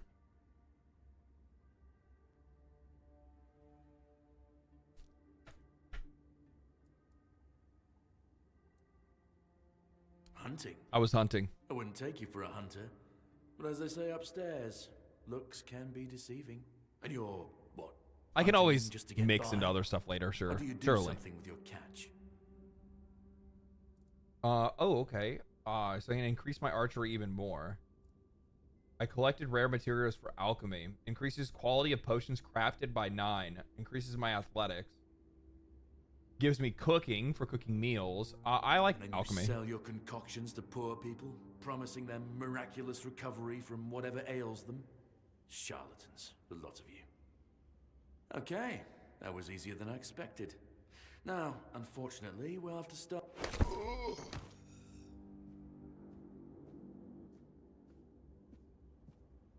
I've always found it puzzling that these people won't bathe. You, I understand. You're literally rotting in this dam. There's just no excuse for the stench. There they are. Finally. I know. You've a million questions. But they'll have to wait. One of these keys will open your cell. When you get out, Okay. head left. I'll scout ahead. Tom, thank you for the 5 gifted, man. Appreciate that. Or Toma.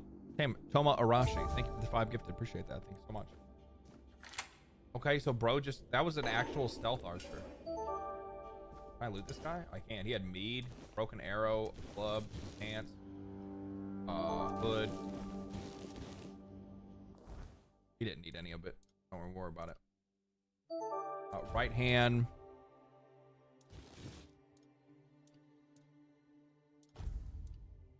What does mead do? Consumption leads to inebriation. Perfect. That's exactly what we need.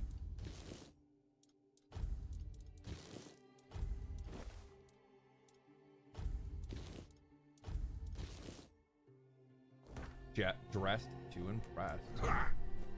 Okay. Hello? Oh. I expect there to be like a little bit of performance issues and shit. This is like the studio's first game or whatever.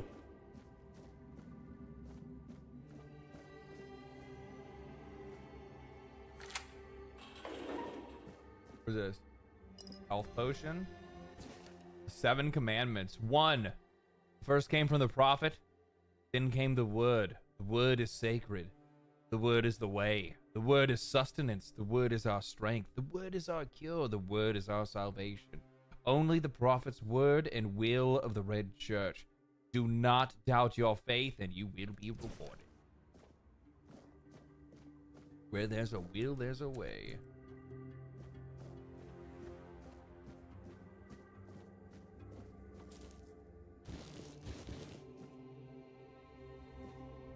Requires guard's key. I want to find that. Hey, you okay? What are you doing, Lisa? Do you see what a miracle I am? Healed. Healed. I am no longer sick. Yeah? Can I help you? You don't need to help me. The Red Priests already did. They cured me. Thanks to them, I feel just fine now. Yeah, you look good. I hope the same fate awaits you and you'll no longer suffer. What happened to you? The depths, filled with the weirdness. Oh, and a chamber. It was rather dreadful, I must admit.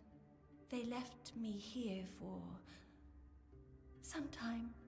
I can't quite remember.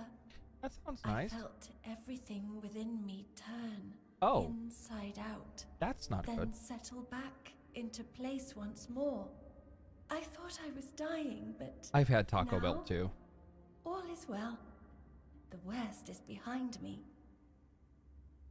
Have a nice day, kind sir. Yeah. Anyway. Good chat. Jasper! Oh, hell. I thought you were Jasper. Who are you? Drip, drip, drip. Do you hear it? Soon the king will return. I told the priests. They laughed. But they'll soon see for themselves. Drip, drip, drip. The storm is gathering. Some motherfucker's trying to sound like this is Warframe.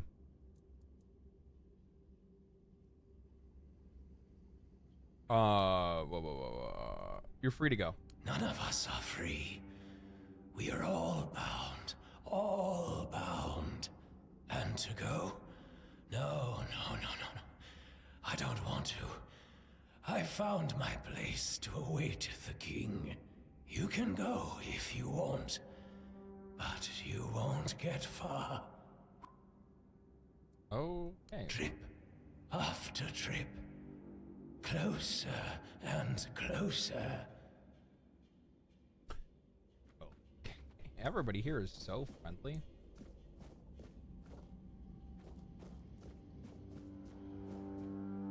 Oh. Parry. Tap to block. Right as the enemy attack goes to land to execute a parry, a successful parry prevents all damage and drains a hefty amount of the enemy's stamina. Important. Unless you have a shield in your offhand, parrying is unavailable when you have spells equipped. Enemy stamina. Okay.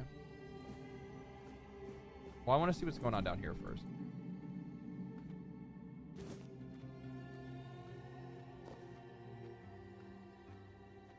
Let's just go to that other cell that I was looking at before.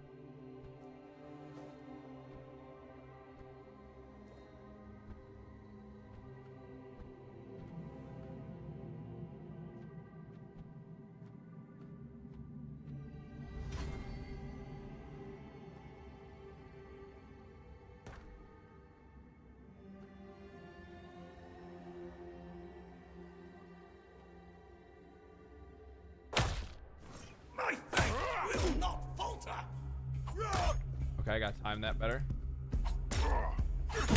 Fuck out of here, bitch. Got a nice skull over here. What's this? Medic saw? Measuring tool? Amputation knife? Oh, fuck. Brain.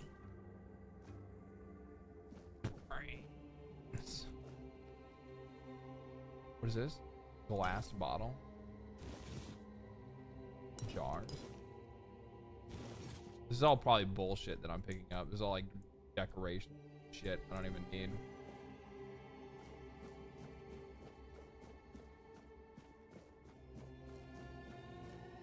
Hey, do you guys give XP? Shit! Fuck, you hit hard. I'm sorry. Jerry! Stop!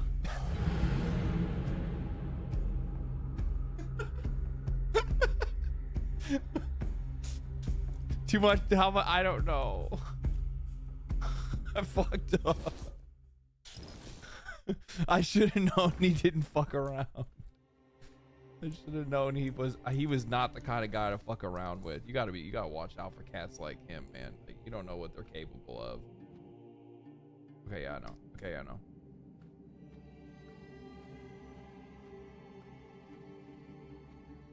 Can I farm sneak right here? I can totally farm sneak right here.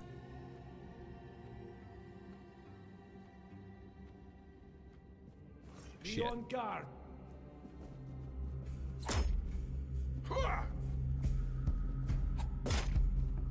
Resolve is unshaken. How's that parry not working? The power of the prophet.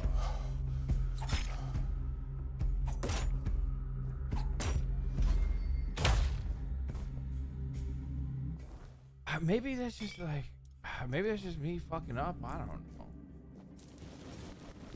I guess I'm fucking up. I can't really tell, to be honest with you.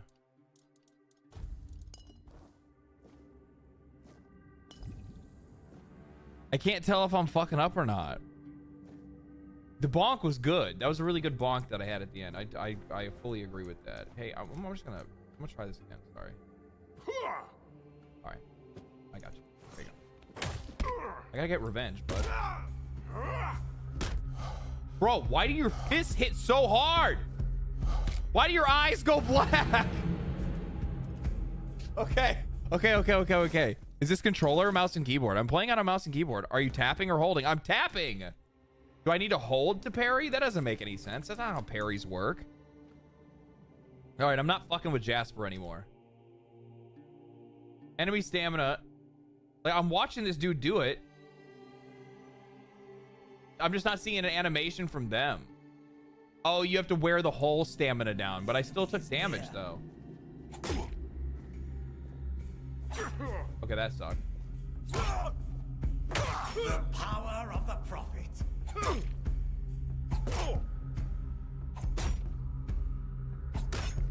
Purge the unclean. I don't understand. It's just telling me I'm blocking. I don't know what's going on there. I'm gonna be honest with you guys.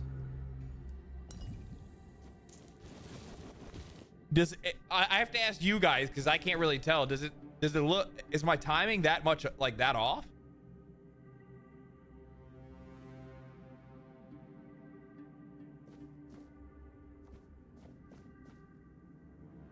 Maybe right before contact? I mean, that's what it was, but I mean, like, I can't, like, I don't even think you can do it any tighter than that.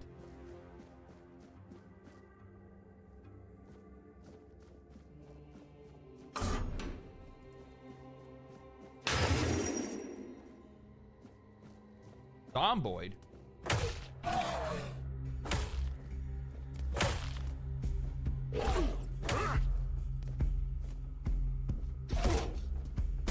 Holy shit.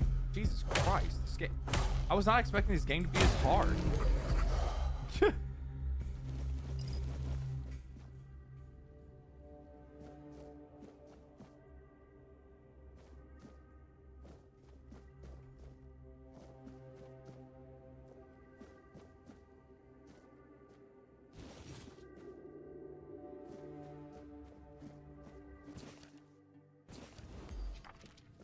Laboratory key. Okay. I think the blood is a little much. But okay.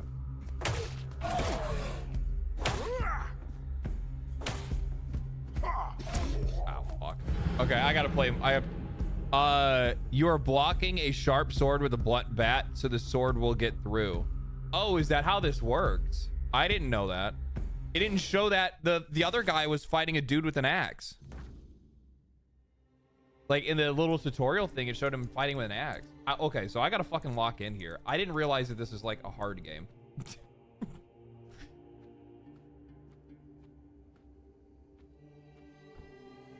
Or like a challenging game. I should say it like that.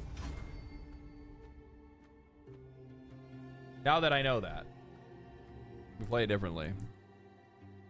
Get back to those rocks where you got the pickaxe from. Feels like get you a shield. Yeah.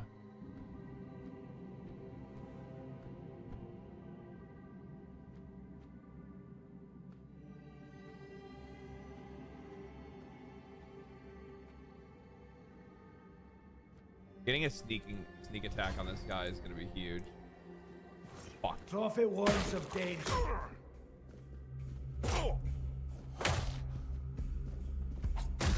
There we go. Got it that time. I'm not afraid to Got it again. suffer.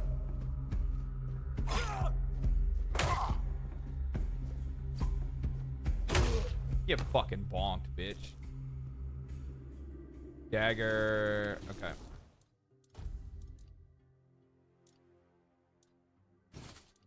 We'll use the dagger. That's a long ass motherfucking dagger, dog.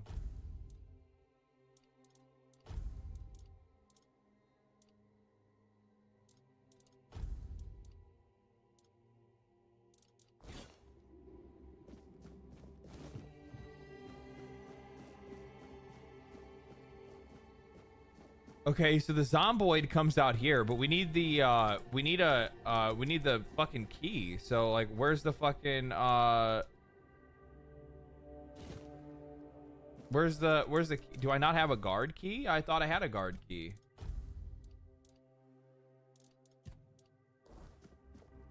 I'm fucking confused because I have a key, right? So that gate seems to be broken. This one requires lockpicks. There's a completely different way. Oh. Oh my. Coin purse? Okay. Ben here, figurine. Oh, okay. So there's figurines. I just got a +5 to my max health. Okay. Guard key. Coin. Same loot. I don't need to pick that shit up right now. What's this? Fish soup. We like fish soup. Cooking for the Resistance Part 1. Okay. Oh, and that taught me how to make a bunch of shit. Bunch of recipes. Potato, butter, milk. There's a cooking pot here. There's more cooking stuff. Okay, so I can cook. All right. Recipe. This heals 40. Okay. 72. Sure. Okay, we'll make this. Make this. Make another one. Make another one. All right, we're chilling. What's that? Moonshine? Fuck, you don't gotta tell me. You gotta tell me once. What is this? Broken wooden club? No, we don't want that. Okay, we're looking good here. I'm gonna fucking save scum. I don't want to get fucking whipped again. I'm gonna go back the other way. Okay. There's the 7 commandments. They really like reading the commandments around here, huh?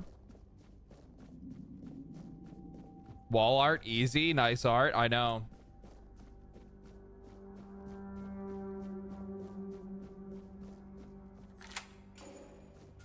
Okay, now we got a weapons locker here. We got some shine. We got some mead. Flour, salt, milk. Oh.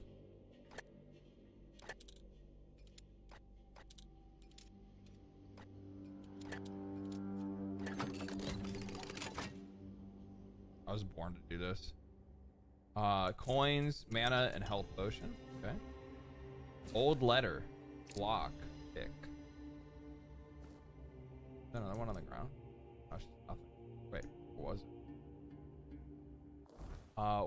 What was the other item that I picked up? Is there not like a key items page?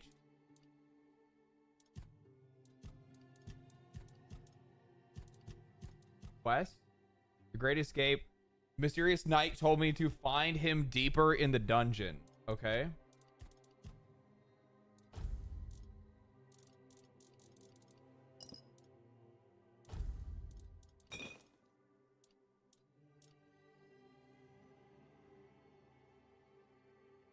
You had a bag? What bag? What? Oh, thank you. I didn't see that. Let's see here. This, my dear Ephir, my dear Ephir, I have finally arrived in the island asylum, and I have received my preliminary medical examination. Father Vaughn Said my symptoms point to early stages of Red Death, and I did very well to come here on my own will. He promised me he'd do everything in his power to help me and to protect our son. I write son because I feel the truth of that in my heartbeat. If he is born healthy, I know you have your doubts coming here about me coming here. Okay, catcher. P.S. I'm thinking of naming the name Lilywin. What do you think of that? Okay. Oh, that's a quest. The husband of one of the Red Priest victims must be wondering what happened to her. Oh, that's sad. Orc Madork. Villager shirt. We'll take the clothes, I guess. Got some wine here. Okay. We got some oats. We got some patatas. Some papas. There's a shield.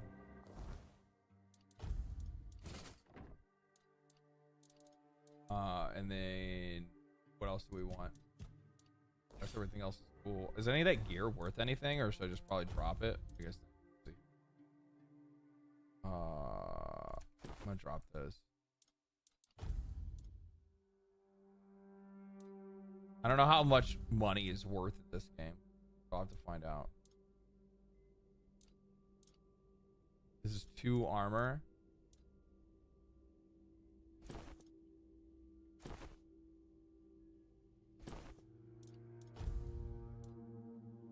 Alright, let's just get moving.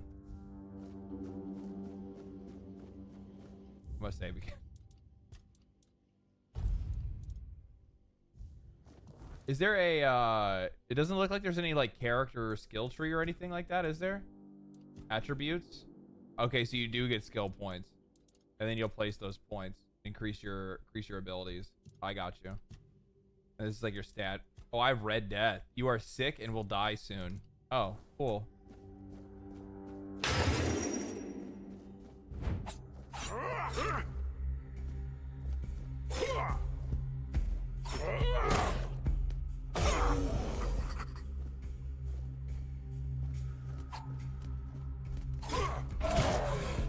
Holy shit, you guys are so aggro.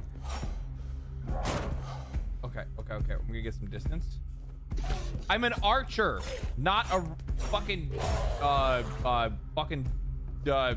whatever else. You guys are fucking dickheads. Please die. Uncle, oh God, dude, they're so strong. So this guy loves to bonk regardless of the weapon, I guess. I don't know if can I parry fists?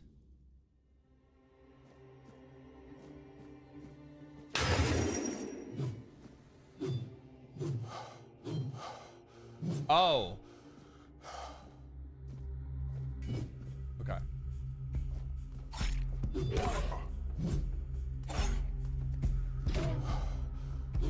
It doesn't work. There it is.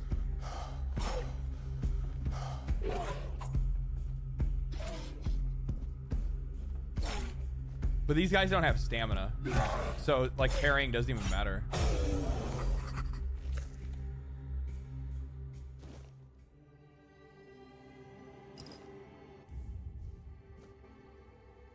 Poke him? Is there different attacks to do?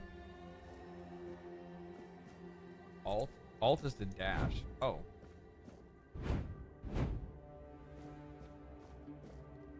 Push. Okay, so that's like a shield attack. You can hit him with the shield. I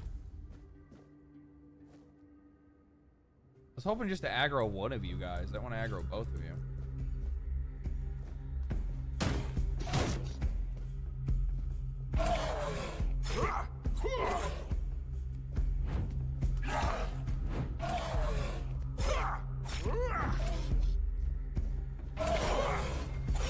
Hey, these motherfuckers just keep going, huh?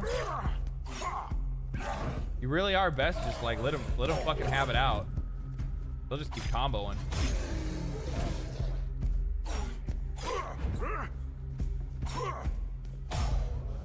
These zombies, they don't fuck around. These might be the hardest zombies I have ever fought in my life. These are not the easy zombies. These are the hard zombies.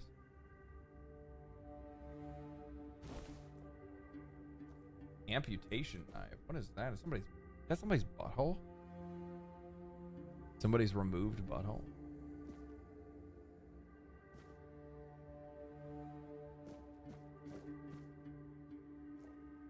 What's this?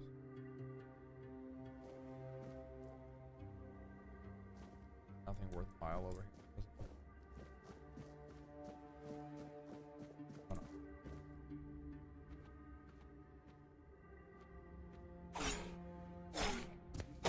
That stealth attack, baby. We back. We back. Ever play Left 4 Dead? These zombies are harder than the ones in Left 4 Dead. The ones in Left 4 Dead are just like aggressive.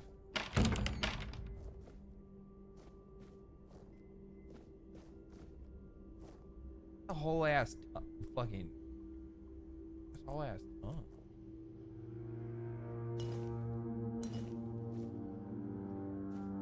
Whole ass tongue.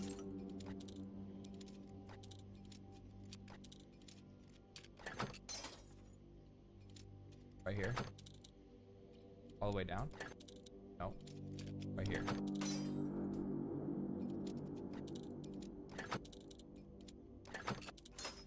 Okay, this is not worth me busting all my fucking pickaxes on.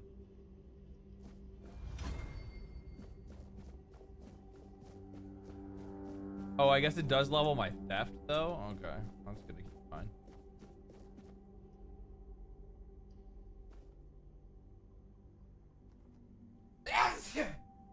God damn it. Uh-oh.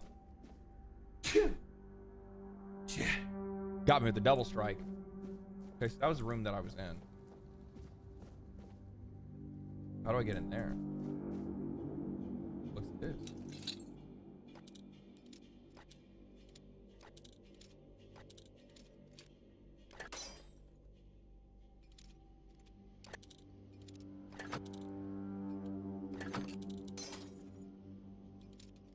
Right here. That's right, baby. Thank you. Thank you for blessing me. Art. Father Vaughn's notes.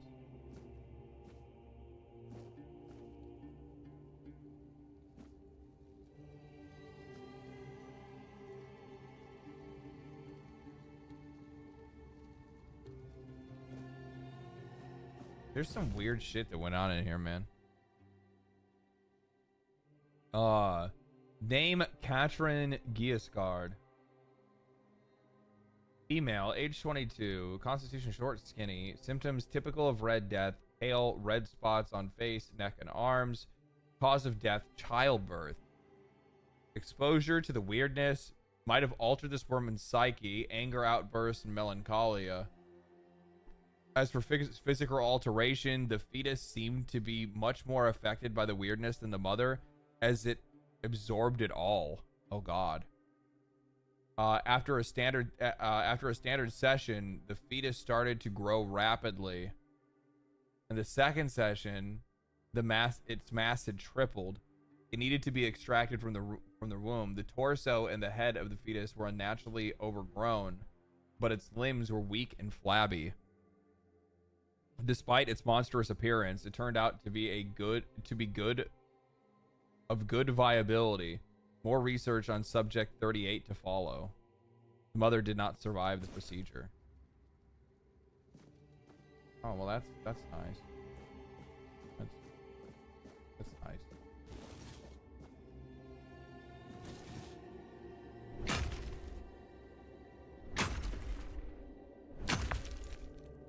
Oh cool, I got some rocks.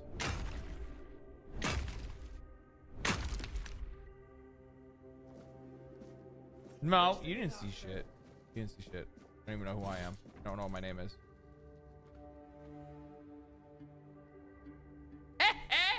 Dumbass. Wait till I get a bow and arrow. Then I'm gonna fuck you up.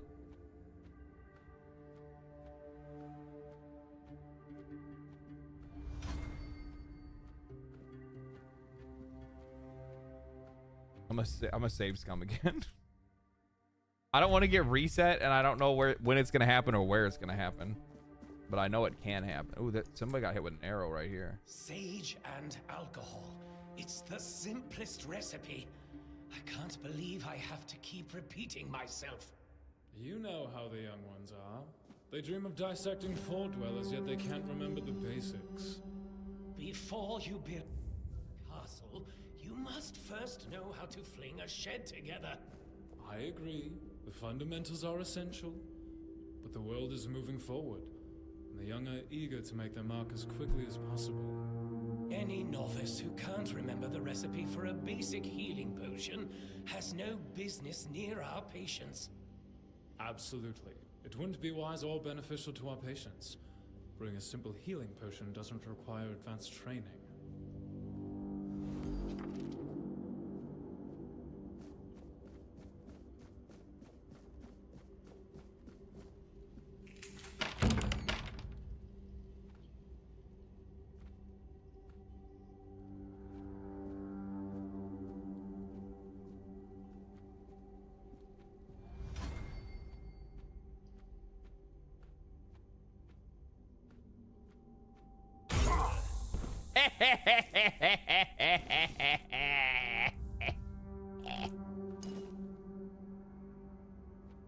What do I need to brew a healing potion? How do I brew a healing? Is there like a station I have to use to brew a healing potion?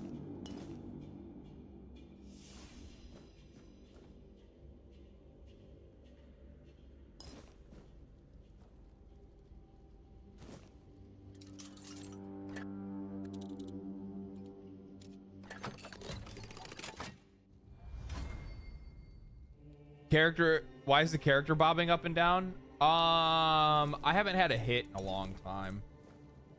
The reason why my character's in jail is because they on that fent. And yeah.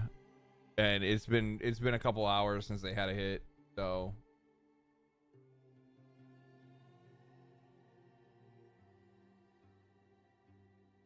it's my time, brothers. You cry, woe is us. We escape death only for it to follow us to Avalon. But I say, all is not lost. We have delivered ourselves to salvation, to the place where we can fight the Red Death and win. For Avalon holds, the homelands did not. The weirdness. Many see the weirdness as a curse, but I believe it's our path to survival. We must not fear it. We must welcome it. This can heal us. Seek the edge of the weirdness. Embrace it. Let it cure our afflictions. To the brave and the faithful, spread the word. Prepare your tools. Cast your doubt and fear and open your minds to the weirdness as our saving grace.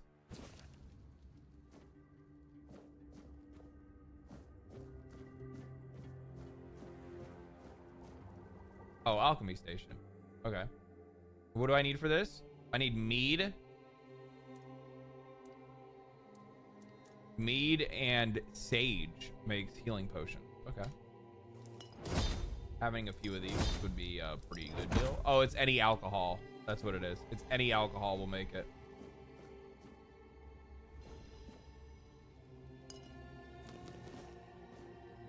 Hot goo.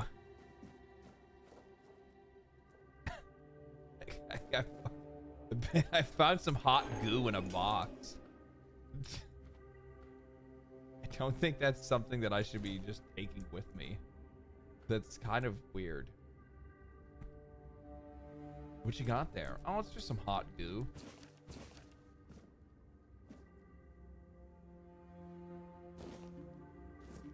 Oh, we got some free food. Oh, some sage.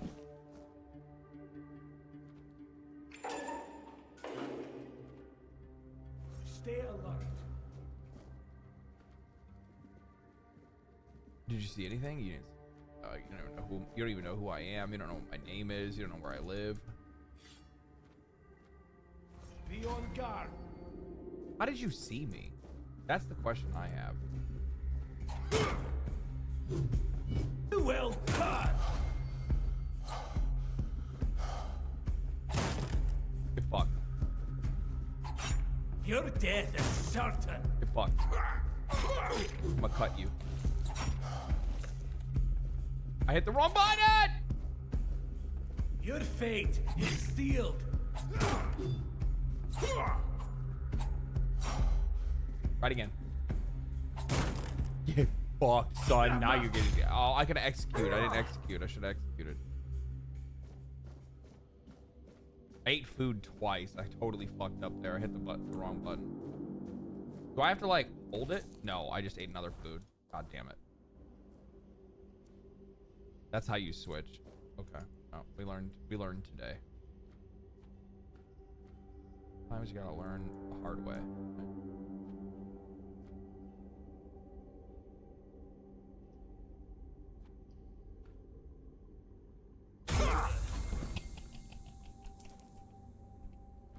Yeah. Yes. Yes.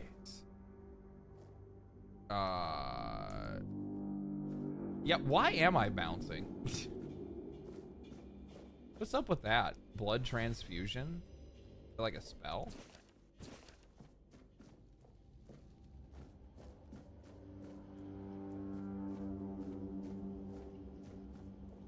Is this like a mining thing? Do I have to mine again? Can I mine? Mine? I don't know. How do you...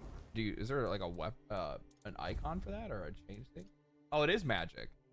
Blood transfusion. Shoots a projectile that applies bleed. This one is burning ember. I didn't take any points for magic. Be sure to pick up the books and notes around you. A lot of them give crafting recipes that are connected to side quests. Oh, okay. Steam reviews say the game is very buggy. Yeah, it's Eurojank, right? Are you enjoying the game? Yeah, I think it's pretty cool. Okay.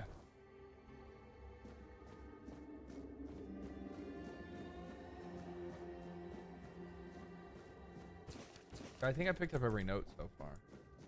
I don't think I've left anything behind. I've checked all the books too. I mean, maybe there's something in this room I didn't grab.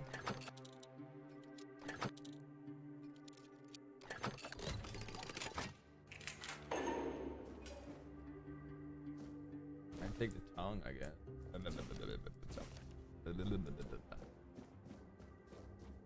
So we already opened the laboratory. We'll check down here to make sure there's nothing I missed. I think I grabbed everything from over here. I think we're chilling.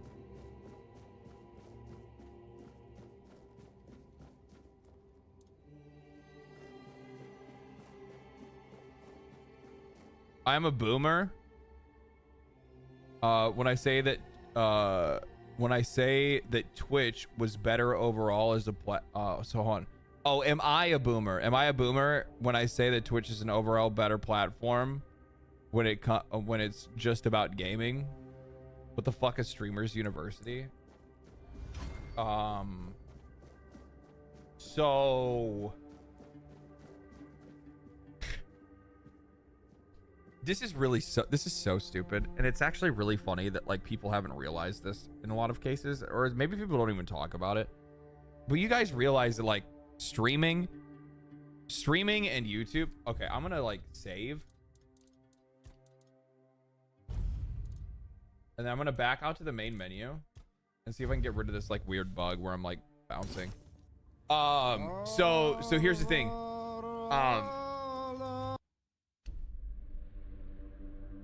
I don't think a lot of people have realized that streaming and YouTube, like pretty much across the board, is honestly just reality TV. It's just television. You're just watching a different version of it, right? I mean, other than like what you're watching right now, like somebody like Let's Plays and people playing video games and stuff, that shit's pretty normal. Like the beginning stream that I do, like where I'm like going over news and shit like that interests me, like that's just like the news, but it's like a highly focused niche version of the news, right?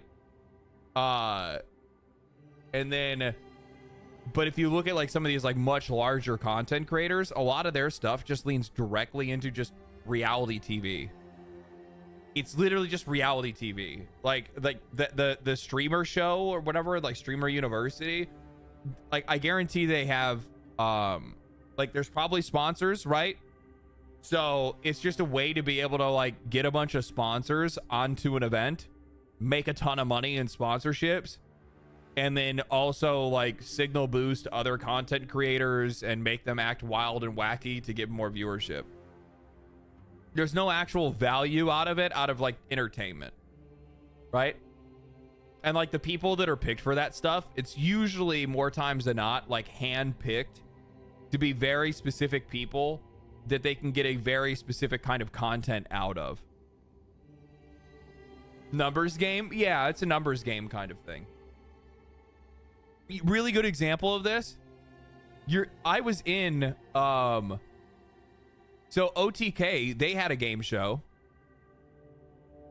called, you know, OTK Top Streamer. I failed round 1.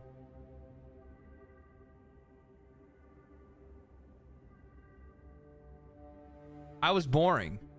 I wasn't gonna make it.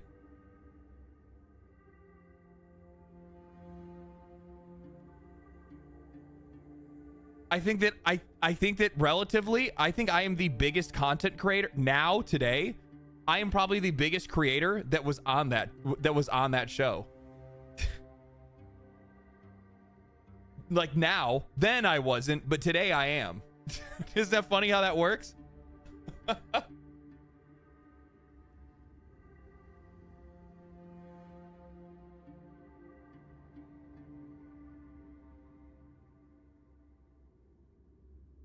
Now we all can laugh. Yeah. I mean, like, the funny thing is that like when I like failed out of it, it took like they like watched my stream for like 3, because like the first thing that they did was like, first it was like they watched submission videos, and then they got you in, right? So like I walked in, I did the submission video, and I passed the submission video, and then on the next video, on the next one they like dropped into your live stream to see what you do during your live streams, and then and I like my live stream was boring, so they were like, yeah, no, this guy doesn't have it. Moved on. Eliminated immediately. I was eliminated by people that I don't even know. I don't even remember, like I don't even know who those fucking people are. Like, I think one of them was like Extra Emily, and like somebody was something else. But Kaichi, Kaichi, yeah, got that NMP boost. So yeah, that is true. Like she's a dead ringer. Yeah, she was a dead ringer for being a winner, right? Like there was like no fucking way that anybody was gonna beat cute little anime cat girl that calls Asmon Papa, right? I think she was competing that time around.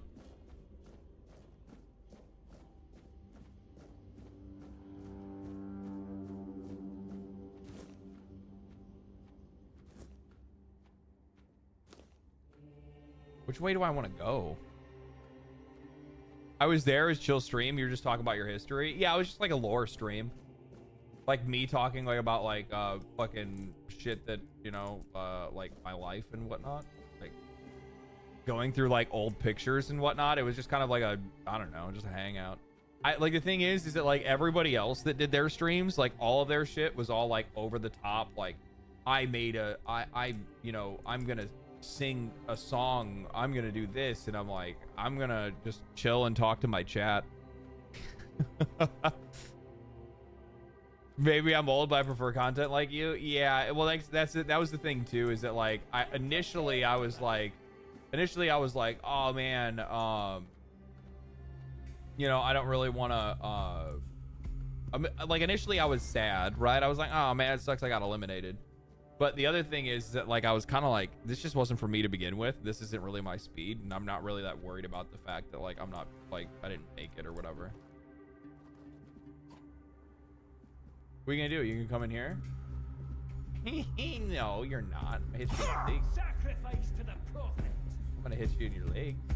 Come here, bitch. What are you gonna do? You're not gonna do shit. Come here. Come get your legs chopped. Come here.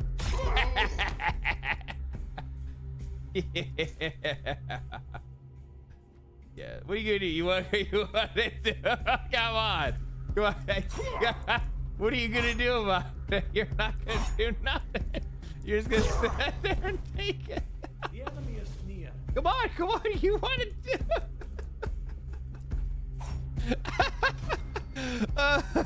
You will burn. Oh, whoa, whoa, whoa, whoa, whoa. Whoa, whoa, whoa. We'll send you into the abyss. Yeah. Will you? Will you? I'm gonna send you into the crawl space. You wanna come in here? It's real cozy. Sacrifice to the prophet. Prophet, bro, fucking sacrifice these fucking nuts, my guy. You're getting fucking stunted on right now. You can't handle the short man. I'm like odd job in this bitch right now. You can't even hit me, dog.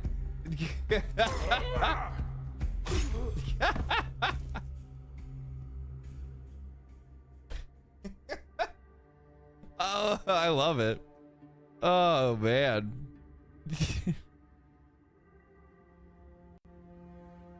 He can't hit you. That's illegal. Literally just a troll in a hole.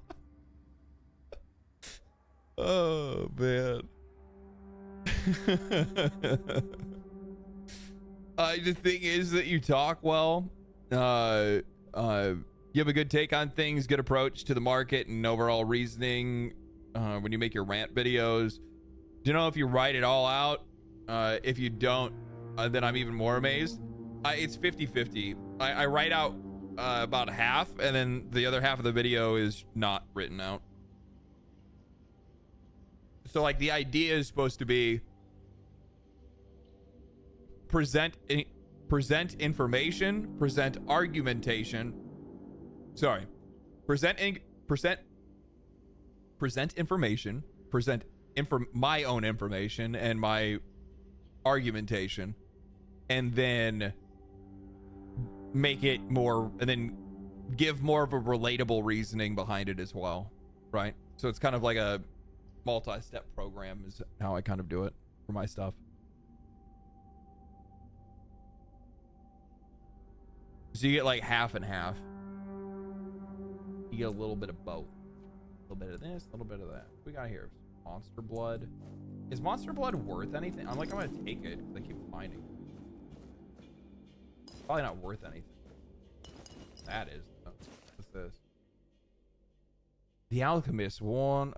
Blood, hearts, guts. The alchemy of viscera. Okay.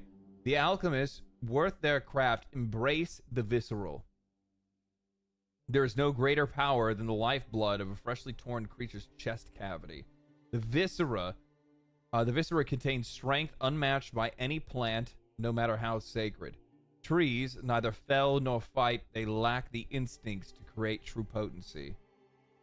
The rage of a cornered beast, its will to survive. These produce strong ingredients for potions that can push humans beyond their limits. For those, I like how I'm talking about monster blood, and this thing's probably telling me how to use monster blood for that kind of shit, right? Yeah, bloodsucker potion. Okay, what is bloodsucker potion? Let's just make him food, which I need to make anyway.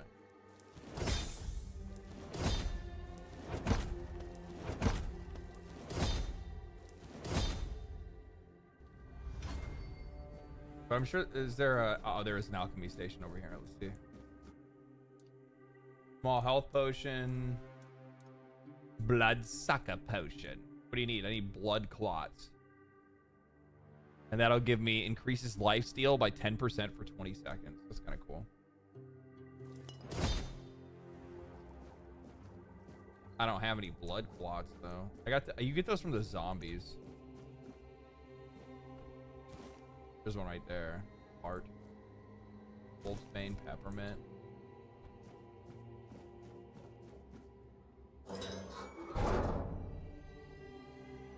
Bone meal. One of these guys is gonna be alive. I already know it. Health potion, blood clot. Jesus, man, you guys really fucked these motherfuckers up, huh? Good lord. You didn't give them the time of day. And you kept them in the same room as your food. Y'all are gross. Y'all are so gross. What the fuck? Like, you put your cabbage next to this? And then these motherfuckers wonder why they're getting sick. I wonder where the plague came from.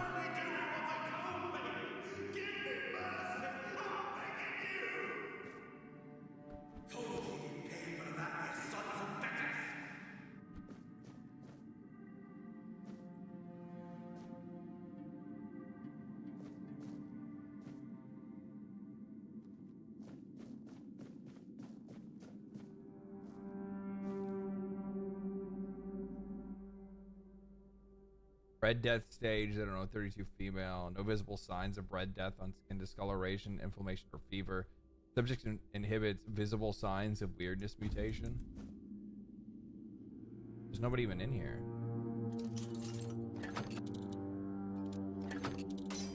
God damn it, the other way. What?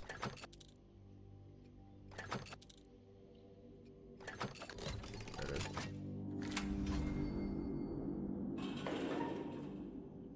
We really need more Oblivion clones like Tainted Grail. Yeah, it's actually kind of origin potion. Yeah, it's actually kind of weird that we don't see a lot of these. How is the Skyrim remake? Okay, it's another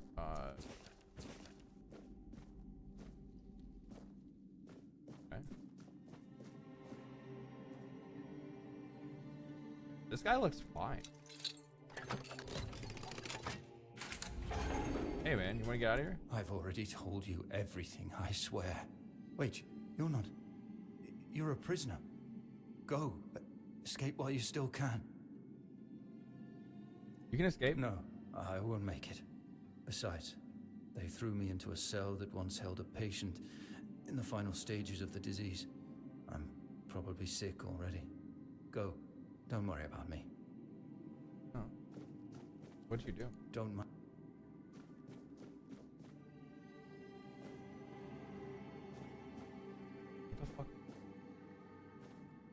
I need to go check that other area before I leave, because I think this is like the area to like get on the way out. It feels like it at least. 360 no scope. Nice.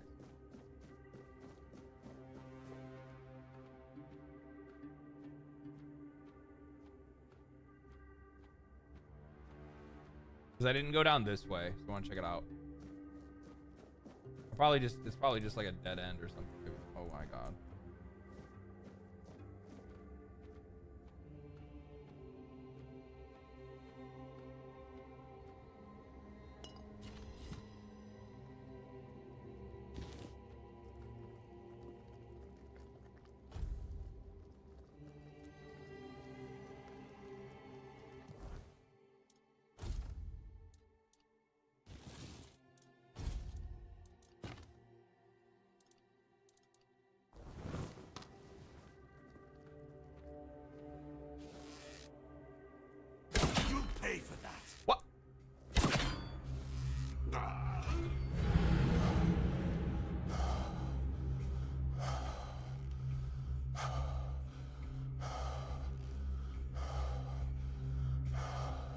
What happened? What was that?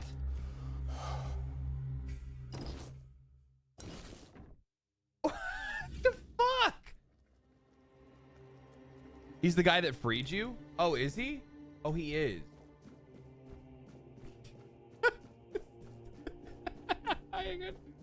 He looked like all the other fucking... Bro, there's so much more of this place to explore. What the fuck?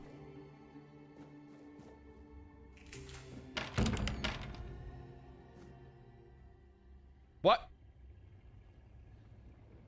Oh, this isn't good.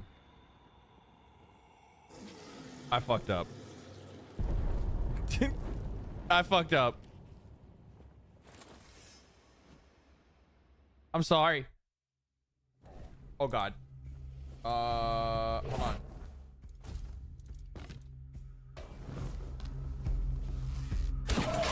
Oh my god, you are strong. Okay. Oh god, you have fireballs?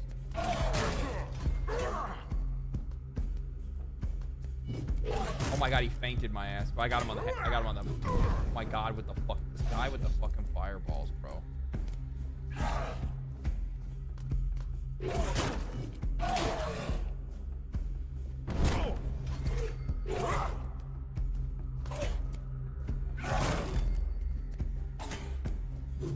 Fuck, missed it.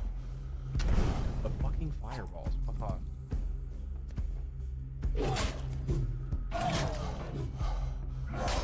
Ah, damn. Okay.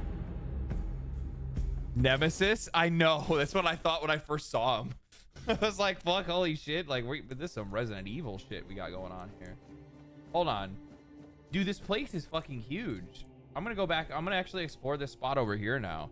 There's a boss down there. That's the fucking dude that got me out. That's like probably trying to lead me out of this place. We'll go finish checking out this area over here first.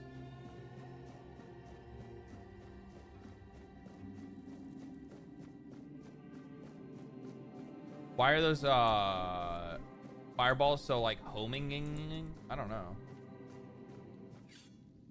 And who the Another hell are one? You? Another one of those red dogs? Say a prayer to your goddess and get ready to die, scum. I'm not a bad guy. I don't really like your tone. I'm not a red priest. I'm a prisoner. Then why are you dressed in their bloody rags? Well, I see you bear the marks of torture too. Maybe the priest messed with your mind, because one more moment and you'd be dead.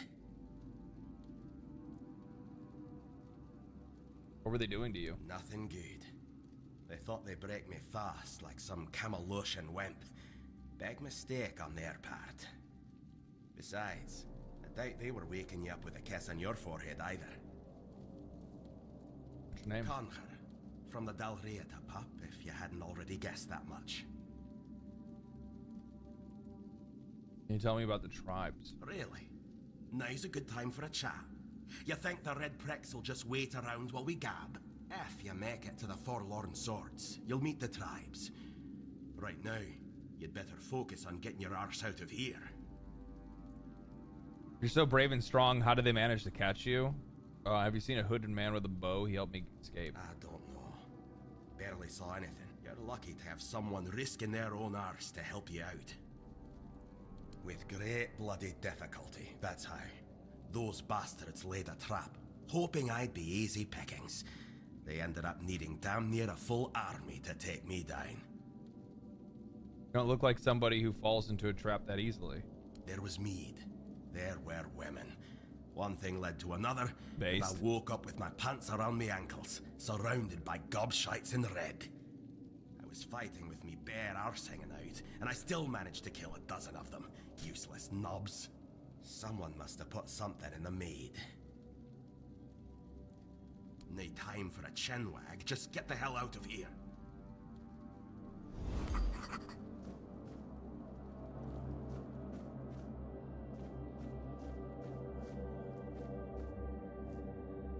What is that?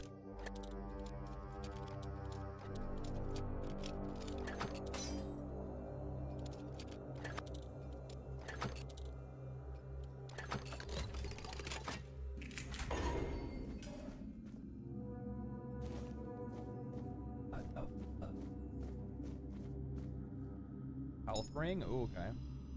Good fucking find. We got a ring.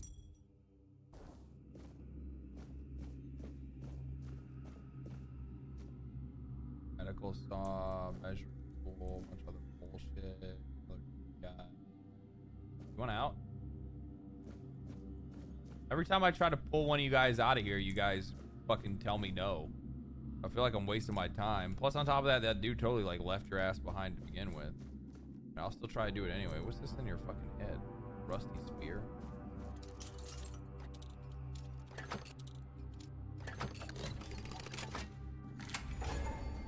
Are you trying to escape, my child? That's very brave of you, I must say. Escape? Me? But this is exactly where I should be. Another one? Torture, you say? That's very interesting. I haven't experienced any torture here. I know that whatever ails me, the Red Priests will do everything they can to heal me. You'll die if you don't escape. I doubt that. You'll soon see that things aren't always what they seem at first glance. This way of thinking has never failed me. Safe travels. Okay, dude. Whatever, bro. I mean, fucking live your best life, I guess.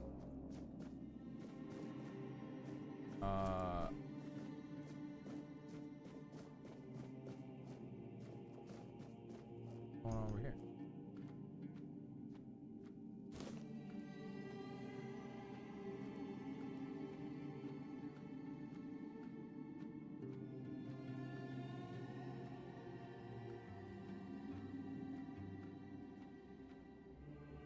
Oh, how did I not even notice this? That's crazy. I only saw 2 minutes of gameplay, but I'm intrigued. It's interesting. It's definitely cool. It's like a much more hardcore version of a much more hardcore take on Elder Scrolls.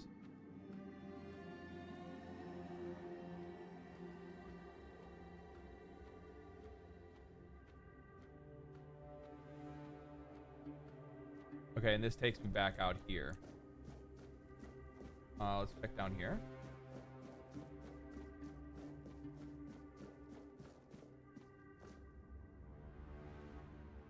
A body pit.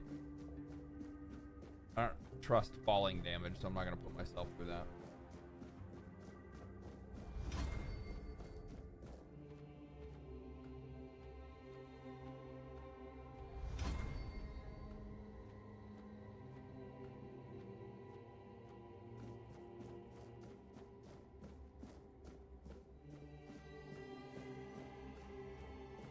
You took your sweet time, eh? Well, you know, But I understand. big place. I did too, when I was leaving this place for the first time. You have to admit that the Red Priests are quite resourceful. At least when it comes to death and dying. Who are you? Great question, truly. But in case you hadn't noticed, we're still within the walls of the island asylum. When we're out, then we can talk. I'm told this path leads to the beach. I'll wait for you there until dusk. Good luck. Okay. Alright, save again.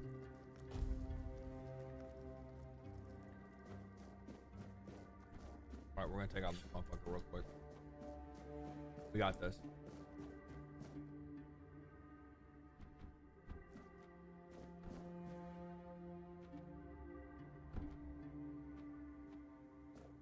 Oh, here's the body pit.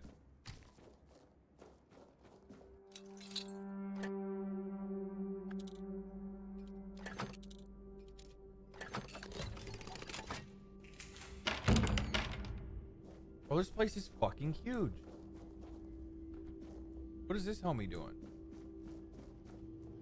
What up, girl? Stay back. I may not be in top shape, but I can tear you to pieces if I have to. I mean, it looks like you can. Not with the priest. So, you escaped too? Huh. They're having quite a day. Good. I hope it gets even worse. This whole place is mad. From a safe distance this time. Devour them. Why do you say that? They play with powers they don't understand. Trying to wrangle the weirdness into obedience is a fool's dream. The weirdness might listen, but blind obedience is not in its nature. How did you get caught in the first place? Same as you, I guess. Wrong time, wrong place. I was wandering through Kunakt and got caught in an outbreak. I was kept with the rest at first, but when they figured out I was a Pict, well, then I deserved special treatment. What is a One of the Pict? priests took me to a place so thick with weirdness, it scared me. I needed to get away, otherwise, I don't know what would have happened. I just know whatever it was, it wasn't for me. Did the weirdness give you some side or immunity to Red Death? Why? Do you think you can torture it out of me too? I didn't choose the gifts I was given. I accept whatever the weirdness is willing to give. I promise I hold no secrets to curing the Red Death. No matter how deep you cut, you can't gouge them out of me. Okay. I wasn't gonna cut you anyway. You have horns on your Why head. indeed? Perhaps it's a test of patience. My hair tangles mercilessly around them. I even need to wear head wraps to hide them. I hate wearing head wraps. It should, although I admit that the past few weeks have made me hate the taste. Still, thank you. There isn't much kindness going around this place. It wouldn't be very gracious of me not to repay it, would it? Take this. It might prove useful for you. Ah. What did she give me? Oh, a mana ring. Okay.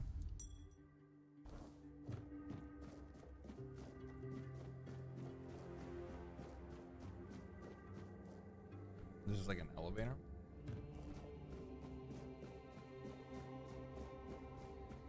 Okay, so let's check out this other area over here, I guess. Emo girl? I mean, everybody likes a girl with horns, right?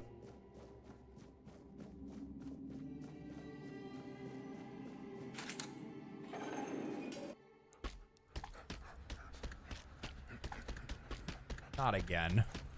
I keep walking into these fucking mini bosses.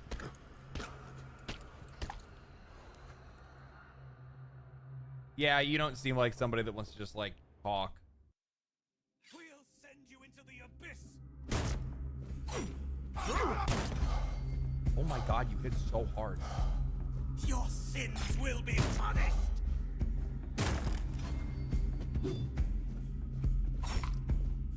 God, your sins will be punished.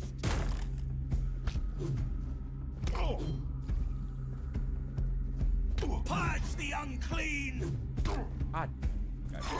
I need to get in there. I'll cleanse you with fire. Oh my god, dude. Helmet reflects damage. Be careful. Oh, okay.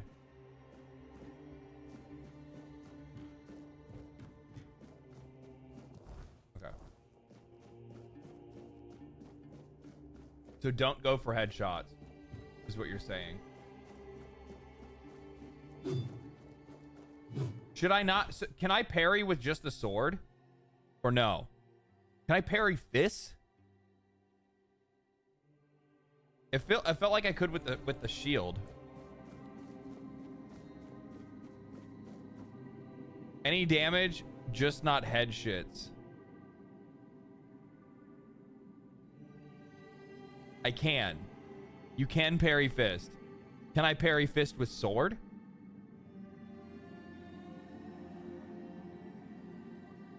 Unless you have a spell equipped. Okay, because that was the idea. I was like, oh well, you know, if I can't, you know, maybe I could set him on fire and then. Okay. Your death is certain.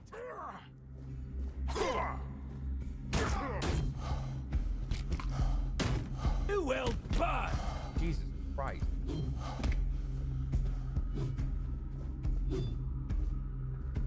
The prophet wants you dead.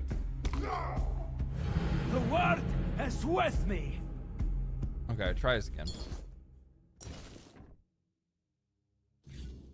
Attacking metal with metal can send a shockwave, so kind of makes sense. Okay.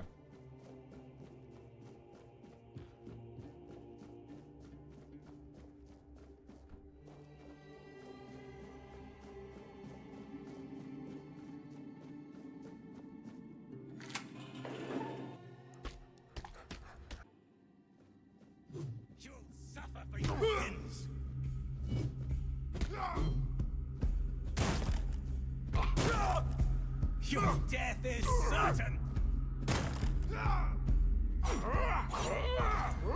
The power of the prophet.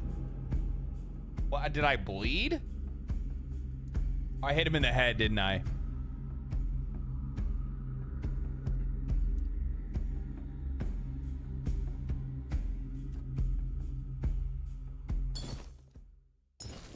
Magic is so OP in this game. I know you told me not to hit the head. That doesn't mean that I'm not going. That doesn't mean that I'm going to not hit the head. Okay, we got this.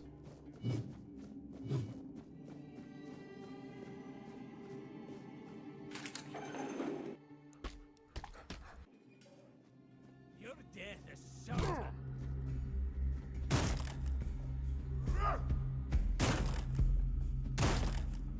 I am the prophet's hammer. Do not defy. I don't know what happened there. I didn't hit him in the head. I was literally poking him in the butthole.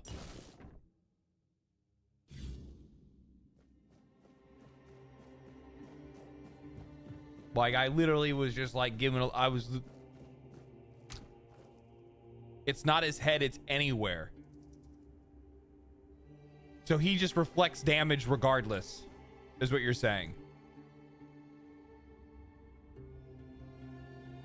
So how the fuck am I supposed to kill him? Might have to use magic on him.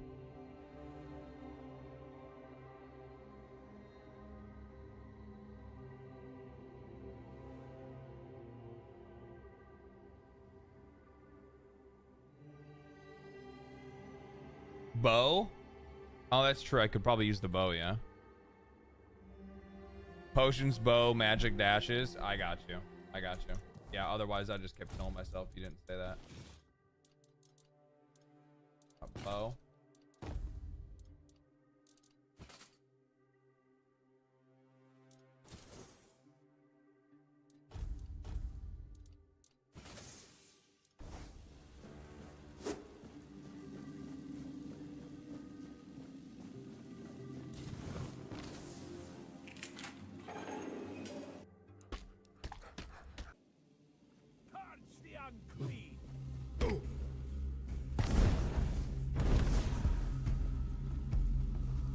We'll send you into the abyss.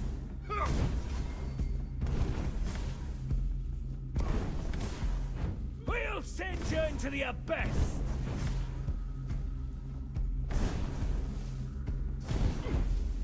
You will burn. I don't like where the dodge button is.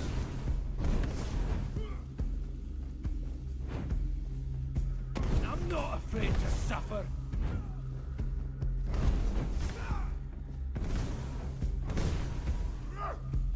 My faith gives me strength.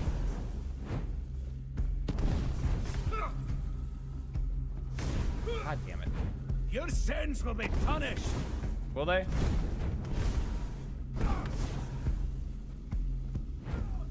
Sacrifice to the prophet.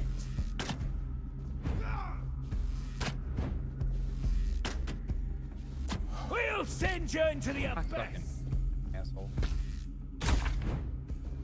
Jesus Christ. Athlete's pride, thorn helmet, bandages, tatters. All right, we got him though. That's what matters. We got him. I need to I think that I'm going to but that changes that.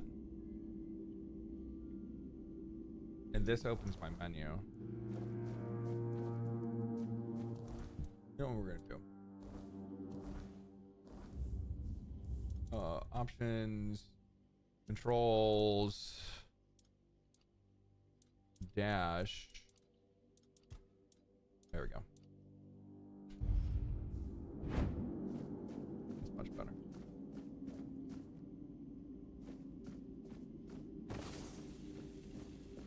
I like how the spell looks in your hand. That shit looks cool shit. I ran circles around him with my bow. Yeah, it's probably the better way to go. Oh yeah, he gave me some loot though. What's up with that loot? Receiving melee damage returns 5 physical damage to the attacker. Okay. Then I got a ring. Increase max stamina by 5. It's actually probably more useful than the mana ring, to be honest with you.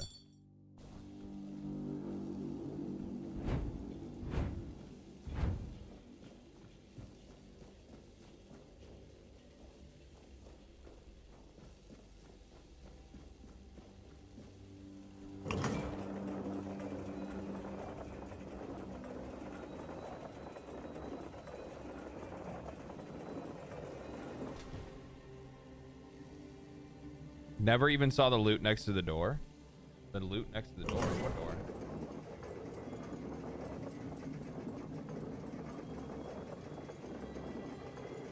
There's a dodge button. Yeah. Yeah, it's a dash.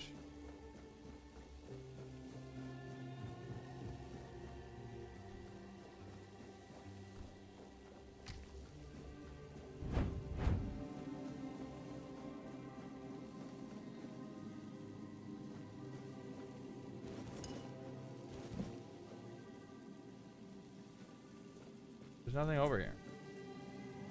There's food and some motherfucker getting cooked. Outside?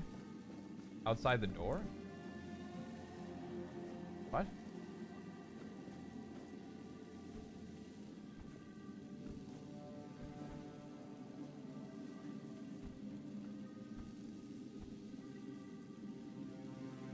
What? What were your thoughts on Expedition 33? It's a it's an excellent game. Already been watching your vids and VODs for a couple of weeks. Wanted to pop in for a stream for a minute. Like your spunk. Keep doing your shit. Thanks, man. Appreciate it.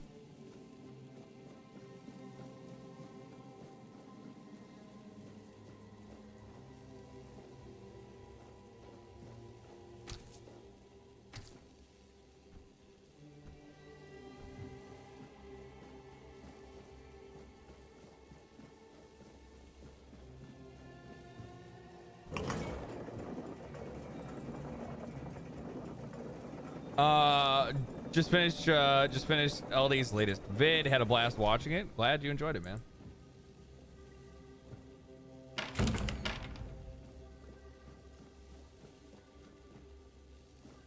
You know, every time I upload a new video,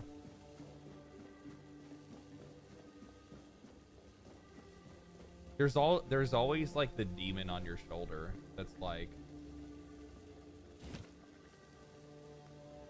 is anybody gonna like this? Is anybody gonna like this? Like, it sounds interesting to me. And even when I'm like recording it, I'm like, I don't even know. I guess we'll find out. I haven't even leveled up yet. Jesus, you would have thought I would have leveled up by now.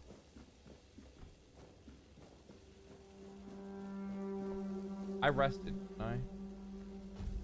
Now I know that I did.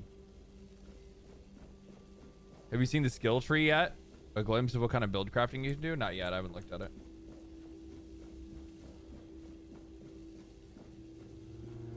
Oh, we already went down there. Anything over here? No. All right. I wonder if this guy's gonna be... I feel like this dude's gonna end up being like resistant to magic, or like resistant to fire if he uses fire. And he's all like burned and shit. So we'll use this.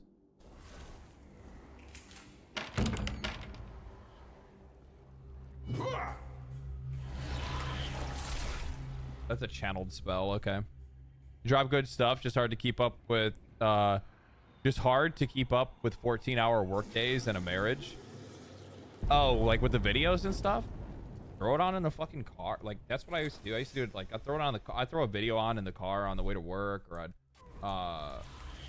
what else would I do?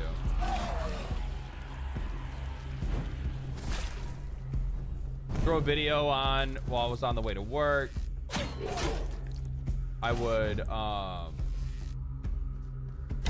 I'd fucking have a blue, like I'd have a headphone in while I was at work listening to fucking streams and videos and shit.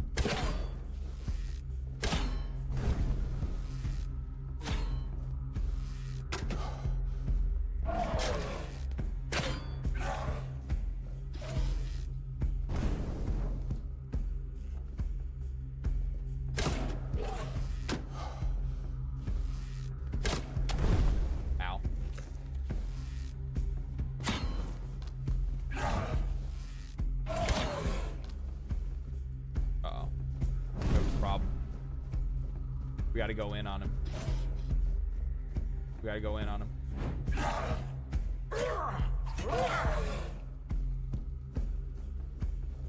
Did you fucking hit me in the face with a fireball? You fucking pussy, bitch.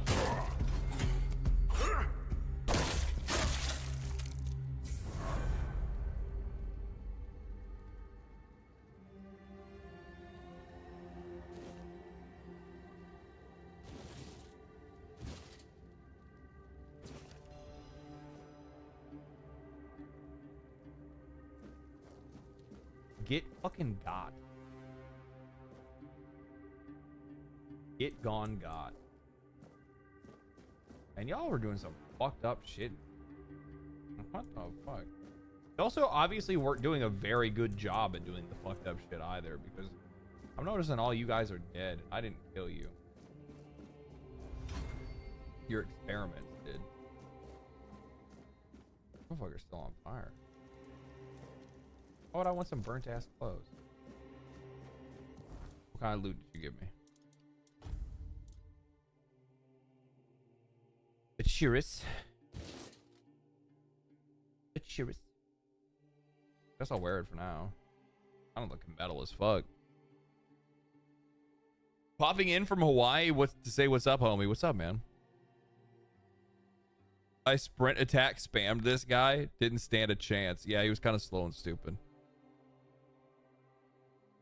Atmosphere is really cool. Yeah, atmosphere is really cool in this game. I like the world in general. Like you don't see like a lot of like Arthurian like lore games, right? The weirdness. Being one with the weirdness. Gameplay looks balanced. Yeah. Yeah. Yeah. What are you doing?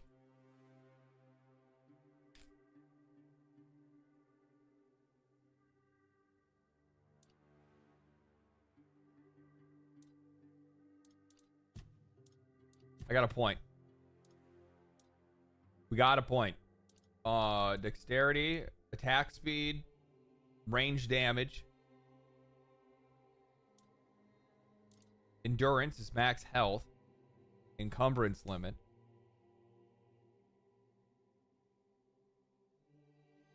Practicality, crafting bonus, weak spot damage, perception, crit, sneak.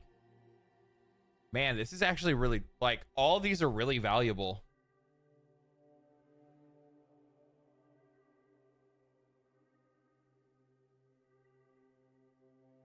Do you have any investment in esports in general? Like what? I'm a Rocket League guy. Have you ever done a piece on Rocket League or Epic? I feel like that's up your alley of conversation, not necessarily games you like. But I talk about games that I like and games that I don't like. It doesn't really bother me. I've never really taken the time to like put much thought into esports because I don't really think that like esports is viable unless they like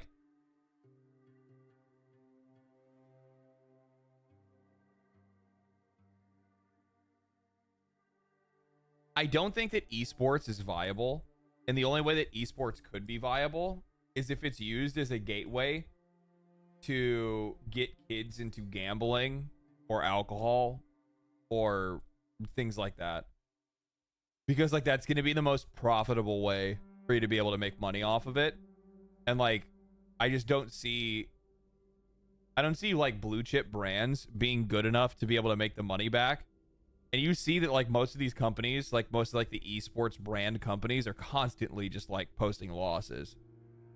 It is just like it's way too much money for these events. And I mean, there's probably a better way to be able to do them, but you just have to figure it out.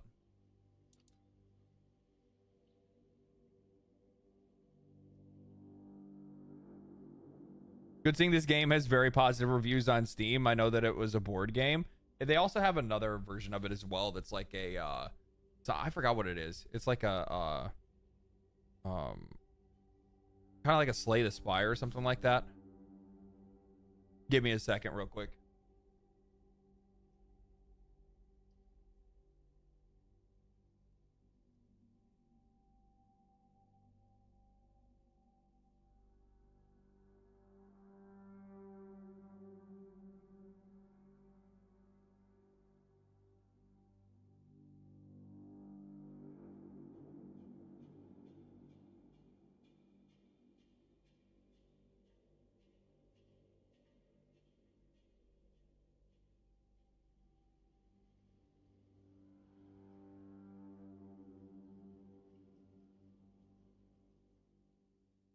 get these like, man, tell you what, I get these like I get these fucking like, I really want like something sweet, like a snack, like a sweet little snack, you know what I mean? But I don't keep sweets. I don't do that. It's just bad. I get fat. I don't want to be fat.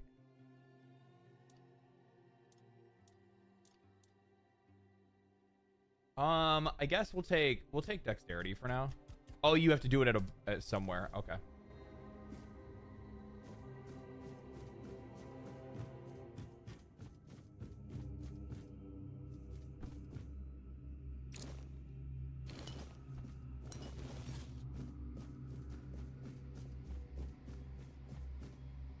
What is that?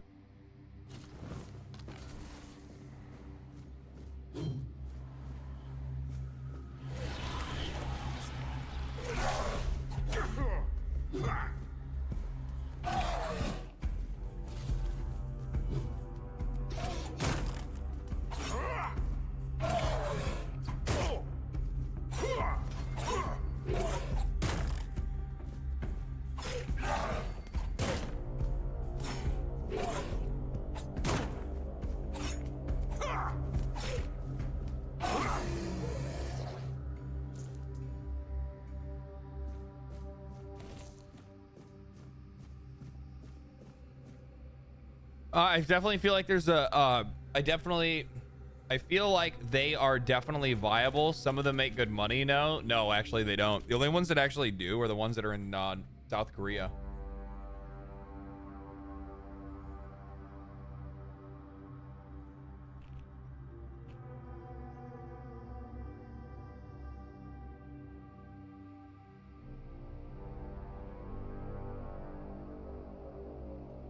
Balatro's been fun since they gave it away for PlayStation Plus. Balatro's a fucking insanely good game. I have so many hours in Balatro. Oh my god, dude.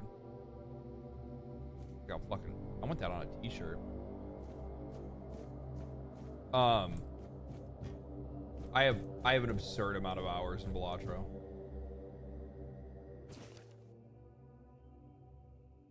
This Fort Dweller diorama unsettles me. Why does it look so dead? Previous depictions showed living beings, and this skull, so similar to ours, it's eerie. It resembles menhir, yet menhirs were supposedly raised by Merlin. But how could an ancient fore-dweller foresee what Merlin could create? 7th Hawthorn Moon, 442. At last, proof Merlin didn't create the menhirs. We found one buried in the labyrinth. Brother Hungar is studying it now. If we were the first to explore the island of the dead depths, Merlin couldn't have invented the menhirs. This truth will shake Avalon's faith in that old charlatan. The word, prophet, sigh, can finally prevail.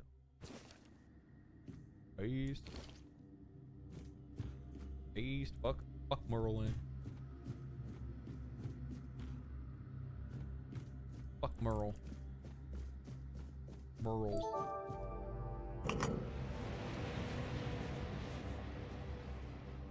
Guy Code, thank you.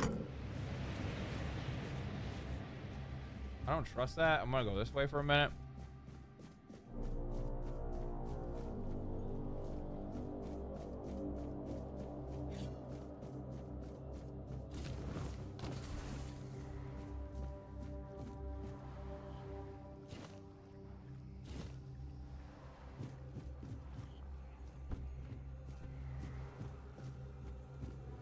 Probably more worth it for me to use Fireball instead.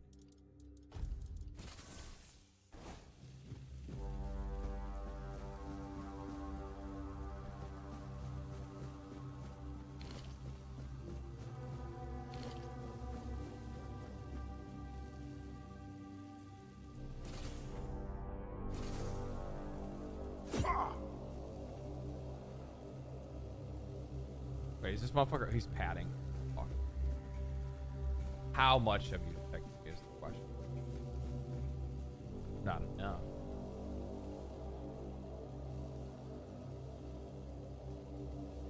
Have you tried out the Metro series? Been playing through them and having a blast. Some hints of survival horror slightly. I still need to play that series. I've never played it before.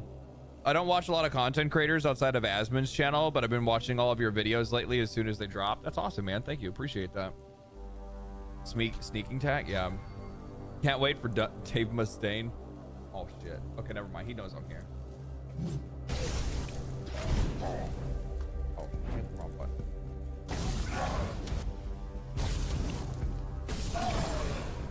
Backed up into a rock.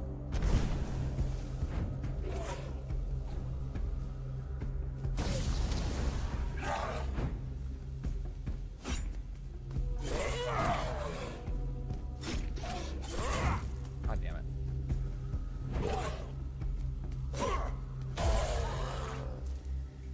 You a dead ass fool. You a dead ass fool.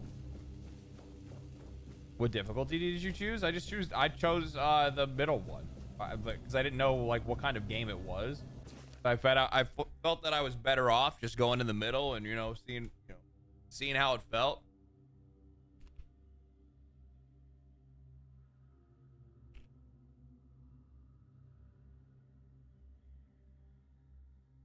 The sword play feel good?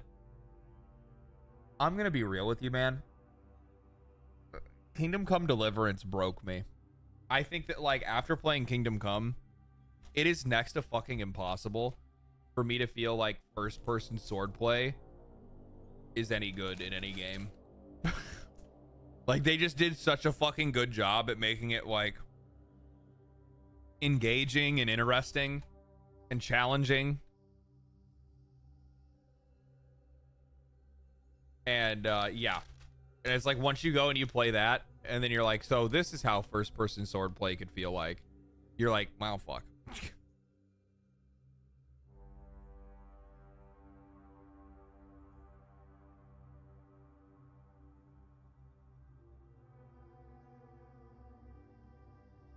Does it feel like what'd you say now? Does it feel like Black Flags? No, the best example that I could give of what it feels like is it just feels like Oblivion. It feels like Oblivion, but it's trying to do more. Does that make sense? Oblivion, but it wants to be more than what it is.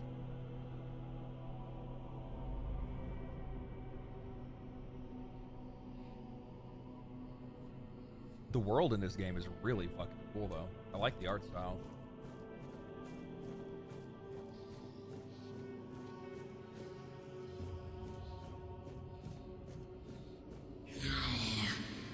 It's not here.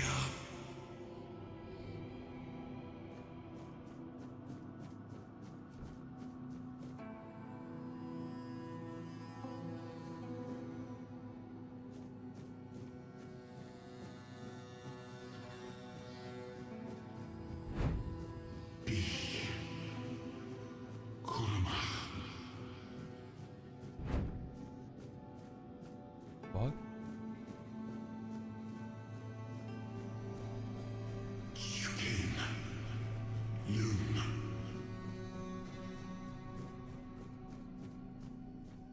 Gift. Peace. Fear. Not.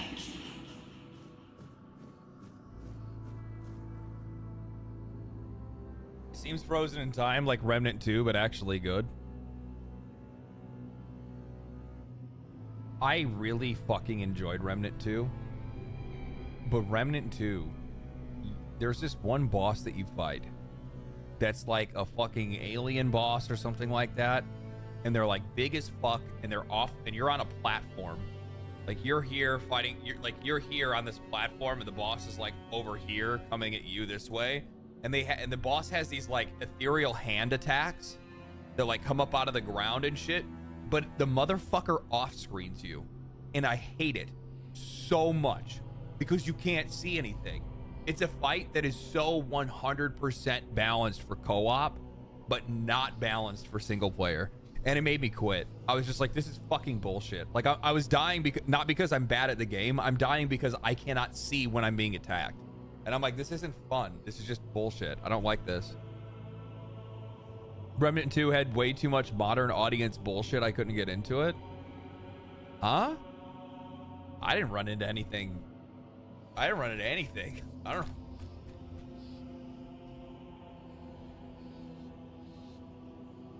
I didn't run into anything like that.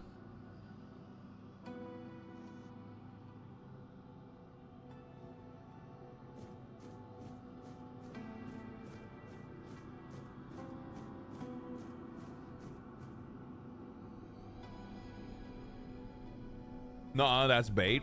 I'm gonna be honest with you.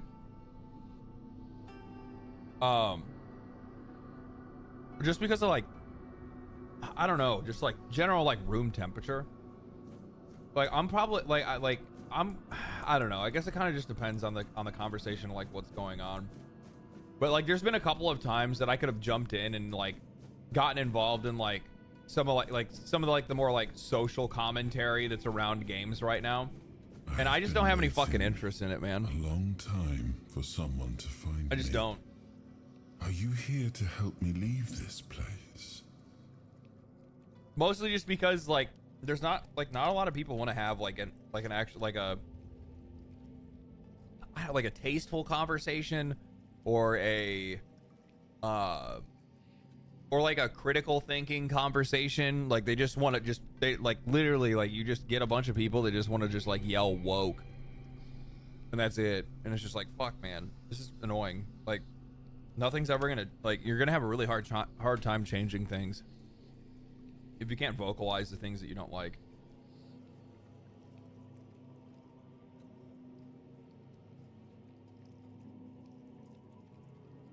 I wish I could answer. I cannot remember. I know I am not complete. I remember I once knew who I was at some point, but I do not anymore. I just am. It makes the games terrible. Yeah, but you have to vocalize what it is. That's the problem. Sweet Baby, though, they're not even in business. I don't even think they even do anything anymore. Nobody even wants to work with them anymore. They're like the fucking video game Illuminati now.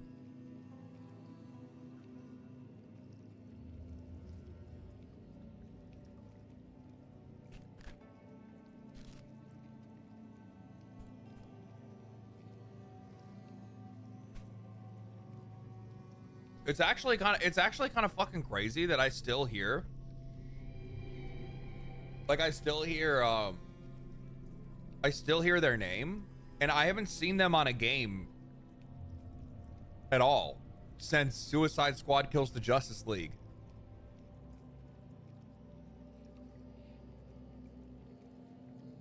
That was a long time ago now.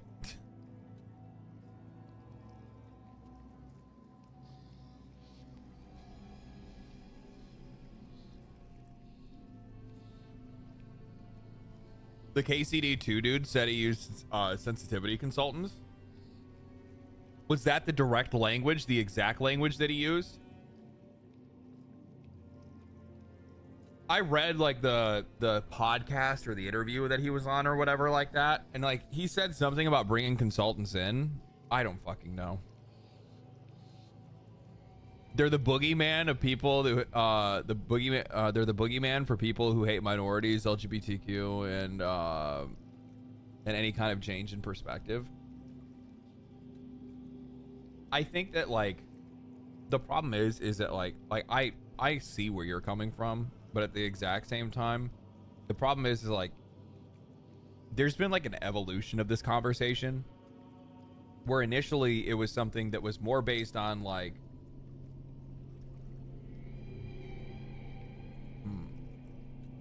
how do I explain this properly?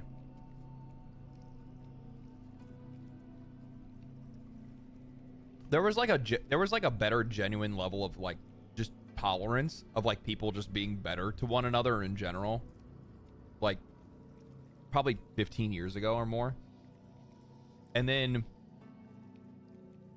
that tolerance ended up like in some cases you had some folks that would kind of like, I guess, abuse it in a way, like subvert it for money more than anything else. I think it's probably the better way to say it. And when they subverted it for money or for political reasons, they would use it then to divide people. And then all of a sudden you started seeing like an overwhelming amount of like really, really heavy, like, it's not DEI. DEI is like a completely fucking different thing. And in a lot of cases, DEI has been kind of like overblown in some cases. It's worthwhile. Like, it's definitely bullshit in certain situations, but like you have to, I don't know, you have to pick and choose and point and pick. But the issue is that all of a sudden it was like in every piece of media. It was in every fucking piece of media. And the reason why is because in a lot of cases, when people are pointing out like the consultancy agencies, they're not wrong. People built, there's an entire multi-billion-dollar industry built around diversity. Keep that in mind. There's a multi-billion-dollar industry built around diversity consulting. It is in their best interest that issues remain and nothing ever gets fixed. Otherwise, they don't have a job.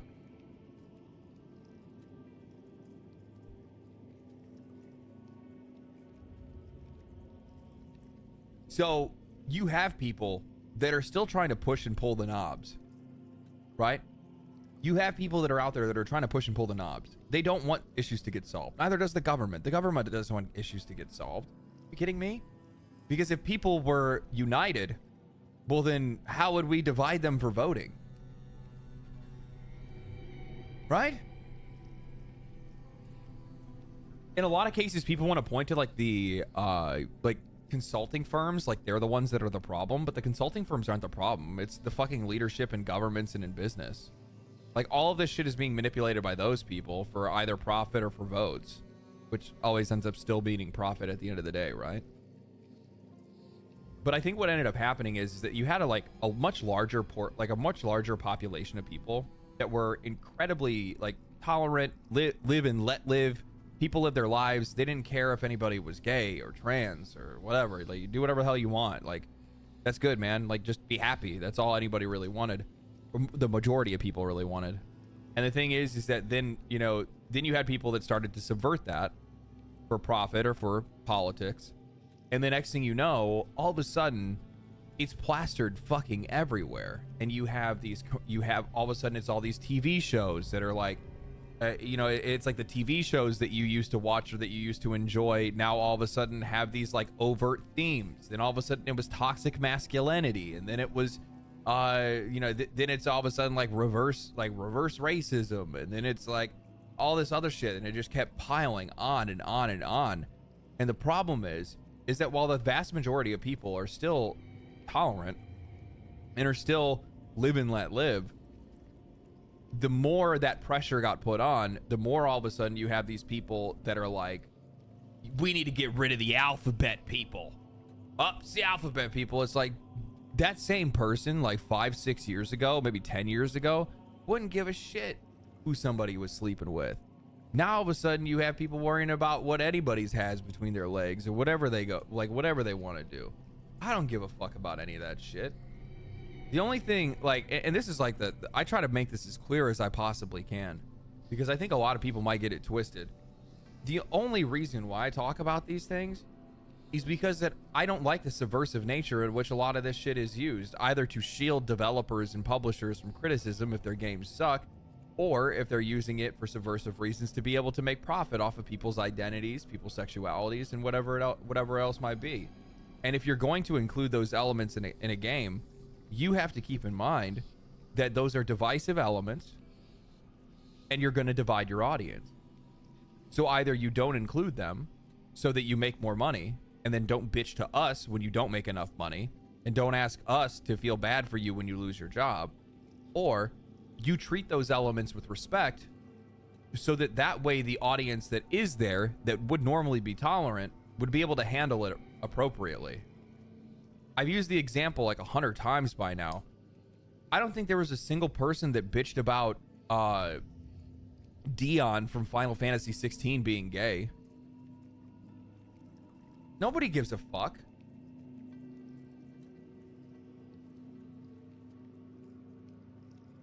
Nobody even really cares. Nobody cares about DEI. Nobody cares about woke. People care about that shit when it's ruining their stuff. That's all they care about. And the only reason it's ruining their shit is because the people that are using it don't have any fucking talent. It's literally all it comes down to. I mean, that's my perspective. I'm projecting at that point, right? Like, I don't give a fuck if they have a gay character in a video game. Why would I give a shit? I give a fuck when that character's poorly portrayed and used like a fucking club to beat people over the head, like people like the writer believes that the entire world is filled with bigots. Like, dude, that's not the fucking reality of the world. It's legal to get married when you're gay in the US. What are you talking about? Like, you see this shit and you have people that are trying to act like it's fucking 40 years ago, and you're like, bro, like, what are you talking? Why are you treating me like this? or like, you know, at one point in time, I'm gonna tell you right now, as a white guy, it gets a little bit fucking exhausting to see you portrayed as the villain in every fucking movie and video game. And you're just kind of like, you know, I mean, you could use somebody, anybody else, honestly. You know, it could be a woman. I mean, what about a white woman? Like, make it a white. Like, let's just, you know, switch it up a little bit. You know what I mean? Like, I just, maybe. It's a thought. It's off the top of my head. So it, like, and that's the thing. So like, I look around and it disappoints me, man, because like sometimes I see like the YouTube comments, I see people hopping into the live streams and they get all fucking bent out of shape, and they're just like, oh. And you see people like, oh, it's the alphabet people or whatever it is, DEI, woke this, woke that, and I'm like, bro, like most of these people, and 9 times out of 10, all these conversations are on the internet. Nobody gives a fuck about it. They're memeing 90% of the time to begin with, but they do care when it ruins the shit that they paid for. And like that's a conversation worth having. That's a conversation worth having. The legendary drops. We deal with white women they called Karens. Jokes. No, like, yeah, make a Karen villain. Why not? Like, that would actually be like really funny. I'm still waiting for the video game where like the villain is revealed at the end, but it's like a hidden villain the entire time, and it's just like some like overweight woman with fucking blonde hair, and like, and it's cut into like, you know, the fucking Karen cut, and it's just like, oh shit. She just she just exudes so much pressure that your like body collapses on the ground. Did you guys ever see the what is it the who are the guys that do the video game comedy skits? I can't think it. They're from Europe, or they're from like UK. I can't remember what the fuck the name of their channel is. They used to do like the MMO ones and stuff like that.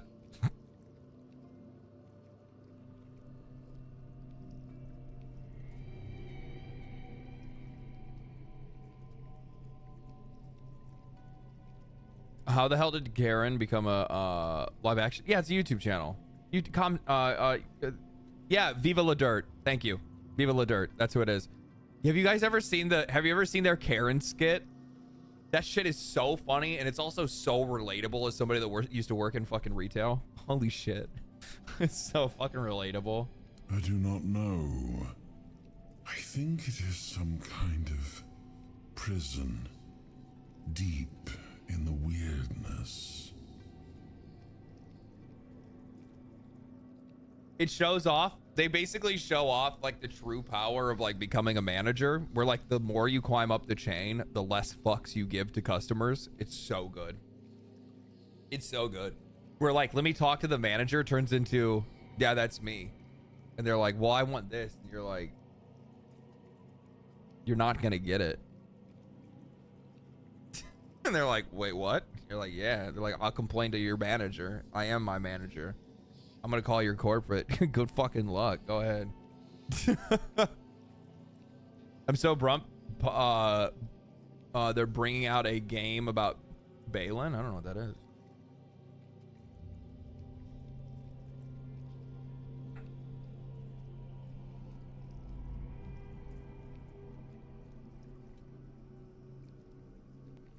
And you? Why are you here? Do you guys want to know? So I've been like pretty committed to like trying to like get in shape and everything, especially because like obviously this work is really sedentary. So like I've done my best to get like as like stop eating bad foods and shit like that, all that good shit. You know what? You want to know what my sweet snack is? This sweet snack that I eat on.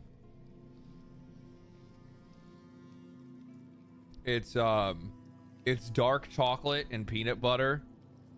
Granola. Like it's just like bits of granola.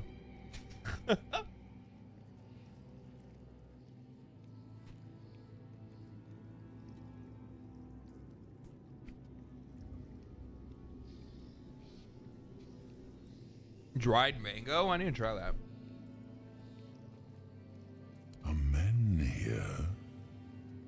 That would explain the weirdness surrounding I'd rather us. die young. It's actually really good. Then walk with me. Let's find out together, now that I'm free. Trail mix? I'm just out of trail mix right now. Usually I have some. Yeah, no, it's actually the granola is really fire. It's actually not bad at all.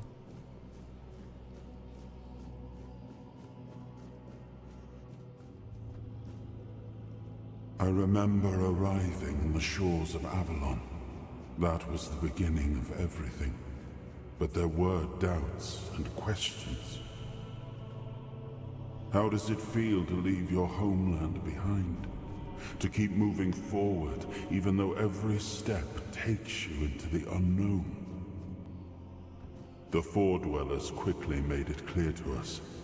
If we wanted to call this place home, we'd have to fight for it, down to the last drop of blood. Oh shit. Motherfuckers throwing down. In the end, we won the war.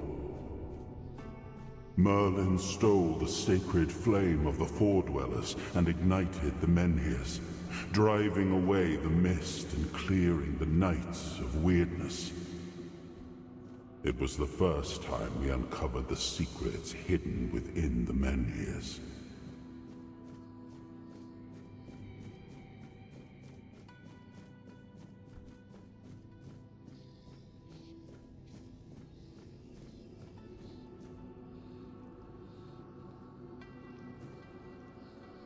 Still, the land of Avalon honored our toil. It soaked up our sweat, our suffering, and our blood. In time, it rewarded us. Here in Avalon, we were given the chance to create great things. Camelot, the eternal castle, the capital of all humankind, was meant to be a symbol of that.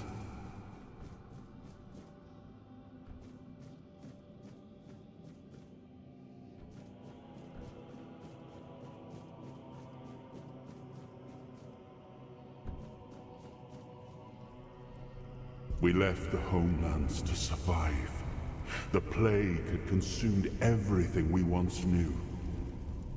We thought we'd escaped it, but the Red Death returned like a specter to haunt us. Once again, Moxie, what's up, began man? to devour our home. Wait, do I need to fight these motherfuckers? No, they're chilling. Oh no, they're not chilling. They're not chill at all. What the fuck? Why is there so many of you? I'm gonna run away from you guys. Fuck you guys. I'm out of here. Oh, unavailable during combat. Oh no. Oh, they're not as. They looked like fucking Nemesis. I was afraid.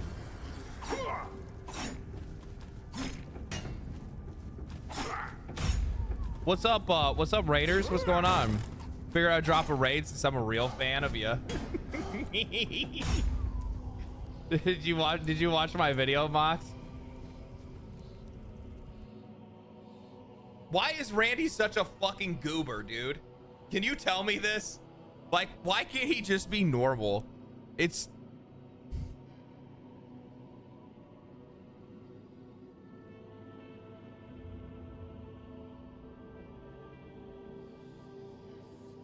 I agreed with a lot of it.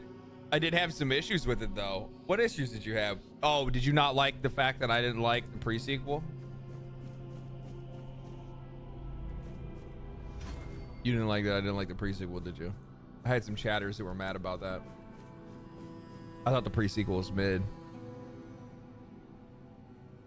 So was Tiny Tina's.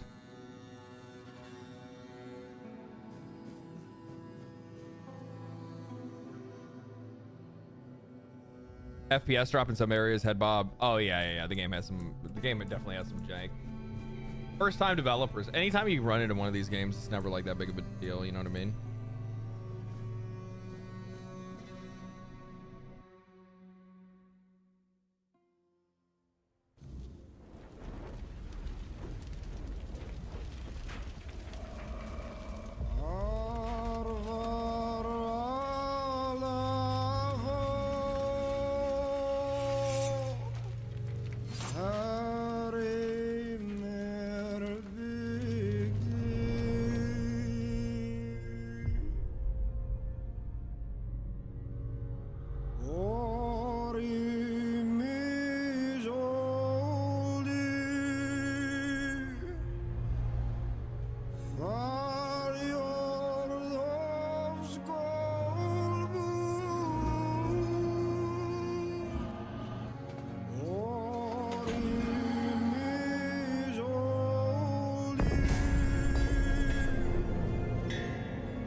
So Arthur died?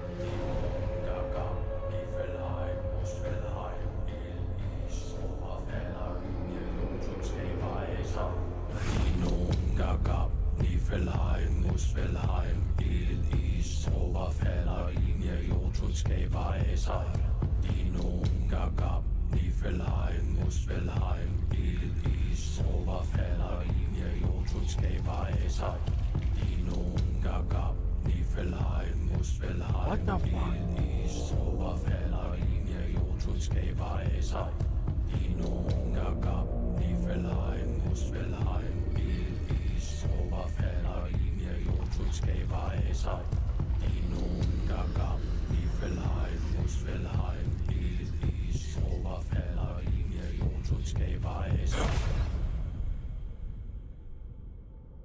Oh, awaken thee, once and future king.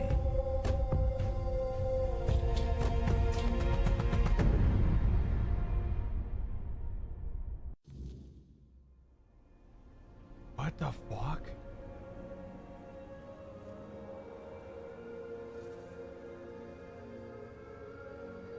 Elden King? Yeah, no shit. What the fuck, dude?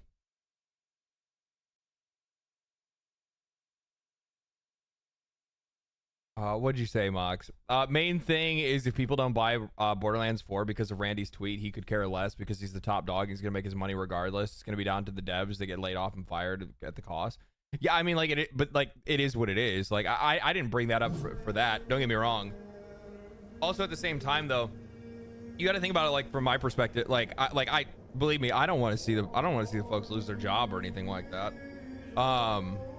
The only thing from my side is that like the players never asked, like, just the fact that they've more than doubled their budget since last time.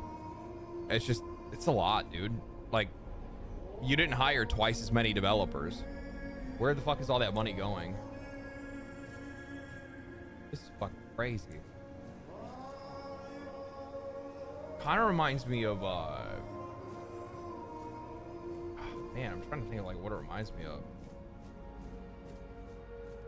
I am his hunger, the craving for what was beyond reach.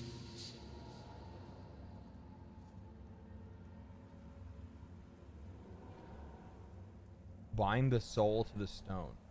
I am the price paid for touching the unreal. Prometheus. Yeah, it does kind of remind me of that.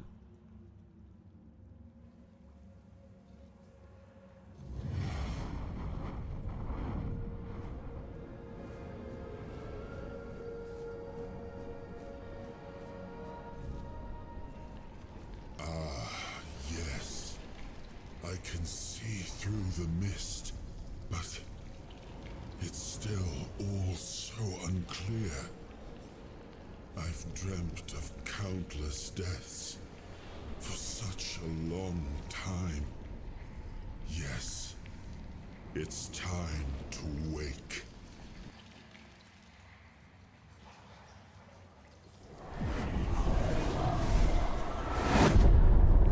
I am Arthur Pendragon. I led humans to Avalon shores.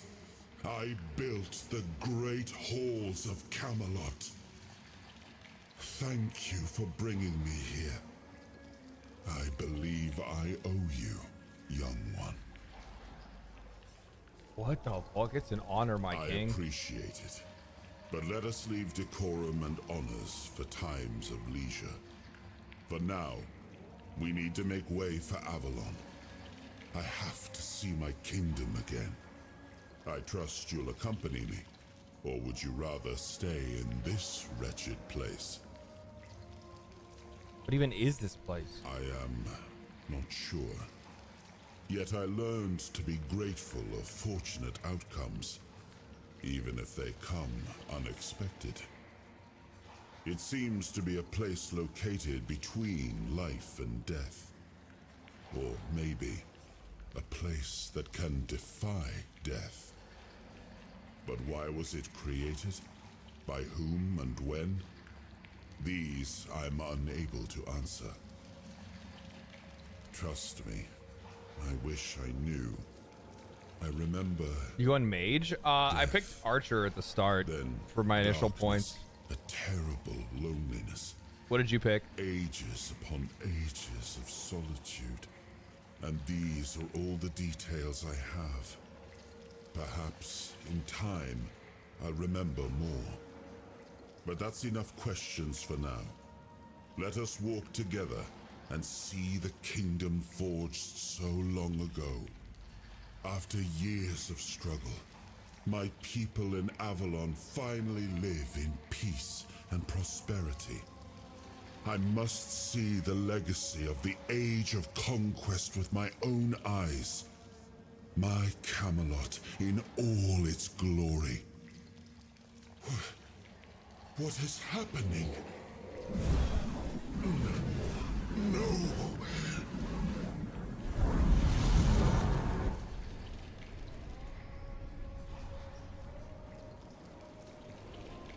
I see now.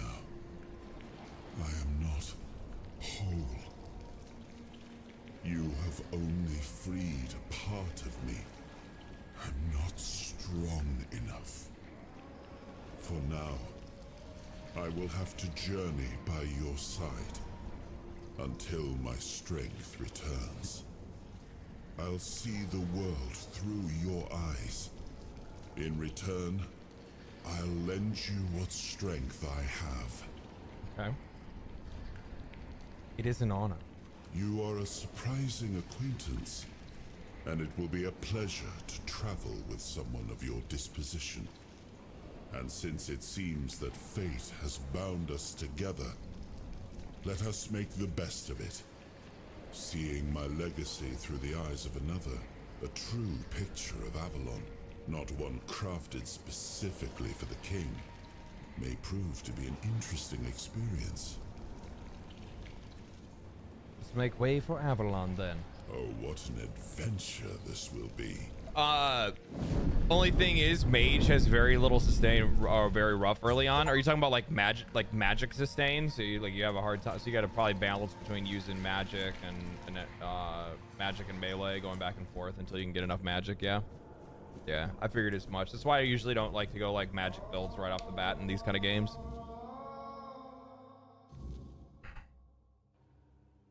LD, you seem absorbed into this now. What's your thoughts? So like it's a janky game, okay? So it has some of that like old soul from like Oblivion, Skyrim. Obviously it's a very ambitious game made by a very small team of very inexperienced developers that have worked very hard to make something like this. So there's a lot of, so like with that, there's a level of forgiveness that you're going to have for how the game plays and how it operates, but you're still going to expect them to fix it, right? But I think just like the lore, world building, look, vibe, all of it is just like fucking S tier. It's so good. You have unlocked your first soul fragment. From here on, or so from now on, you can safely enter the weirdness and interact with various machinery left behind by the Four Dwellers. Additionally, the power of King Arthur has healed you from the Red Death. Cool.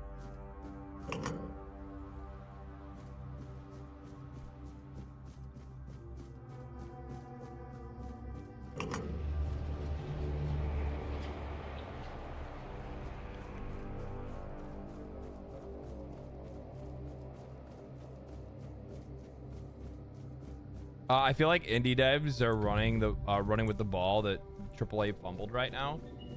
You have to understand, like, the reason why these AAA games are getting so, or these indie games are getting so much better, is because, like, if you look at like the random little technology goofy shit that we get to play with, like fucking, you know, Mid-Journey and all this AI technology, like, keep in mind, like, other software technology is running at the exact same speed, and what the fuck is that?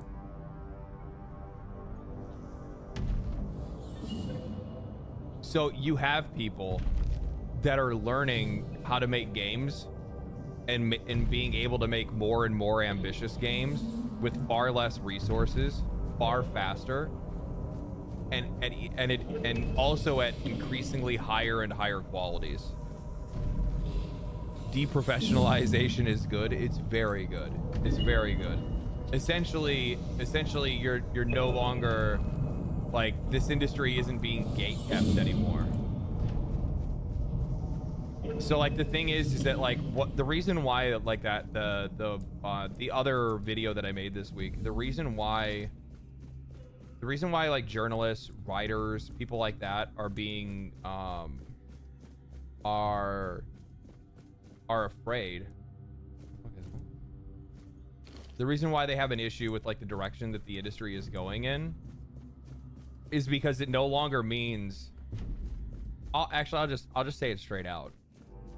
The reason why some of these people are upset, or the reason why they are afraid, is because this world that we're traveling towards for this industry is essentially video games made by much smaller teams, or video games made by yourself. And in a lot of cases, most people that are working at a studio, they are not creative or a self-starter individually. They need other people to motivate them. They need someone else to manage them. They need other people's creativity to be able to bounce off of, or to be able to, or maybe they're not creative and they just kind of what is it, they help creative people. They're like supportive people. They're like people that support creative people, I guess is what you would say in a lot of cases. So they realize that their value would be diminished considerably in a world where they would be on their own, essentially. And a lot of people can't handle that. Don't get me wrong, man. There's days that I have where, like, I love my job, I love what I do, but at the exact same time, I sit around and I think to myself, fuck, I kind of wish just clocking in. Like, I kind of miss just clocking in and just being, like, told what I need to do for the day, and then just, like, leaving it at that, right? But But there's a lot of people that they can't really figure out anything outside of that. Okay. Soul fragments grant you a measure of King Arthur's power. To activate a soul fragment, press my middle mouse button to experience a temporary effect such as increased damage or slowed time. Rest at a bonfire and select the appropriate option to recharge the king's power. Wrong button.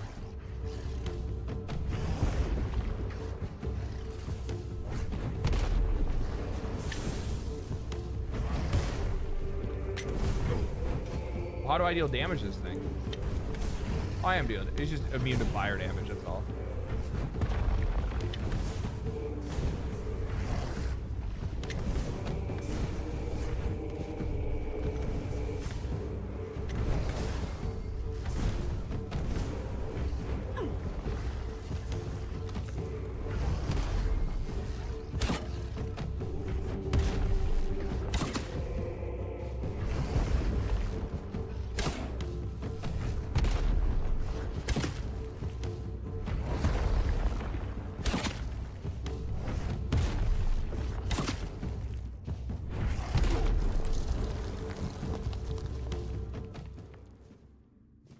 Where's the loot?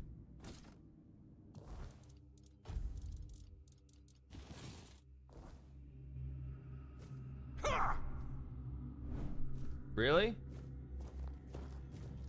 I don't even get any loot? I don't even get any loot.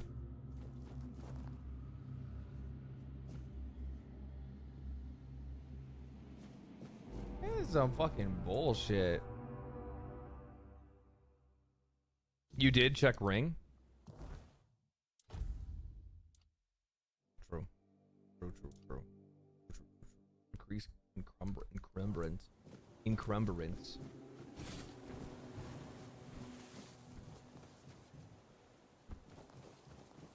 I didn't even have to call upon the king's power. So we stand on the shores of Avalon.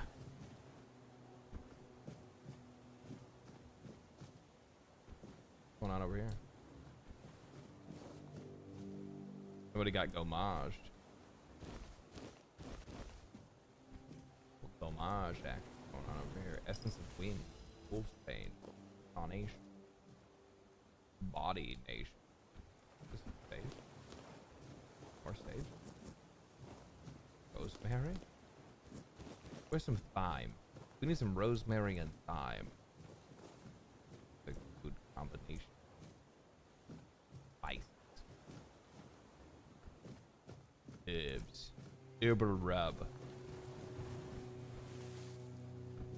I need to make sure that I don't forget to take a steak out of the freezer when I go to bed tonight.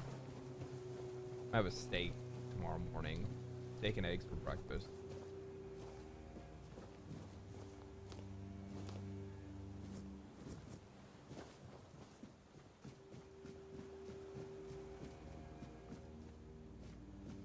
What's going on over here? The little loot situation we got going on.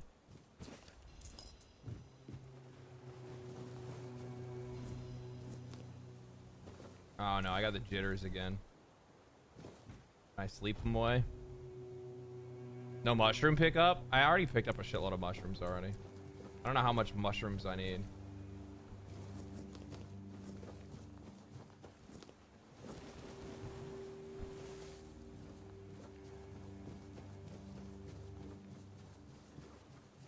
Lancelot. Even if that's not your name, it's your name now, bitch. Because I have the soul of the dark one. Nobleman's boots, fisherman tunic. I already have a shovel.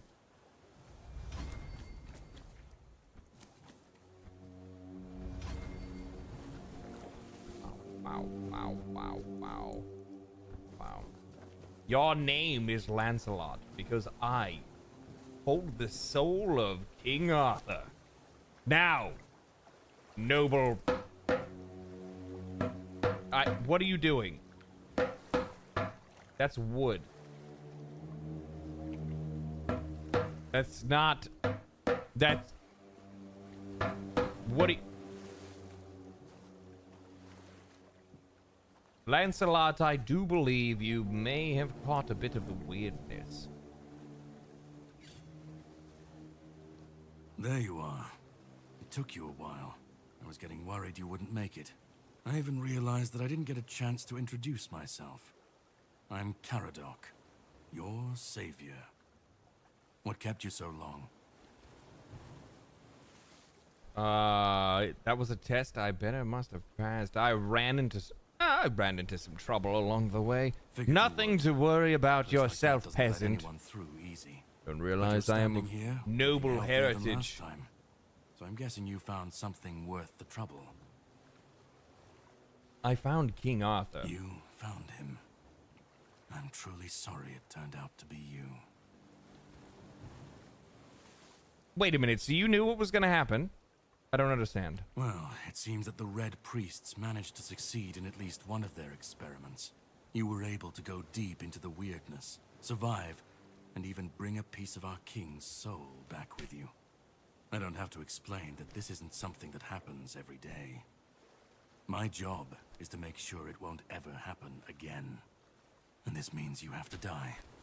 I'm truly sorry. Wait, what?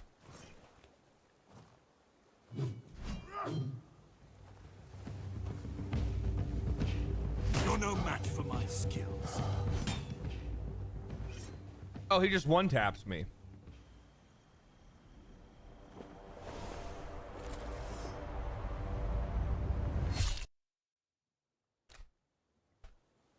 Well, that was kind of cheap. That guy cheated.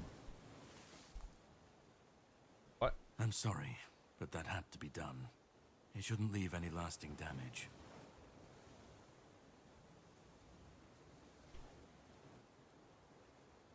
What did you do? I had to get rid of the parasite that infested you a moment ago. You've seen, no, you've felt what he's capable of. This power can't be unleashed on Avalon. Not again. What? Stop making sense. You've found yourself in the middle of a mess that's been brewing for 600 years.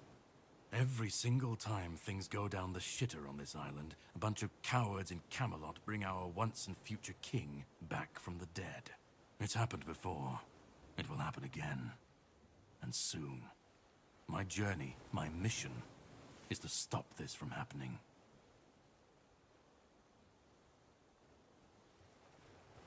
So they basically like keep resurrecting King Arthur to like get rid of like shit that's going on. So you just killed King Arthur. No, but thanks to you, I finally destroyed a piece of him I couldn't have reached otherwise. And from where I stand, that's progress. What do I have to do with all this? What the Red Priests did to you must have been horrible. And yet, you've gained a unique ability to contain Arthur's powers within you. And what can be contained can be killed. That is why your assistance might be of help on my journey. My goal is to destroy King Arthur. To get rid of him, once and for all. There are pieces of his soul scattered across Avalon. I could use help in finding, collecting, and destroying them.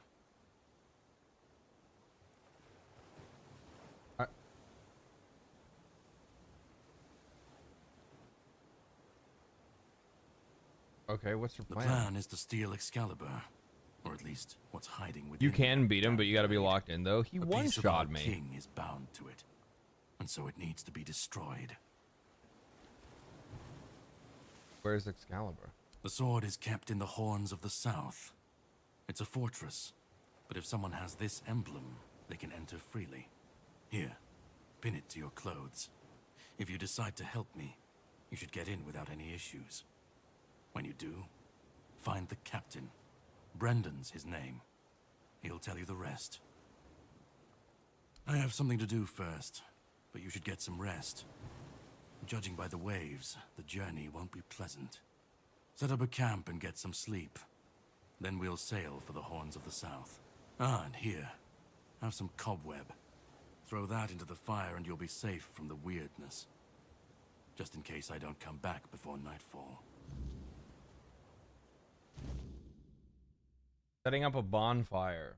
From now on, wherever you'd like to rest, level up, or cook something, you can set a bonfire in the world. Press Q on the quick wheel to use it. Okay.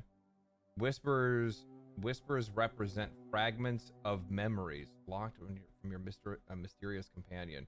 You may discuss them with him at the campfire.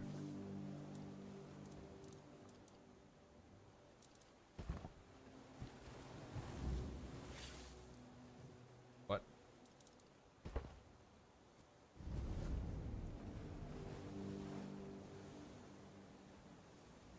So wait, but Arthur seems so fucking chill though.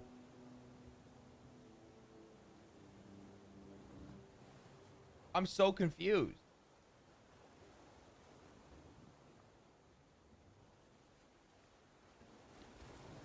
Like, so he's a bad guy?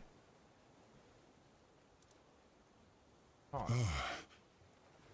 I should be gone. I should be gone. And yet, here we are. Whatever he tried, it must have failed. Something must have gone wrong. For him.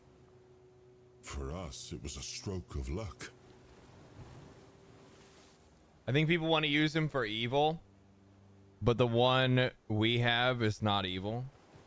Oh, so like these fucking the Red Order or whatever they're called, they're trying to resurrect him for evil purposes. That's why they were doing all these experiments and shit. That makes a lot of sense. They were trying to use people to be able to like bring parts of him back from the fucking nether realm. Oh no, but resurrecting him has consequences for the world. Oh, is it because like his presence is like that fucking consuming that like, I wonder if like, did he bring the Red Death by disturbing the fucking world's order? I wonder, or something like that. More like the price of bringing him back fucks up Avalon. Oh, that makes sense. I could see that being the case. Like he brought the Red Death, not by his own actions, but just by like the consequences of his resurrection.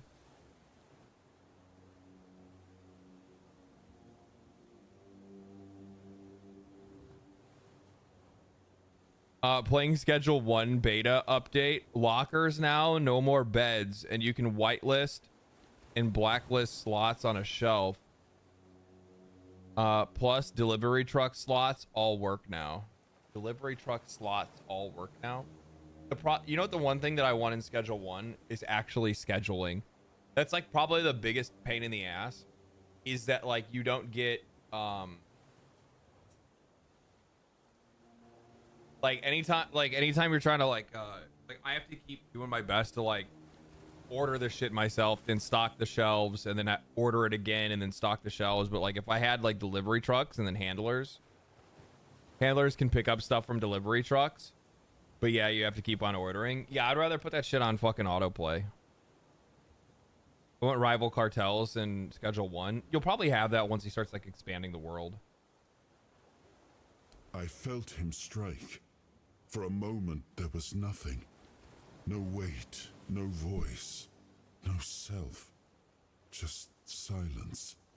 But then, you pulled me back, didn't you? Or have I never left? Kodak hates you. He says you don't deserve to return. Hatred, yes. That much I understood. But why? What did I take from him that he would go so far? He speaks as if he knows me, as if he has seen something I have not. And yet, I reach for it, and there is nothing. I don't... Not much. That isn't right. I should remember. I should. All I know is that I left my kingdom strong, prosperous. It should have grown. My bad.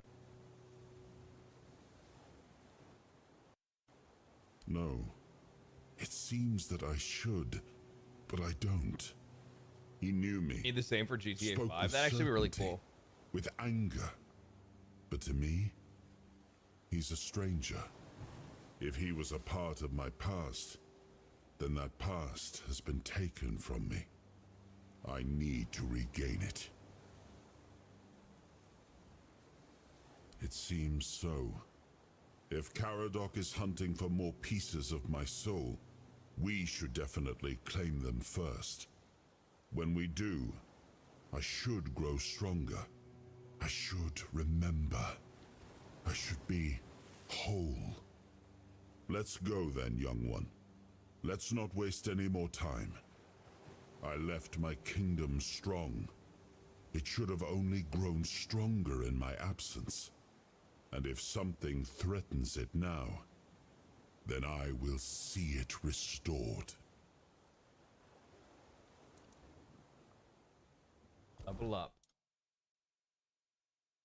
Okay, so this is my base attributes. I kind of, dude, like magic is kind of cool, but my base stats only have like ones. And this is the skill trees. Oh lord. Unarmed endurance. Oh my god.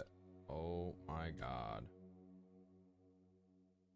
Stamina.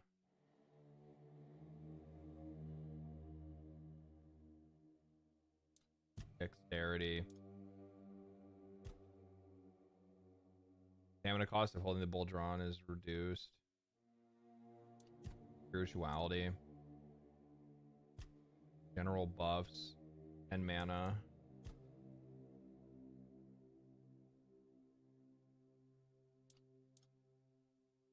Wand and cubes. Man, I don't know which way, I don't know which direction to go in here. Like, I got some buffs to my, like, where's my character stats? Can I look at my stats or no?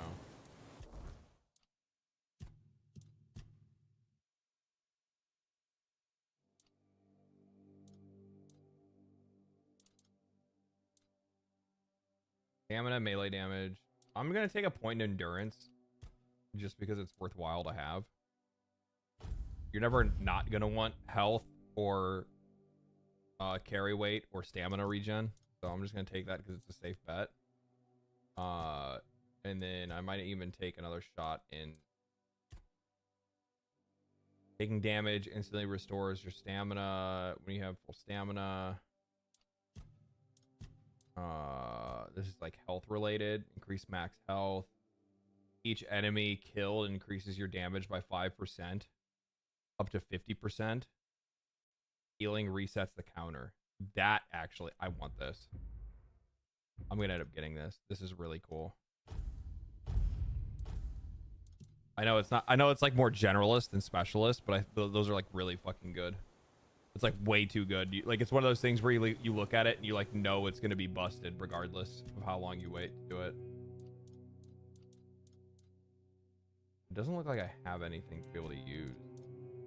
What if I use like a carrot and some cheese and a piece of pork? What does that give me? Undercooked food. What if I use a piece of venison, an onion, and some lettuce? Venison stew. Okay, I can cook. Let me cook. Crab, flour, and some onion. That's bullshit. That should have been good. Fish, onion, and some groats. Random combination of food. God damn it. God damn it. Grizzled Gamer, thank you for the prime, man. Appreciate that. Love your videos. Thank you, man. Appreciate it. Turn the mic up. Stop yelling at me to turn the mic up. My mic is... I'm like 2 clicks from peaking. I mean, like, nobody else here is bitching about my mic but you.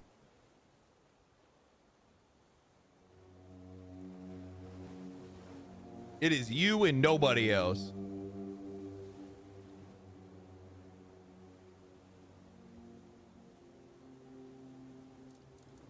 Rest.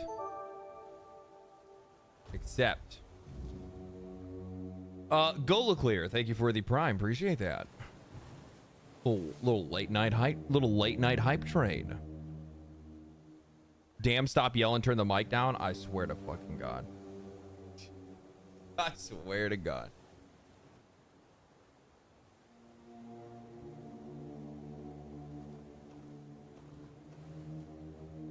Your stuff is at 100% volume? I don't know what to tell you, brother. Sadly, I cannot test my audio on every single device in the world. So it's funny. Restless, waves slamming against the hull as you left the island asylum behind. Caradox's boat cut through the black waters, its course set for Avalon's shores. Then the deep stirred. A shudder ran through the vessel from neither wind nor tide, but from something far below. A presence, ancient and watching. And then it struck. The boat lurched violently, wood splintering as the sea itself rose in fury. A shadow moved beneath the surface, vast, coiling, inescapable. The next wave swallowed everything. Darkness took you. Salt filled your lungs, and then light. The crash of waves, the cold kiss of wet sand. You were alive. The sea had spared you, but not without a cost.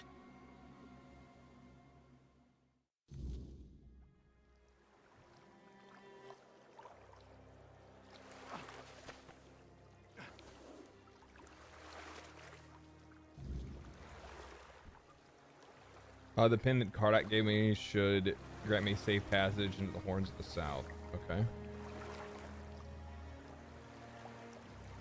Give pass. Like, he literally, this is what he wants. He just wants to sit here like this.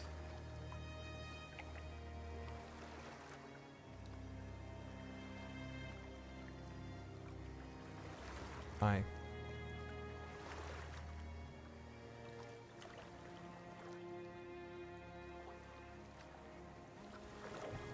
Like a parrot on your shoulder. Yeah, I don't know, like, you know what it is? The reason why he likes sitting here is because he used to sit behind me in my chair, but I have a different chair now where he can't like sit back there like he used to.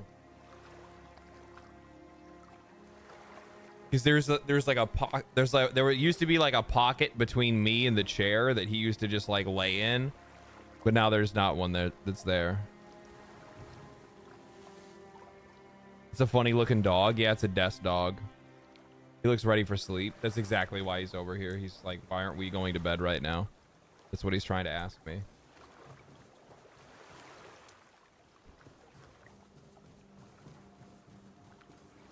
Crap. Crap.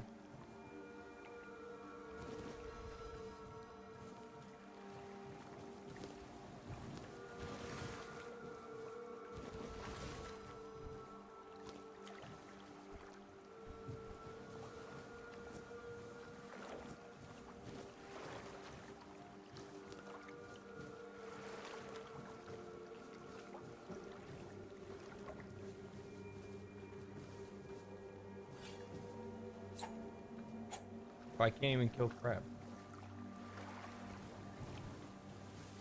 Can't even kill crab.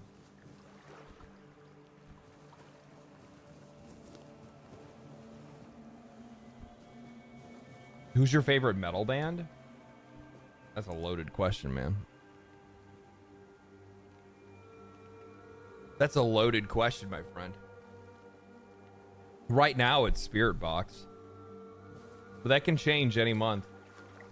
All of a sudden I'll find myself ripping another album or something like that, and that's all I'm listening to, that's all I'm talking about, or you know, whatever it's, if it's at the gym or whatever it's at, you know what I mean?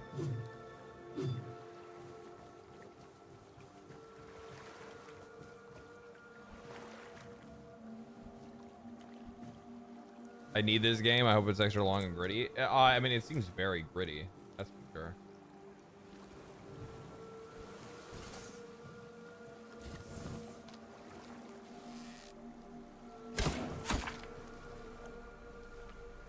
How many arrows? We gotta bring the magic.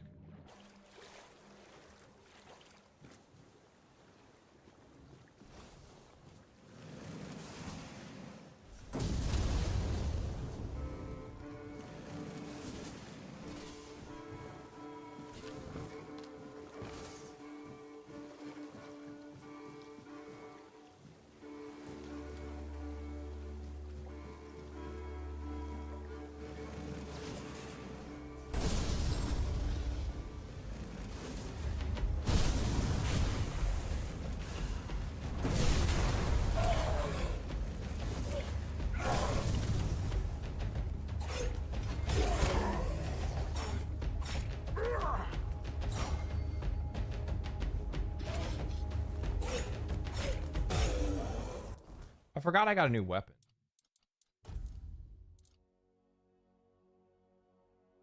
But the dagger does more damage. Oh, is it because it's a like a dexterity based weapon? Look at like my fucking loincloth is just like fucking jittering. My whole life is vibrating. Is this Tainted Grail? No, it's just called Taint.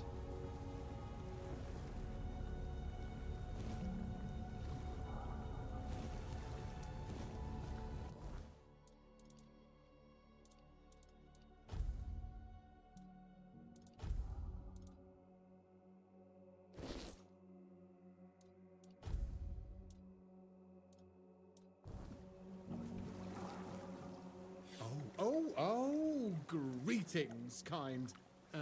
Sir? Madam? Right. The Grail will come off. Will come after. That'll be like when they, you know, patch it out and everything. It's Madam. Perception 15%. What? Right, of course. What is this? It's not humans have spectacular eyesight from the moment they're born. They can't even see the darkness. They can even see in the darkness like cats, but I have to have the perception for that. Are you not human? Of course I'm human. I was born in a human village, and my mother was a human. We lived in a house. It had a roof and holes in the walls.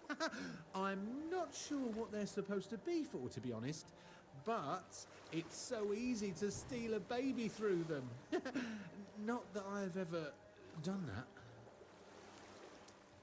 that. Well, you have stuff to buy, right? It's sell from stash. Sell. Sell that. Sell that. Torch might be useful at another point in time. Sell that. Sell that. Sell that. Sell.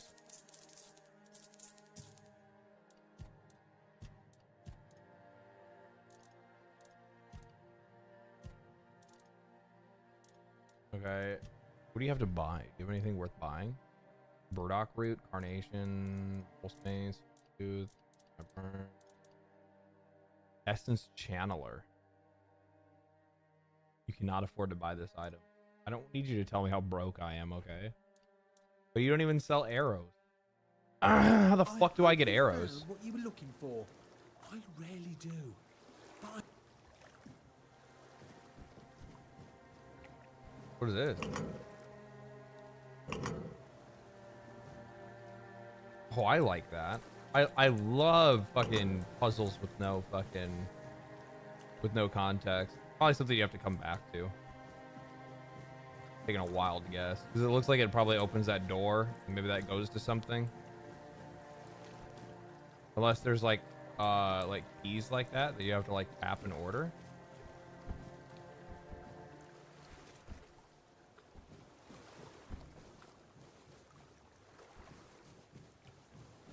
Maybe.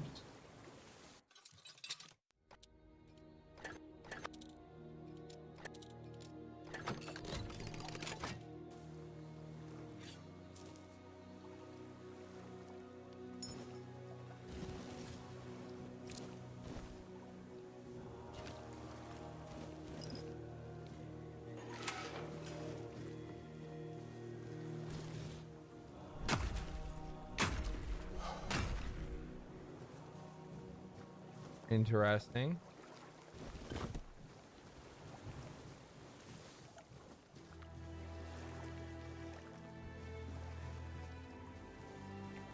Okay.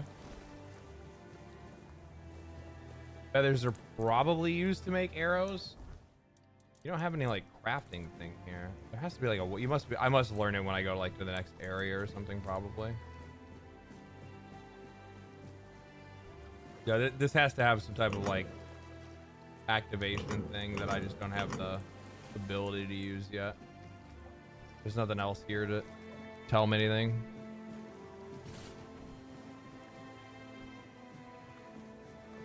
Nothing here.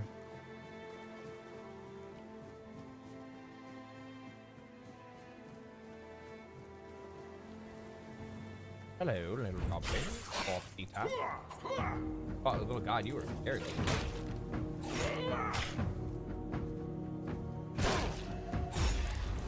Yeah, I love the fucking. I love the fucking head tap. What is this? Keepsake. What? Shadow of the Horns.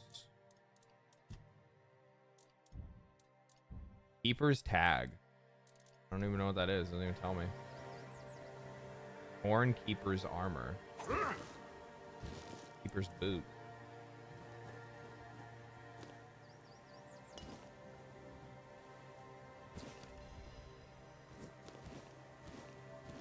There's fishing? Wow.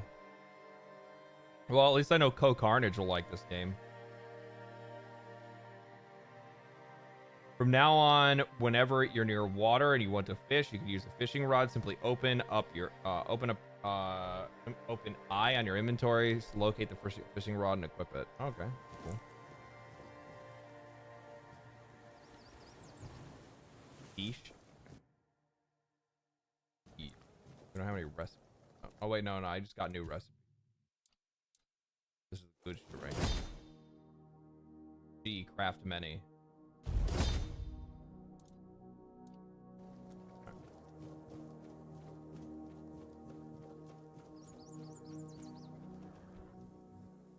Through. Whoa!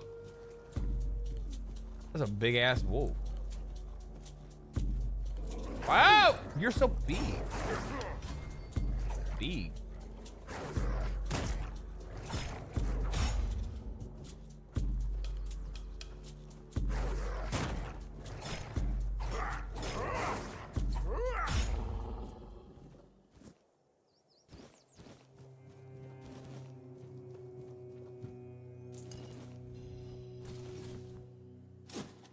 Good thing I picked up all these tools.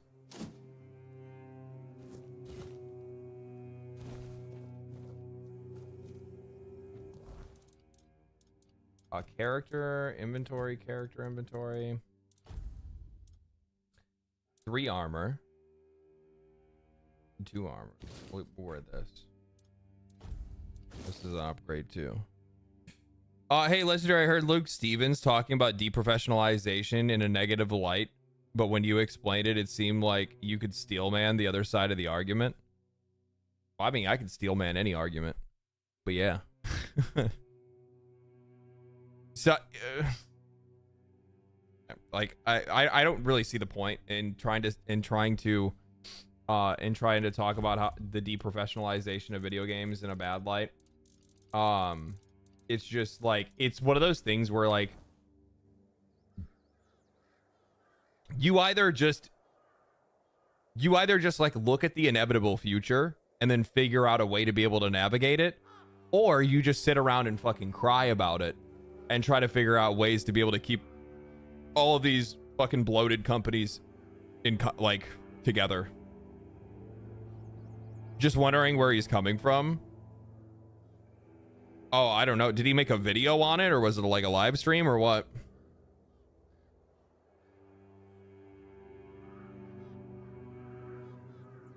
It was a video? Yeah. Maybe I'll check it out.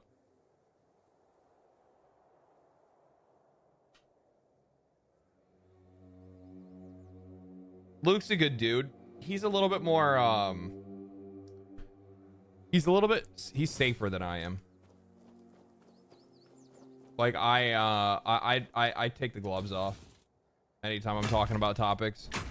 I just say what I think and just leave it at that, and like I'm not gonna try to dress things up at all.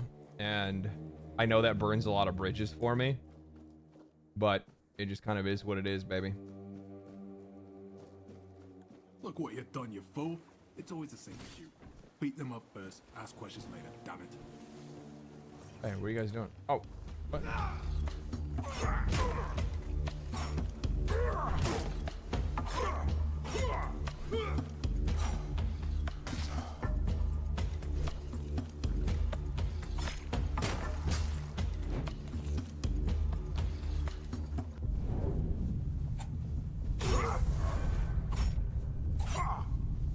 You didn't know that you fucked up.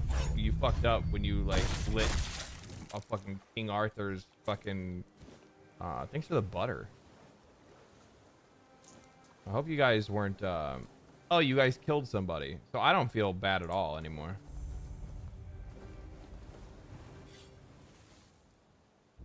The All Mother.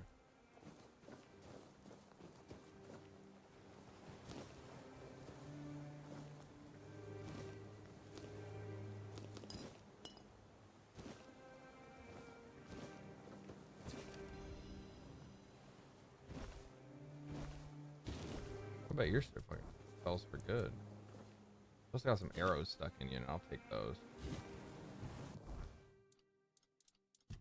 And I think he also has an item in his bag. Right here. I just wonder, Legan, if I can't. Yeah, don't worry about it. I'm subscribed to Luke. I'll find his video eventually. It'll come across my feed, I'd imagine. Bro really said eat the cake, peasants. Well, you know. What's the build? Right now, I don't have a build at all, bro. I put 1 point into my tree. It's just going to go in the direction it goes in. Who knows what the fuck happens? You, my most faithful champion.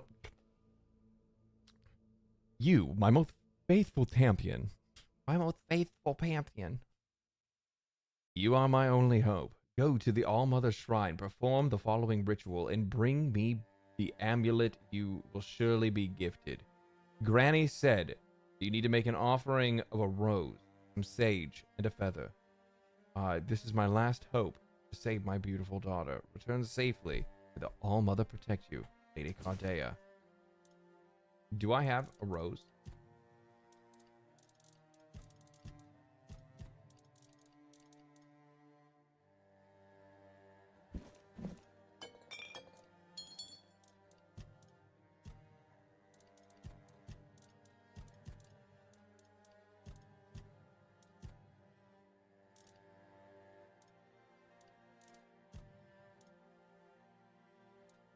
Cooking and crafting, alchemy.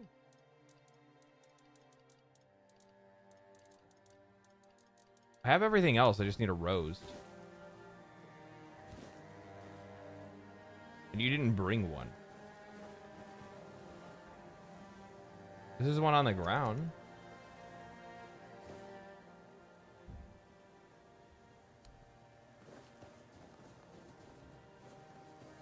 Where can I find a rose?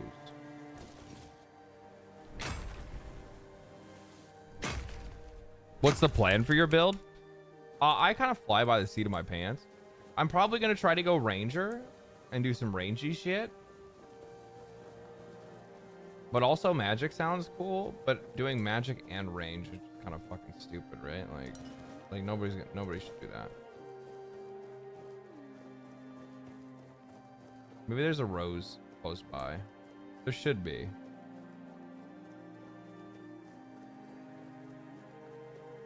These are carnations. I need rose. Rose is a red.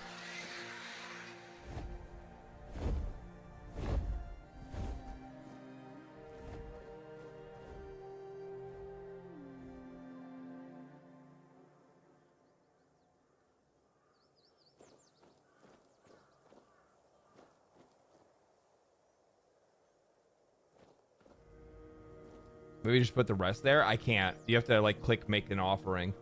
So that must mean that you have to have all three of the necessary ingredients, which I have 2 of.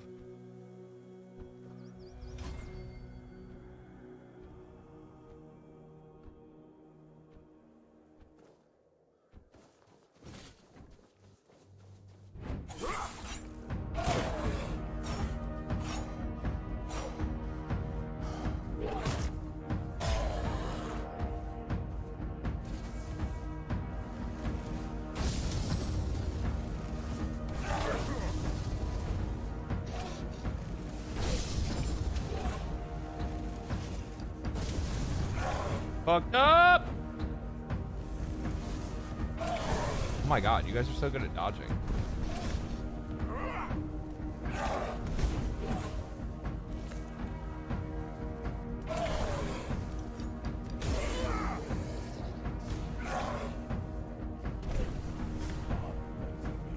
Magic's not very forgiving. Like the fact that I can like miss a zombie at point blank range is wild. Why is this all covered in blood? Can I swim in it? Kind of cool. You guys are all fucked up, dude. Hawk? Ray? Oh, she just gave me the blood transfusion spell that I already had before.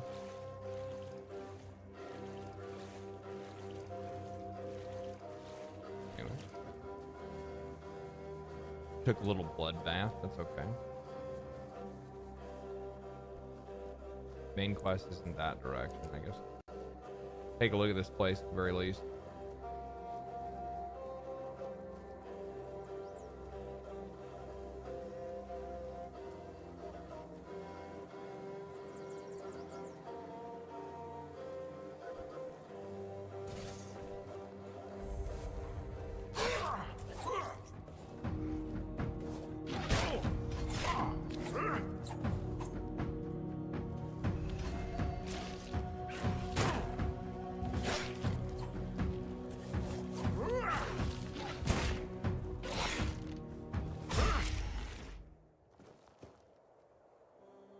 Fast travel gate.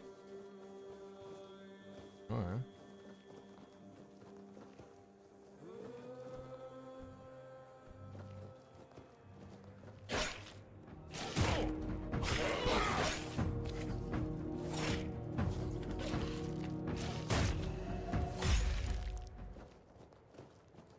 Buckroot.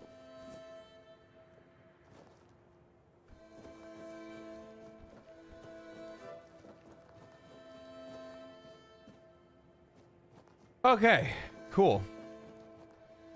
All right. We will call it there, ladies and gentlemen. We've been streaming for almost 8 hours. I am fucking whipped. It is past midnight, and Daddy is tired. I'm sleepy. You see it in my eyes. Look at me. I look like glossy. I look like I'm high. I should be. Maybe I am high.